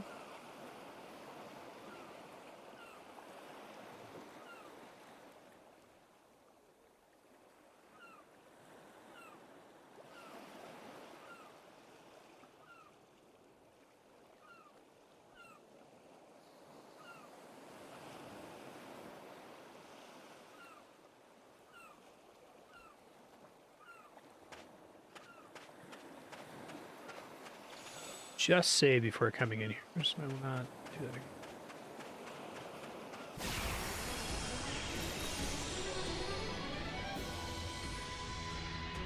Guess we have no choice.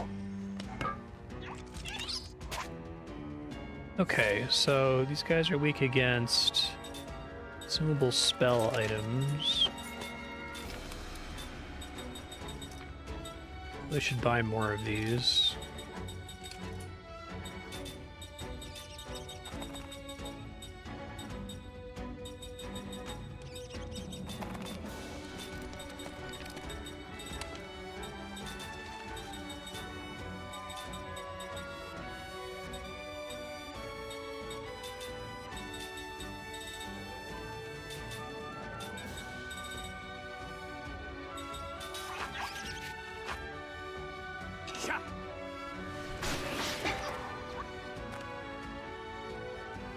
Maybe they still are immune to most elements of them? They don't seem to be doing shit. Platinum, Kilolon. Oh, shit. Okay.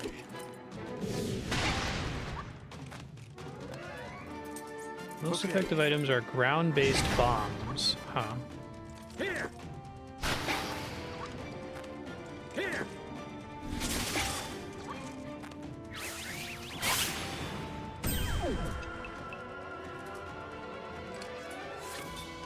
Oh, it's silver. Maybe that's the difference. Hard to kill due to their insane invasion. They always use flee.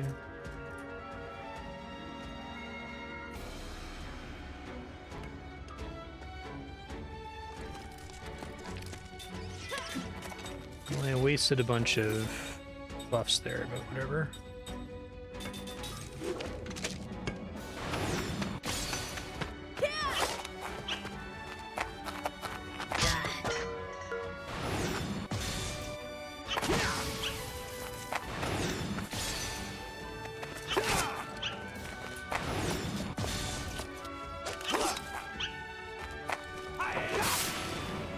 So this one's more like a traditional metal slime. It did 1 damage.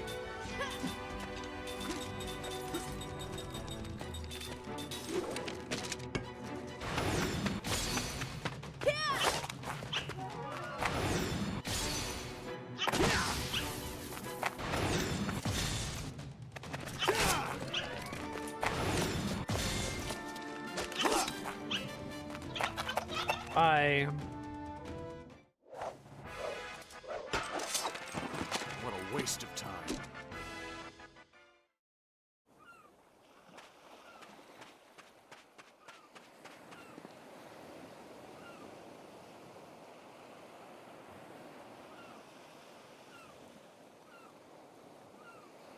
Summon it with the sound of my harp.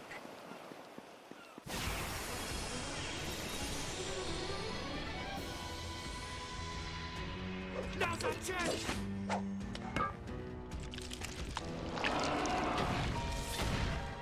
Hell Shaker.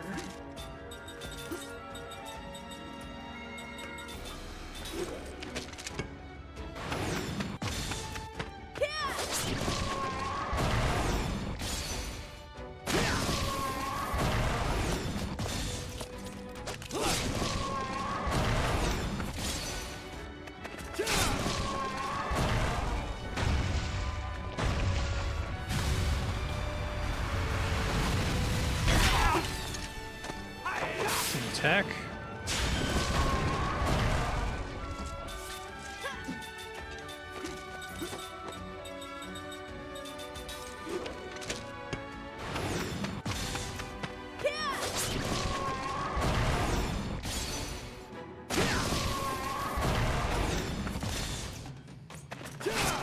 Oof.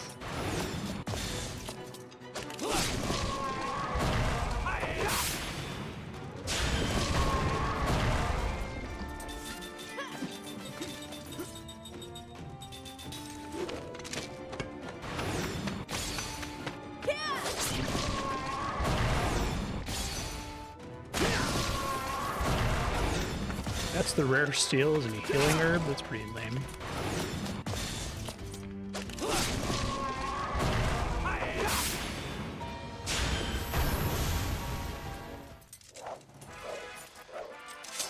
Well, have you fallen for me yet?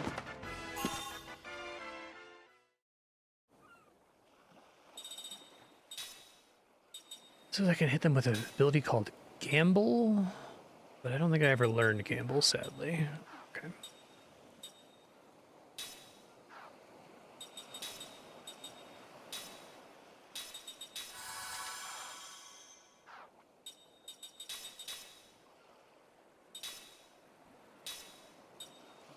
Seven black magic. He will never be good at landing those, so I'm probably not going to bother. What does resourceful do? Use the effective items used in battle.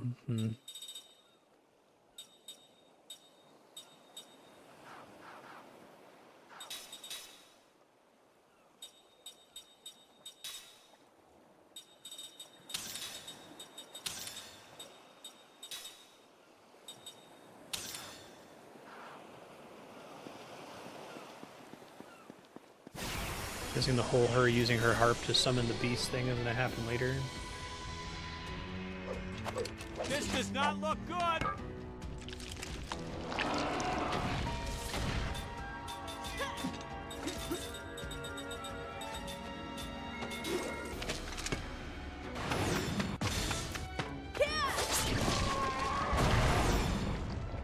Dang it. I don't know why that happens to me sometimes on set.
All hit. What does that do?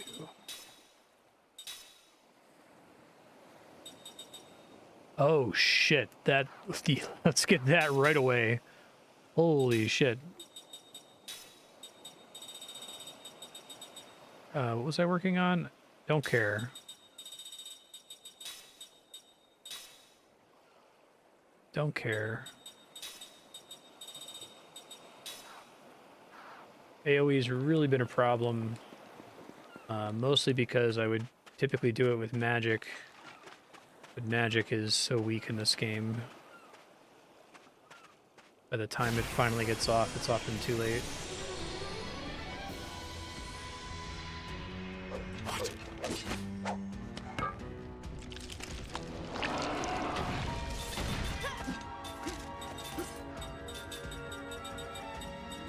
Looking forward to him learning Groundus.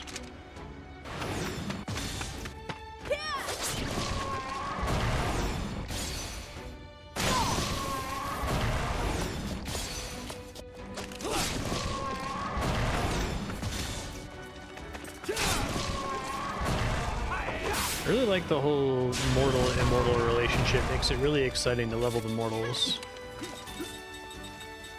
You never know what you're gonna get.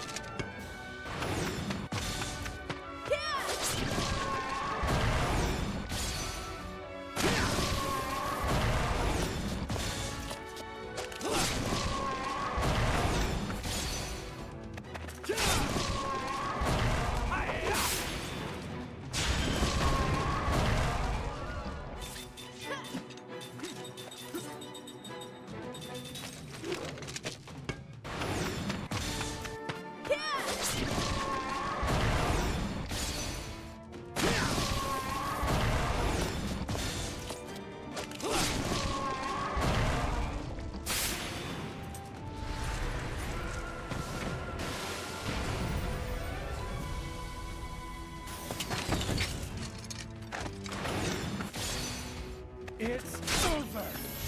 That quad elemental resist is really good. This victory's food for the soul.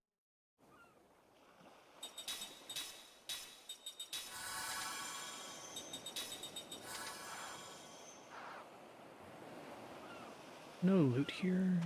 Seem like. Oh wait, that's a thing. Ooh, regenerate.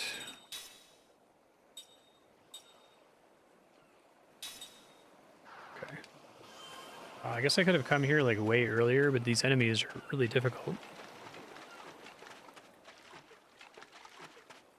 I still need to get the harp. Ha! Not too smart, eh?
Really good if I can get the perfect. It's like 57 MP.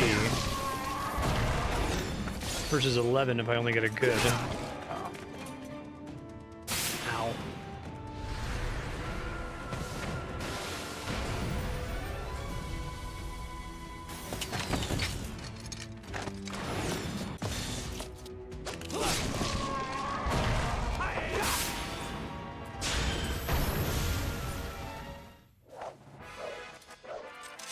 Oh, that was easy!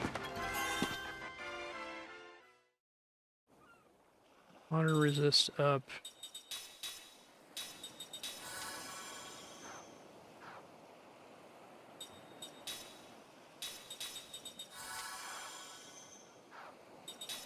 Which I think is pretty pointless for Kime, because I have this quad element charm, which I probably want to give to somebody else here. Decide who gets all of these. So let's turn counter back on and give him the black belt. I don't know what I'm going to drop for black belt. I guess I can give him another seed. Or Sarah. I haven't got one of those in like 8 hours.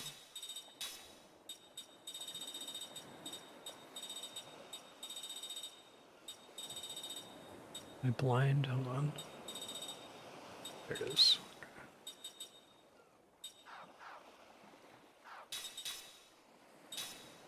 Have to give him all hit once I get it.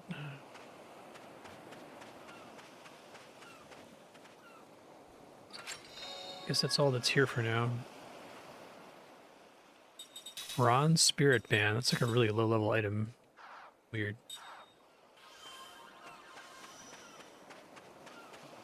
The hell out of here.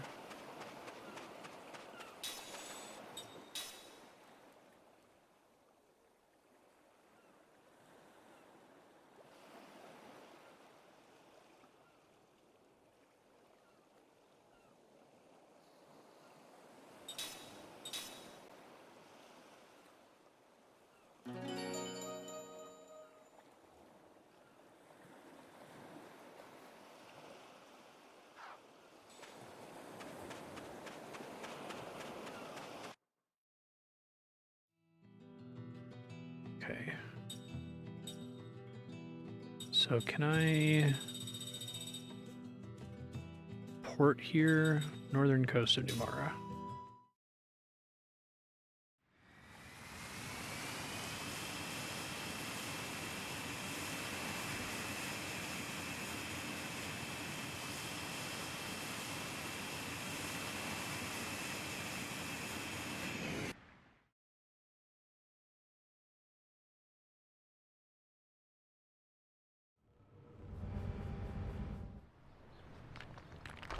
Oh.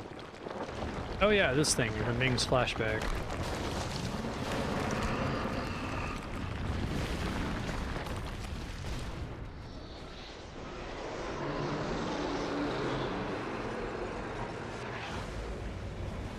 Whoa, what is that thing?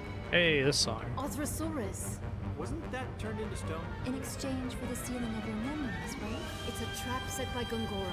He devised it so that Othrosaurus would revive when my memories returned. Said, land in Numara. Aye, aye.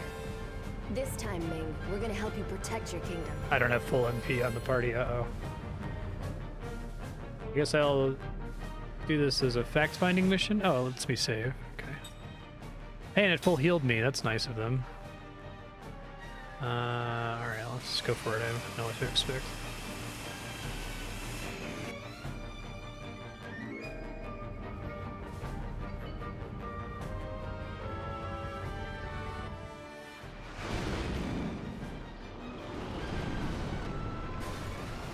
Guess he doesn't know who he's fooling with, climbing on board like this. Set the pirate! Said, stop the ship. We'll take him on right here. Aye, aye, sir.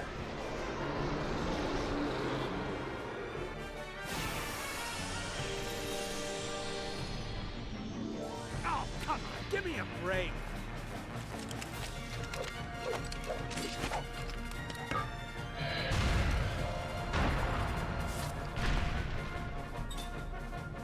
Let's see what I want to do here. Earth. I do have Windus now, so that's cool.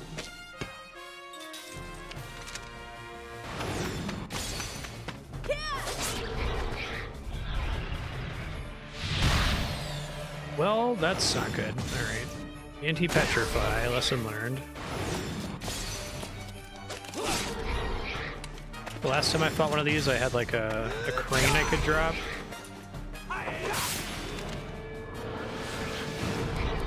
Well, that's really good damage.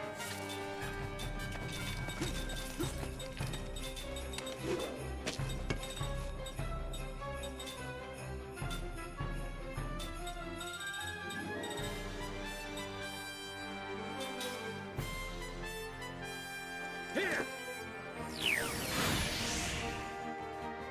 Here!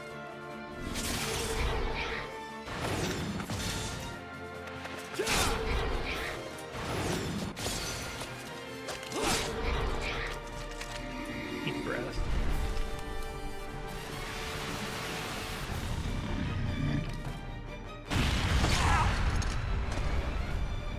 Nothing.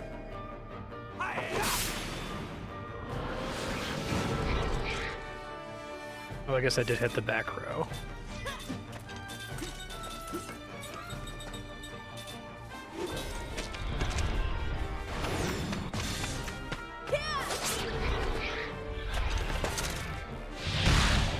Shit.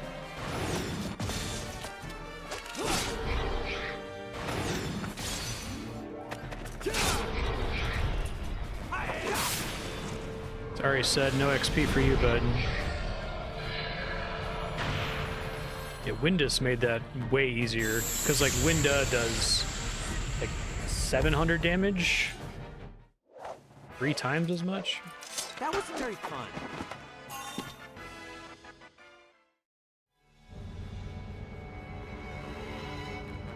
View the Arthrosaurus attack tutorial.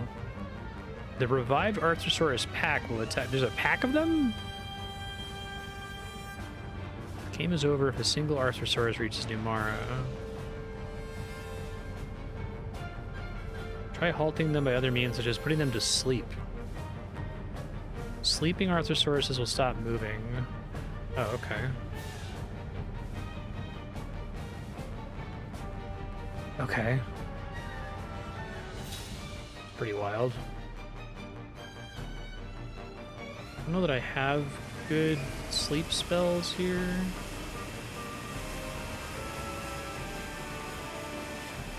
Are they like moving while I'm fighting them?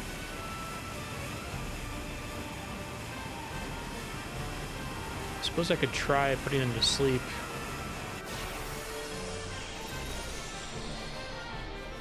Oh, it keeps the map on the screen. That's really mean. Out of my way. Okay. Try to just kill him quickly, I guess. Maybe they have reduced health. Really need to get cursor memory turned on and anti-petrify.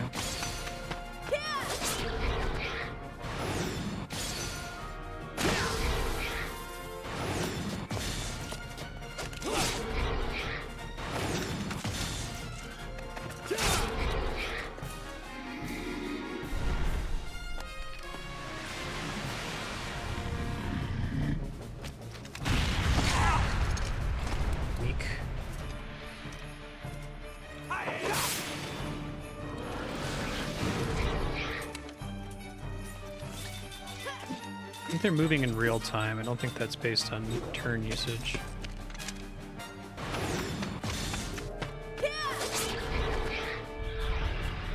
God damn it. I think Kime still has anti-petrify equipped.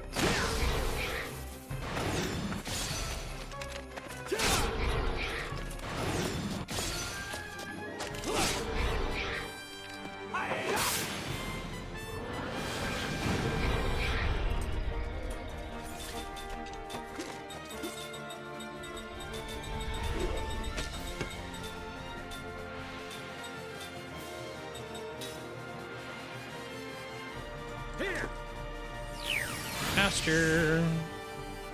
Here!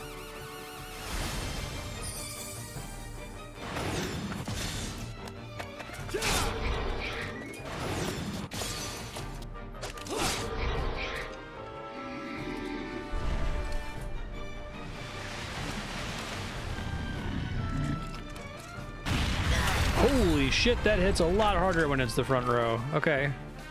Presumably that's fire damage. It's almost dead. Let me get the fire absorb ability on folks here.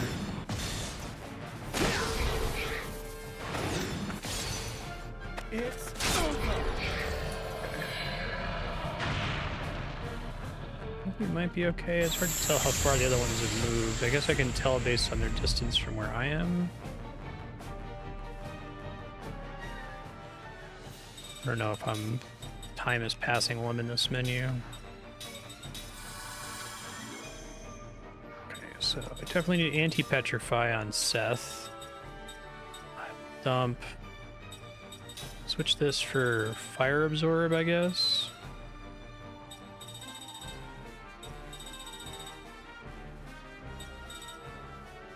Absorb fire, and I guess I don't need absorb magic then. Anti-petrify. Absorb fire. He already has anti-petrify. You can have quad element charm. Although, no, I think I just give him the thing that makes him actually absorb fire. And I guess the back row is just protected as long as my guard condition's up, so that should be fine.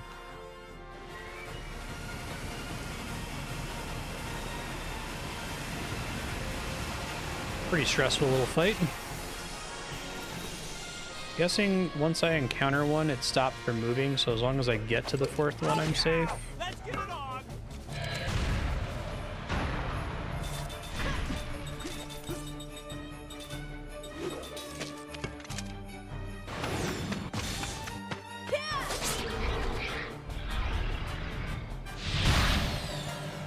Well,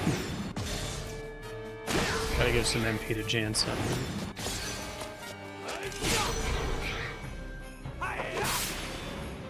Windus is quite expensive. Holy shit. It hit way harder than it did before.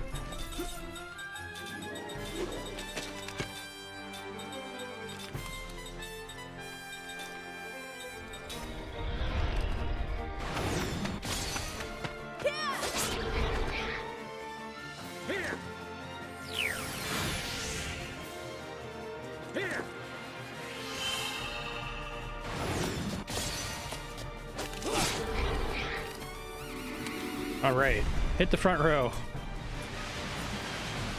A big old full heal here. That's also fine.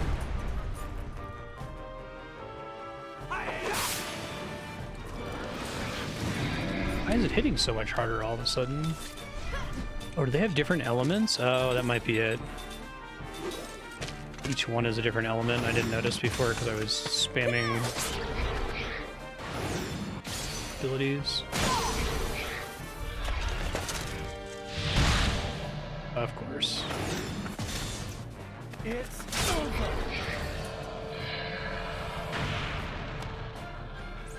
Get the third one, and I guess once I have the third one, I can go try to find these, like, items they were trying to talk about.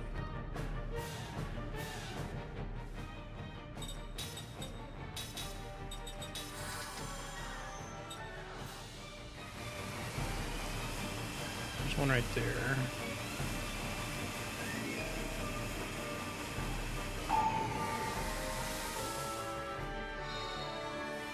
Ooh, slot seed.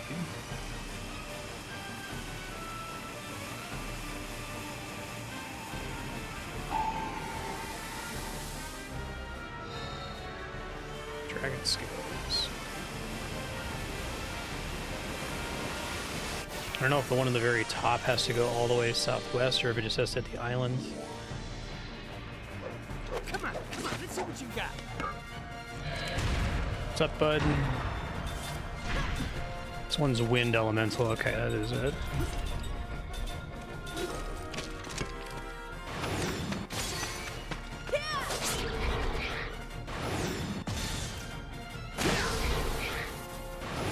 I don't have Flaris yet, I don't think. I didn't just stay on Windus.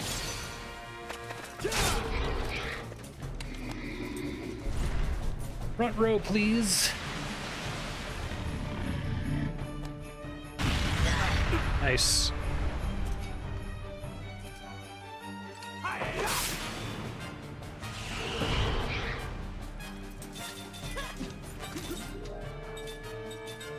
Oh, he does have Flaris. Okay, whoops. That's not a fatal error.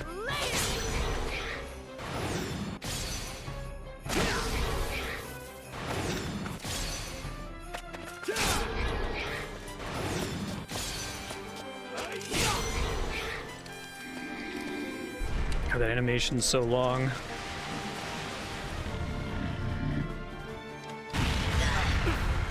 Other one's looking pretty close.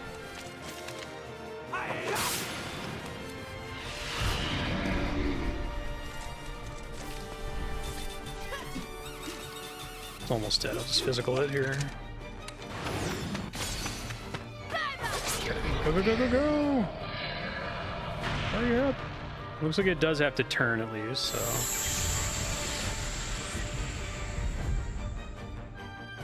No damage taken, thanks to all of my fire immunities.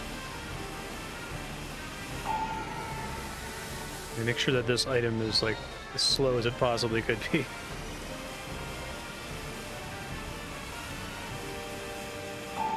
Any of them are, I think the other ones are slot seeds. I definitely need them.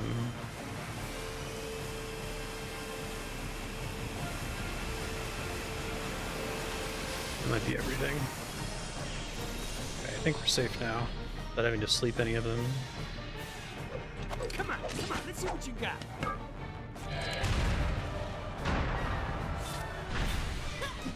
This one's water. I don't have Groundus yet. So I'll just Windus, it's fine.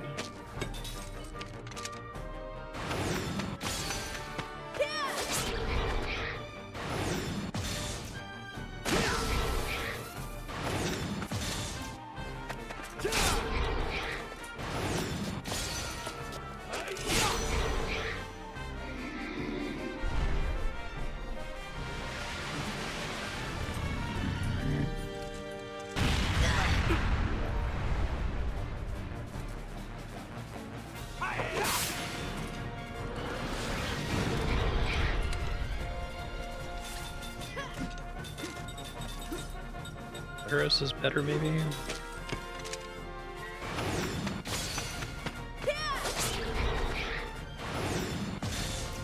Like I picked the right one for last.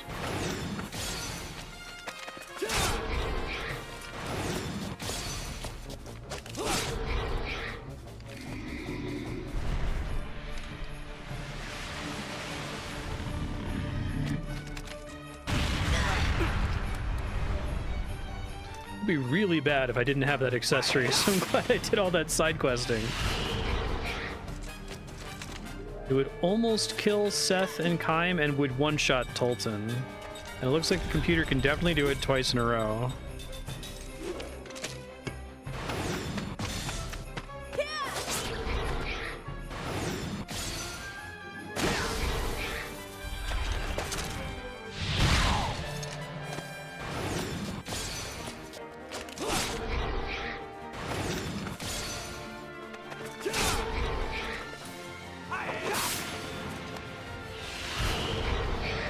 Nice.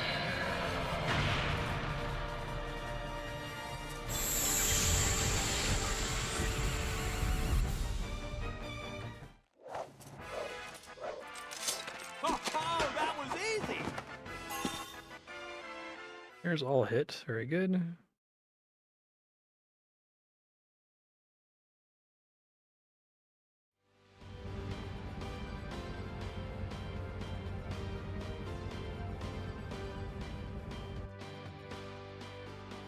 Thank you, Kangora, for pausing that.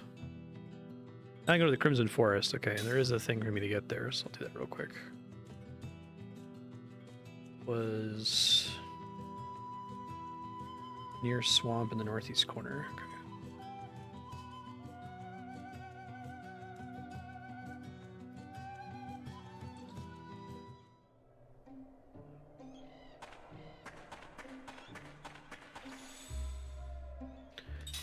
Don't want to fight those guys again. That seemed a little stressful.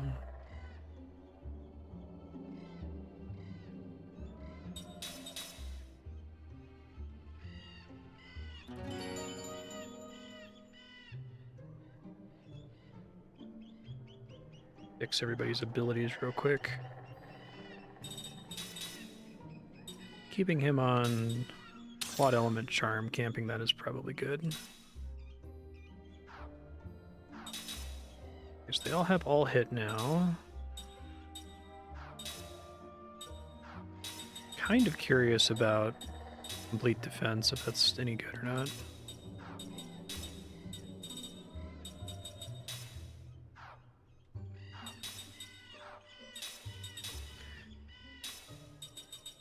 We'll keep anti-petrify in case it comes up again, because it's really annoying to deal with.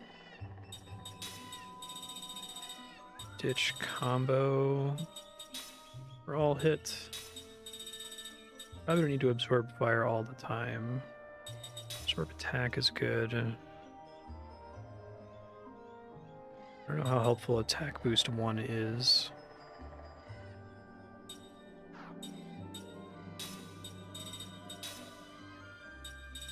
All hits. I don't need royal equipment. I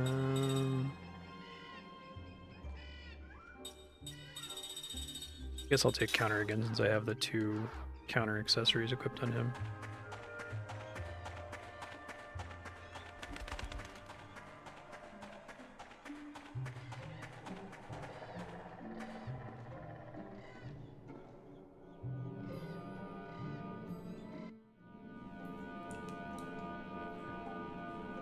Did the thing with Mac.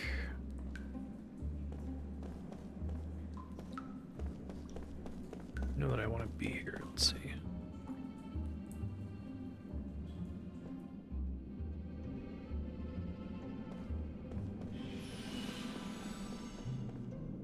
We'll heal. I did, yeah, we did Shadow Hearts 2 and 3. I haven't played the first one.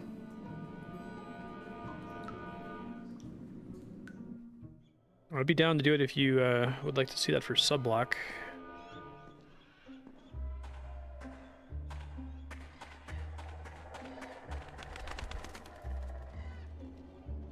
Both extremely silly. 3 definitely went like maximum silly, but that was like a big part of the charm. I really like the music. It was worth playing just to like be flabbergasted at the story. Kind of had that like Earthbound feel of This does not look good. a Japanese creator impression of America. It's always fun.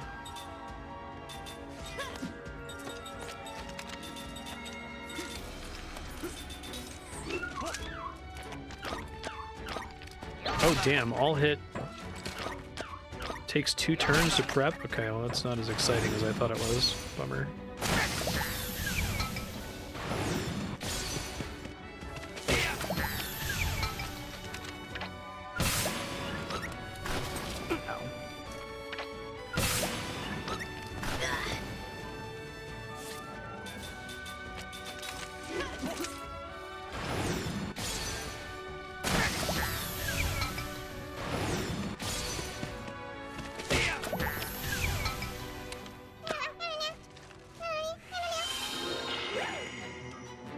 Don't want multi-target attacks in this game, it feels like.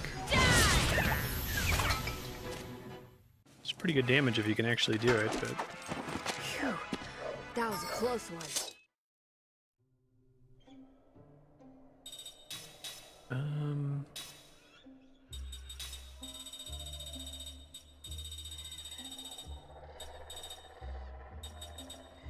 Element resist up.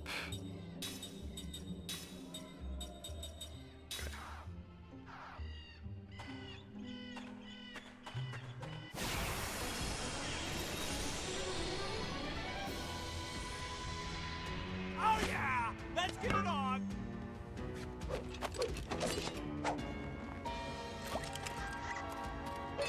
Yeah, if you're ever curious to see what I have or haven't played, if you click on the games link below the channel, there's YouTube playlists for all those. Links to YouTube playlists. Try to keep it updated.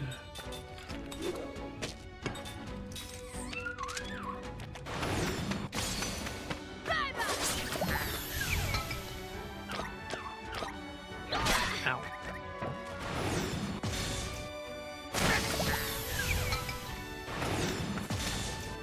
It's over!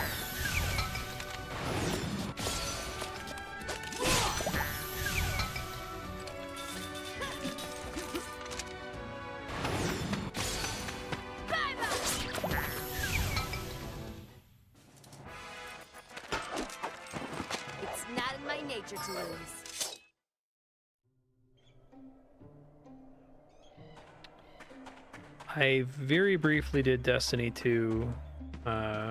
Somebody put it on Subblock years ago, and I think that the game is like... That and Path of Exile are almost precisely designed to disagree with my brain chemistry. I really hate the like FOMO aspect of needing to play content right now and like ripping up old content and removing it from the game. I think the like actual core loop is amazing, and I think that the content seems like it's really good, but I would never be able to like enjoy it knowing that I have to play it right now, you know? But if they ever like patch it to make the old content more accessible or less degenerate, let me know, because I would really like to check it out. HP max up 4, that's pretty good. Might even want that on one of my allies. Let's try to learn it.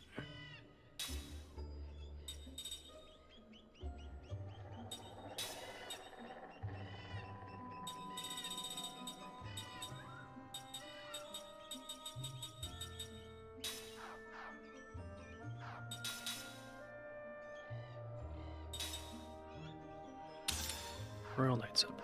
Okay.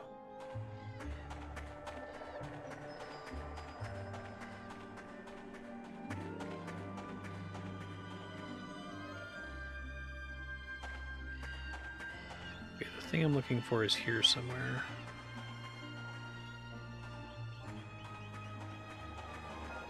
Trying to get to it.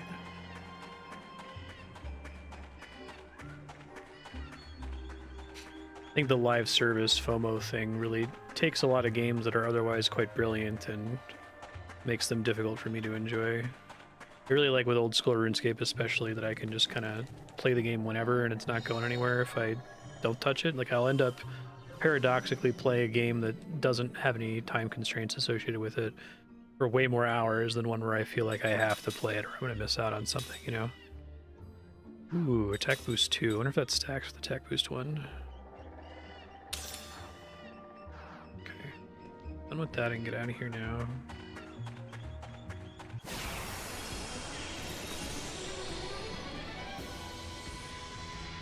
No one gets in the way.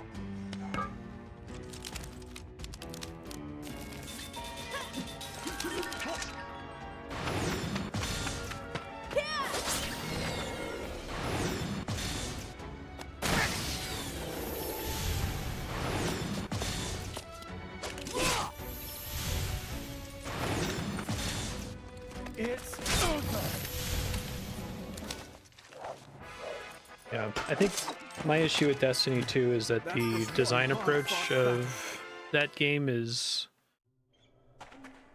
entirely for like publisher reasons. It's a way to keep the player base high and make more money. It's not like for game design purposes. They don't think that designing it that way is good for the health of the product, right? Or the health of the art, I should say. 3 accessories. That's exciting. Oh, a different person got that? Who got that? Said? Oh, that's wild. You went from 1 to 3? Said is an extremely silly character. I think I have another thing on here that's potion up.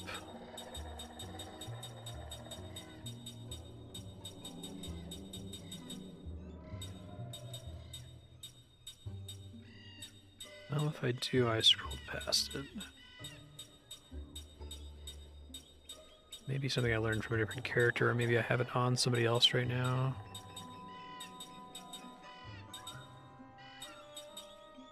No.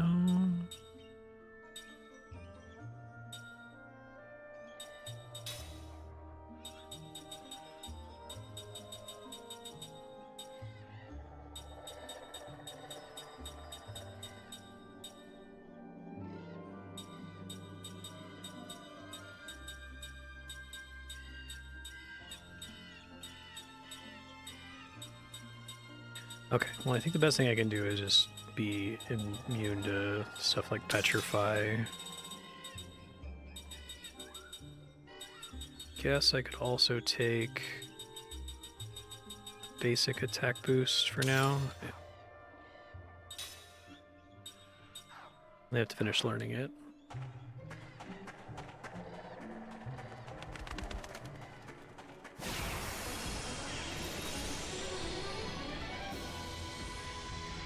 What?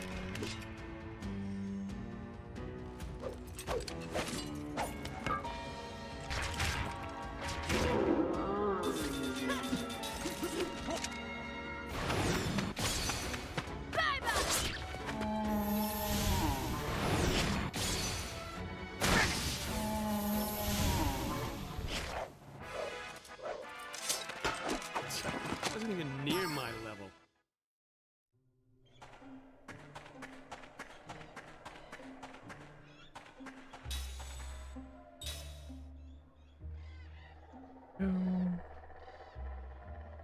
Let me know if you have any other questions, or if you come up with a sub-block game, you can shoot me a whisper or tag me in Discord.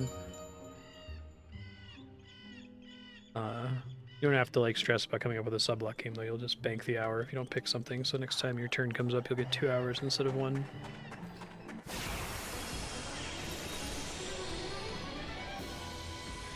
Now's our chance!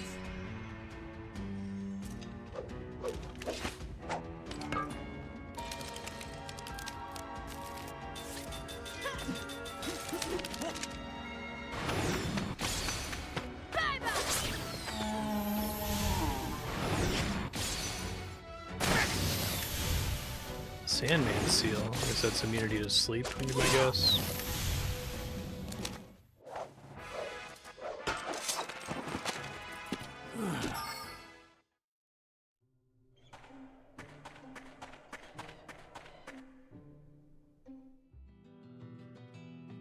Okay.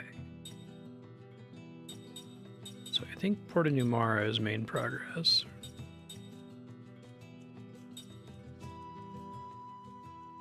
Save before I head in there.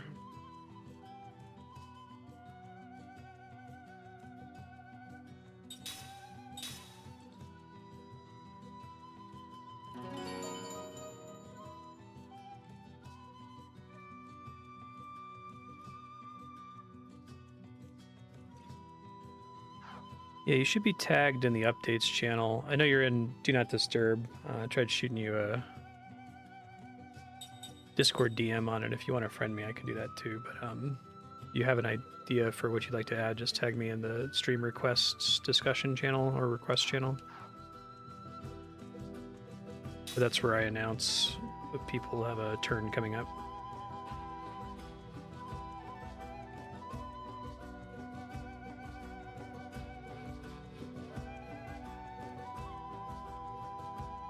Ocean State of Numara. I really like the Numara town music. I don't know if it's different now. Hey, it's the same. Queen Ming is back.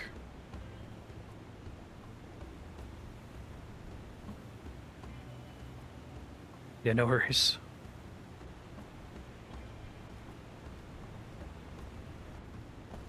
I'm pretty much permanently on it.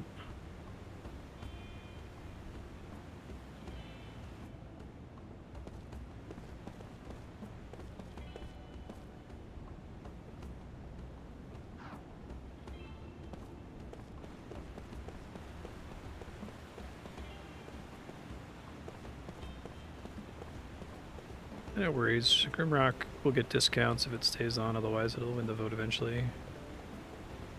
Decent number of people voting to discount it.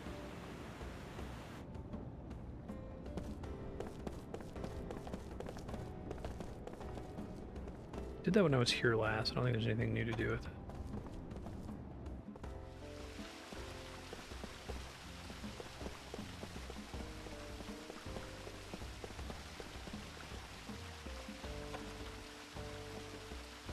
Disc 3 was so short, it was like 6 hours long. It must have been like that the voice lines and the cutscenes were really huge.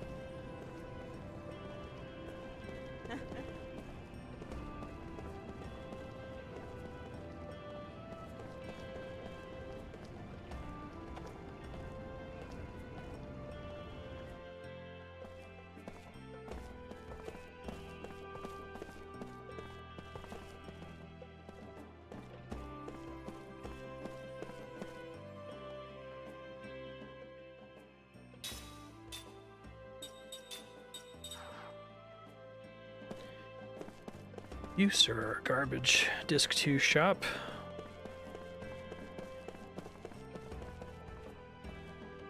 Probably gonna try to find a save point in town and then wrap here. It seems like a good stopping point. There's a lot to explore here, a bunch of new treasure hunts.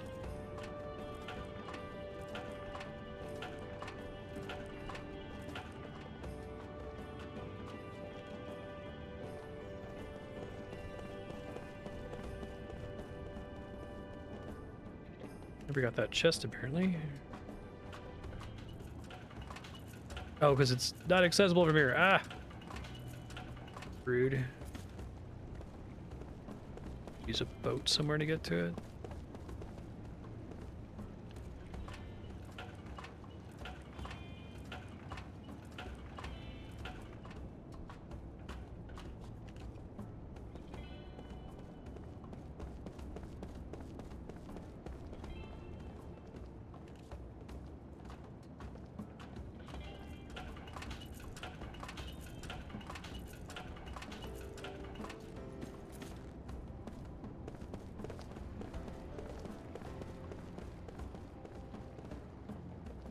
Ooh, memory. Okay, well, I'll definitely stop after this then.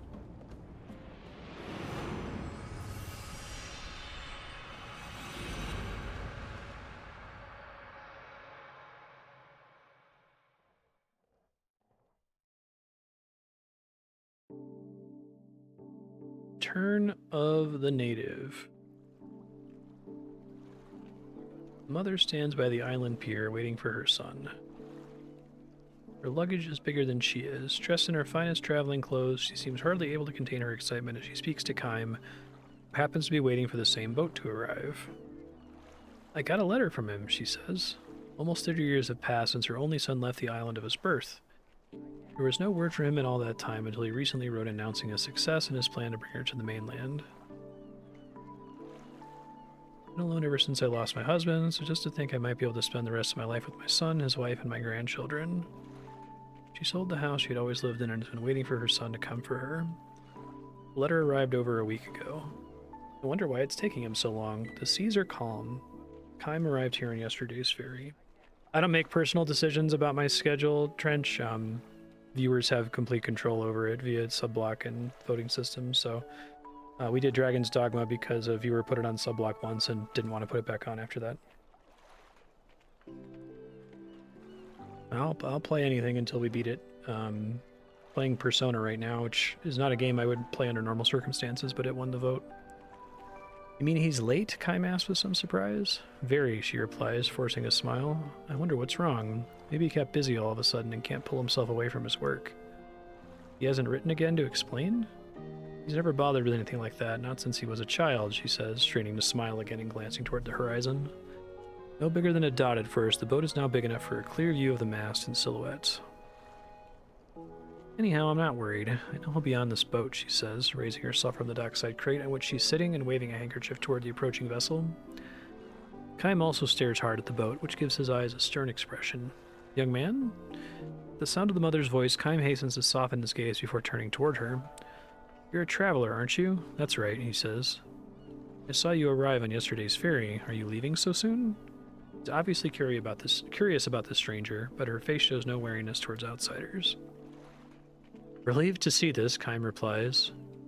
Doing the same thing you are, waiting for someone to arrive. On this boat? Yes, probably.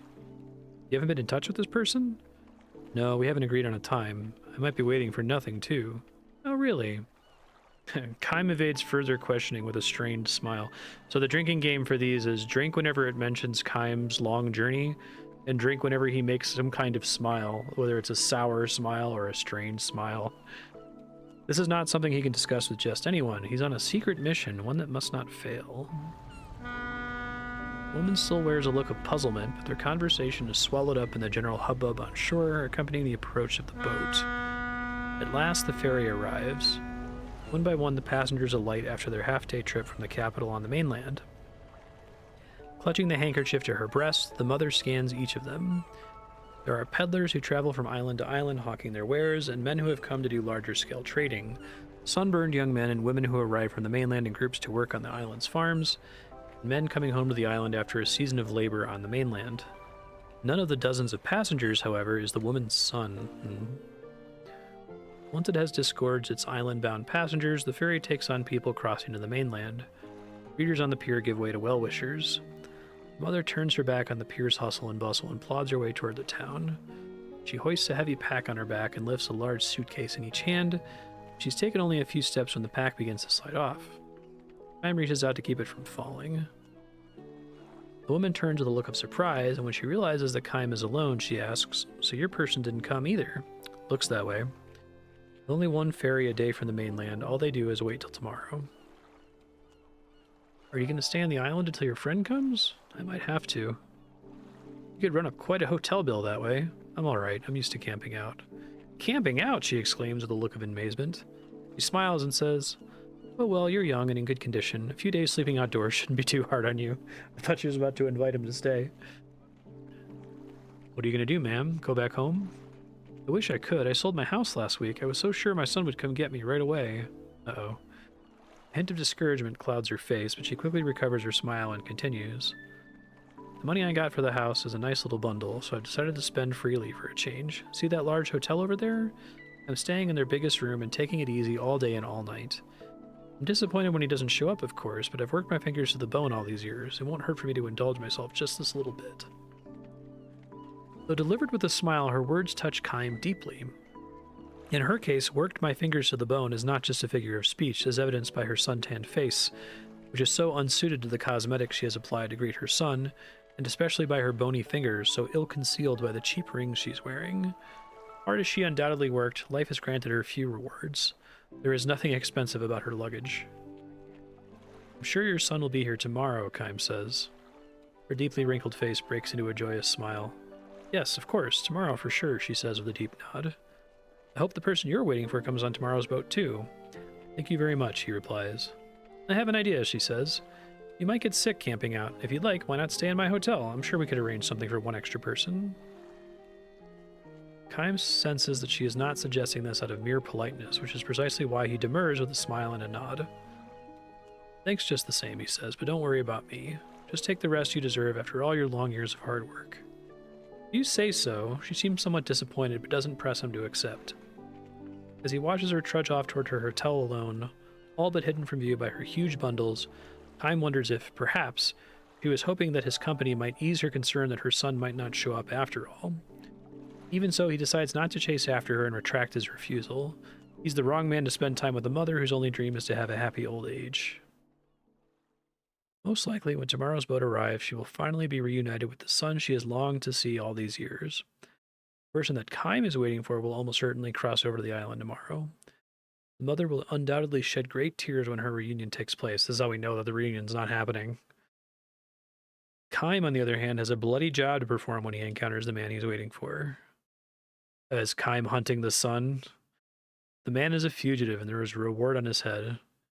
He's known as the boss of an underworld gang in the capital, and he's committed crimes without number: robbery, fraud, extortion, assault, and even murder. To cap his life of crime, he double-crossed his own gang and ran off with a great deal of money. Word reached the gang only a few days ago that the man is headed for this island, the place of his birth. They hired Kaim to take care of him. The fact that they hired Kaim means they are ready to have him killed on sight. Yeah, he's 100% the son. Kaim and the mother meet at the dock again the next day at the same time. Also, the author knows that you know that, right? And again the next day, and the next, and the day after that. The ones they're waiting for never come. A week goes by. Mother switches accommodations from her expensive hotel to a cheap inn frequented by traveling peddlers. "Actually, I'm more comfortable in a cheap place like this," she tells Kaim with a laugh, but more than likely her money would have run out in the first hotel. "Your person is very late too," she observes. "True. Who is it?" He sidesteps the issue with a strange smile. Drink. He cannot answer her question if he's going to carry out his duty. I'll do it for this one. Duty. He feels a tiny premonition deep inside. The mother stops questioning him and says, "I hope your person comes soon." Another 3 days go by. A messenger from the gang, disguised as a peddler, whispers to Kaim as he steps off the ferry, "We think he's still hiding in the capital. We're looking in every rat hole we can find, but there's no sign of him." Kaim nods silently and glances at the boat. Even after the last passenger alights, the mother stands on the pier looking up at the boat's empty deck. Let me ask you, young man, the mother says to Kime 3 days later. Does the place where you're camping out have a roof to keep the dew off? Kime has been sleeping in a dilapidated old house he found near the harbor. All I need is a place to sleep, she says. Would you mind if I joined you there? Oh. What's that? The place I'm staying now is not much better than a ruin. I'm sure I'd be fine wherever you're staying. Yes, I'm sure I'd be fine. She smiles like a child who's found a new source of mischief. Kime does not refuse her. More precisely, he cannot refuse her. She's probably run out of money even to stay in her current flophouse. Kime has noticed her cheap rings gradually disappearing from her bony fingers. So efficient with the storytelling, right? Like the cheap rings were a nice little story moment, and now they're explaining things about her. As they pass the night in the abandoned building, the moon their only source of light, the mother, without prompting from Kime, spills out her memories of her son. They are by no means pleasant memories. Known as a roughneck even from his earliest years, the boy was hated by all the neighbors and caused his parents a good deal of shame. He would steal our money, stay out all night partying, and before we knew it, he was the #1 thug on the island. He was always getting into fights and bothering girls. During the island's annual festival, he would go wild and destroy property, so my husband and I would have to go around apologizing to everyone. The father, a skilled stonemason, lost his job and the son stole valuables from the boss's house. Mother could hardly walk down the street without being subjected to the glares and finger-pointing of the neighbors. Things got especially bad after her son set fire to the island assembly hall just for fun. His parents raised him badly. The boy's misbehavior is the parents' responsibility. The son has become such a thug because his mother spoiled him rotten. It's the parents' fault, the father's fault, the mother's fault, your fault. They had heard it all. It was so hard for us on a little island like this. There was no place we could hide. The boy was 18 when he finally ran away from home, or rather, left the island when his parents all but disowned him. The other islanders rejoiced as if a plague had been lifted. One man went so far as to deliberately let the parents overhear him declaring, "I hope that bastard goes to the capital and dies in the gutter." The boy's father died 5 years ago. To the very end, he would not forgive his son, and in his final delirium, he was still apologizing to the islanders. But still, to a mother, any son is the baby she once carried. I never heard a word from him, but I went on praying that he would stay healthy in the capital, that he wouldn't catch whatever epidemic was going around, but he wouldn't get into fights. But that's just me, I guess. She gives Kime a bitter smile. Or maybe it's just me being a mother. You have parents too, I suppose? Of course you do. Everyone has parents. True, Kime lies. Are your father and mother alive and well? Kime bows his head in silence. On a journey with no clear beginning and no definable end, Kime is unable to answer a question like this. Drink. Instead, he asks the woman, "What is the first thing you'll say when you finally get to meet your son?" Good question, says the mother. After thinking it over a few moments, she replies, "I won't actually say anything, I think. I think I'll just hug him and say nothing at all. I'll hold him tight and let him know how glad I am that he's alive and well." Just supposing, though, Kime presses her gently, if you knew that he had lived a less than exemplary life in the capital, too, would you still give him a hug? Her response is instantaneous. First I'd hug him, and then I'd give him a good talking to. She smiles shyly at Kime and adds, "That's what being a parent is all about." God, is Kime gonna kill him? It's like so tense ever since they brought up what his objective was. The next morning she runs a high fever. She may have survived the dew, but a night in the dilapidated building has taken a toll on the old woman's health. Even so, when it's time for the ferry to arrive, she struggles to her feet and heads toward the pier with uncertain steps. Alarmed, Kime holds her back. "You're in no shape to be going out," he says. Despite his attempts to bring down her fever with cool spring water from the forest, it is as high as ever. Her labored breathing has taken on a congested rumbling. "I have to go," she insists. "My son is coming for me. I'm going to see him." She sweeps away Kime's restraining hand, but the effort causes her to lose her balance and sink to her knees. "He's on board, I'll bring him here," Kime assures her. "Tell me how I can recognize him." This is the description of his target. Cradled in Kime's arms, half delirious with fever, the woman mutters, "On his left cheek. Before he left the island, he got in a fight. Somebody cut him. He has a scar." Kime nods and lowers the old woman to a straw mat spread on the ground. He fights back a sigh and closes his eyes momentarily. Then he stares hard through a small window at the ferry dock. His suspicions are right after all, though he was sure of it last night. It's so good. It's like, okay, the audience has good reason to suspect this now, and our character does too, right? He's not like, "What? My target is your son? What?" That would be how Persona would do it. Kime was given a written description of the man when he took on the assignment from the gang. There could be no doubt. Scar on left cheek. Ferry is approaching the harbor. Pier is showing signs of activity. Kime starts for the door. Behind him, he hears the woman saying, "Please, don't kill him. Don't kill my boy." I love that, like, even she knows. Kime stops short, but instead of turning around, he bites his lip. I don't know what he did in the capital, but don't kill him. Please. She knows too. She knows everything. It's good. You have to kill him if you absolutely have to. Please, before you do it, let me just... Kime leaves the ruin in silence. His steps are uncertain as he makes his way in the blinding glare of the afternoon sun. This time, the man is there. Trying to lose himself among the traveling peddlers, the man with the price on his head and the scar on his left cheek steps down to the pier. He is more emaciated than Kime's written description would have led him to believe. No doubt he's exhausted from his years as a fugitive. Still, he has fulfilled his promise to his mother by coming back to the island of his birth. His eyes dart fearfully over the pier. His expression changes from that of a man searching for someone to the panicked look of a child who has become separated from his parent. Ugh. Kime slowly plants himself in front of him. The man knows nothing of Kime's mission, of course, and has never met him before, but he has the instincts of an inhabitant of the back alleys. His face freezes and he turns to flee. Kime grabs him by the shoulder, but lightly, in a way that would make an onlooker think he was witnessing the joyful reunion of old friends. The man tries to shake off the hand to no avail. It would be easy enough for Kime to kill him on the spot. His eyes show that he has no strength left to fight. Kime has far more experience than the man does at surviving potentially fatal encounters. The man knows this. If you're going to kill me, get it over with, he snarls. But if you've got a trace of kindness in you, you'll give me one last chance to do something good for my mother. It won't take long. Just let me see her once.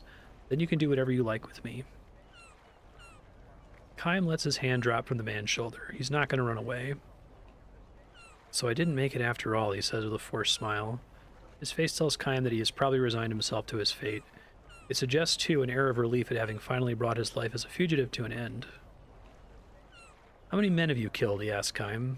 I don't have to answer that.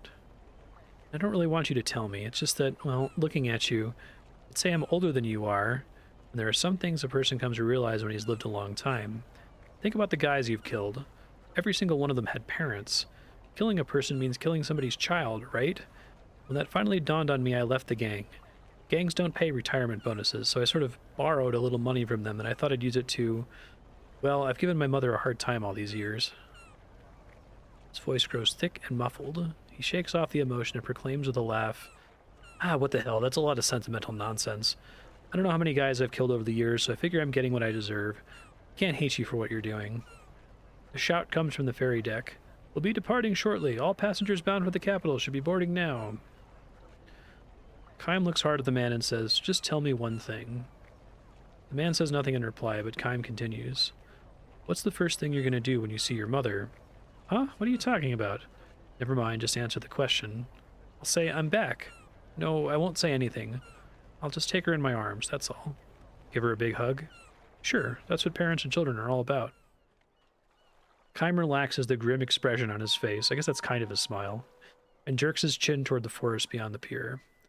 "There's an old broken house in the woods. Your mother's waiting for you there. Go to her." "What are you talking about?" "Don't ever come back to the capital, and don't stay on this island. Take another ferry and go far away to some other island, with your mother." The man looks stunned. His voice is trembling. Kime says nothing more. He leaves the man behind and strides toward the boat before it can depart. Mission accomplished. Kime does not care if, in return for this deed, he is labeled as a traitor to be pursued by the gang. The image of his own parents praying for their son's welfare has long since faded from his memory. "Pulling out, please hurry," come the cries of the ferry's crew. A big gong is ringing.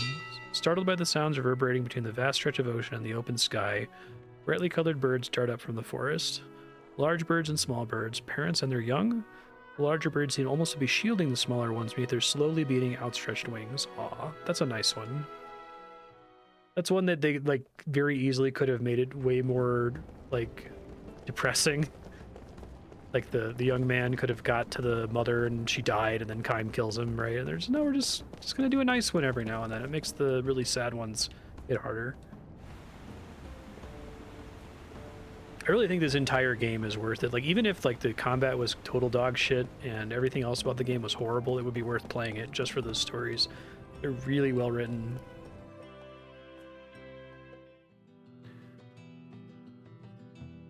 But the rest of the game isn't dog shit. It's actually pretty good.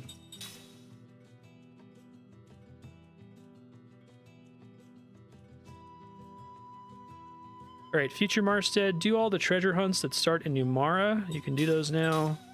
And then I guess progress the main story, probably also somewhere in Numara. Good luck. We're all counting on you.